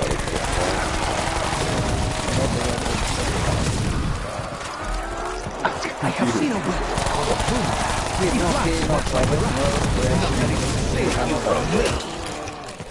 Oh, that's a raid, I think, probably for a raider.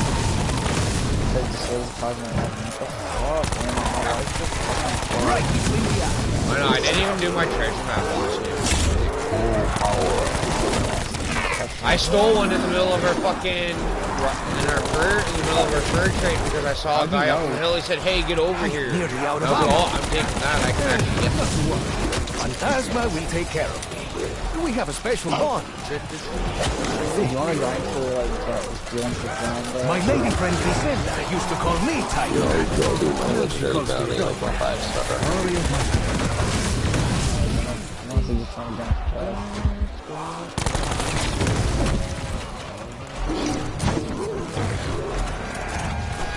So it's gonna get like an hour or so because I get fucking really. I prefer dogs to cats. I'm gonna find out what you You fought well, senor. It's something about that. It's the shit, man. It's the shit. Life is precious, the Hot water, bro. Now That's get all. up and That's all you need. take it for from your water enemies. seasoning and That's do you it, strain the man. water as I do?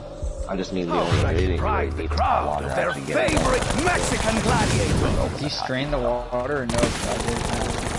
I leave tablespoons in there, so there's some, but I don't because I don't like it all clumpy. Like when the shit clumps up a little bit, Yeah. like the powder. Yeah. So I put like a couple. Oh, nice! This horse is kicking me in the fucking face, dude. Fucking the other last month or some shit I ordered. I was trying to do that. I ordered salmon beef jerky and fucking I gave it to my stepdad, not telling him what it was. I was like, here, try this. So he fucking ate it and he was like, huh. And I was like, that's salmon jerky. And he was like, this fucking tastes disgusting. And fucking like a week later or something, he gave some to his friend overnight. And fucking he was fucking disgusted. It smells like ass. It smells like utter ass, bro. When you open this bag of jerky, it smells like shit. It smells like a fish been rotting in your fucking Hyundai on a hot summer day.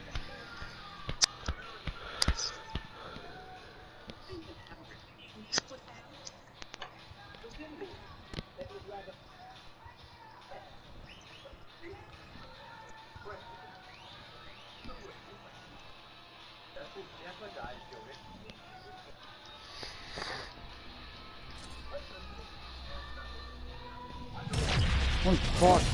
Fuck you! Fuck you! I'm just trying to surprise and taking this a decent amount of time. Dumb mad.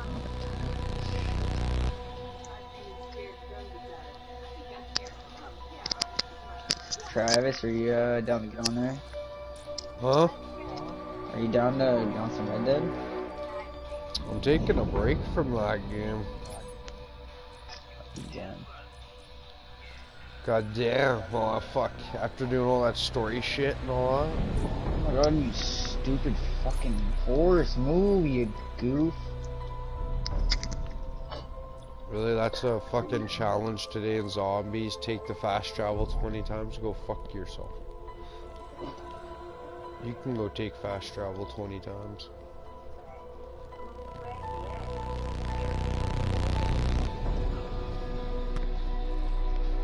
What on Red Dead? No, on Zombies. Here to restock. here to open waste my time, and I won't waste yours.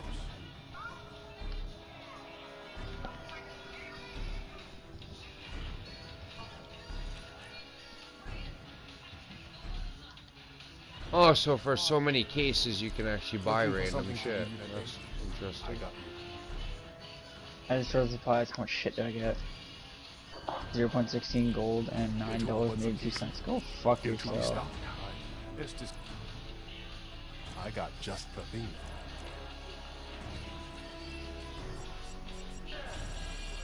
Alright, bro, can you have your session? No. You see how many of these you got? Yeah, once I get to a good spot, right now I'm in the middle of bumfuck Idaho. Alright. Who's playing that? Me. Okay, you fucking keep that shit. Hell yeah, dude. Okay, yeah, Casey also like rap hot, of course. Right? I don't know, I like the number off that a lot. You like rap? That's not a lot. No.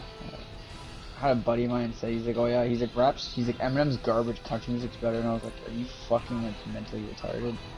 I like some country, I like all the genres.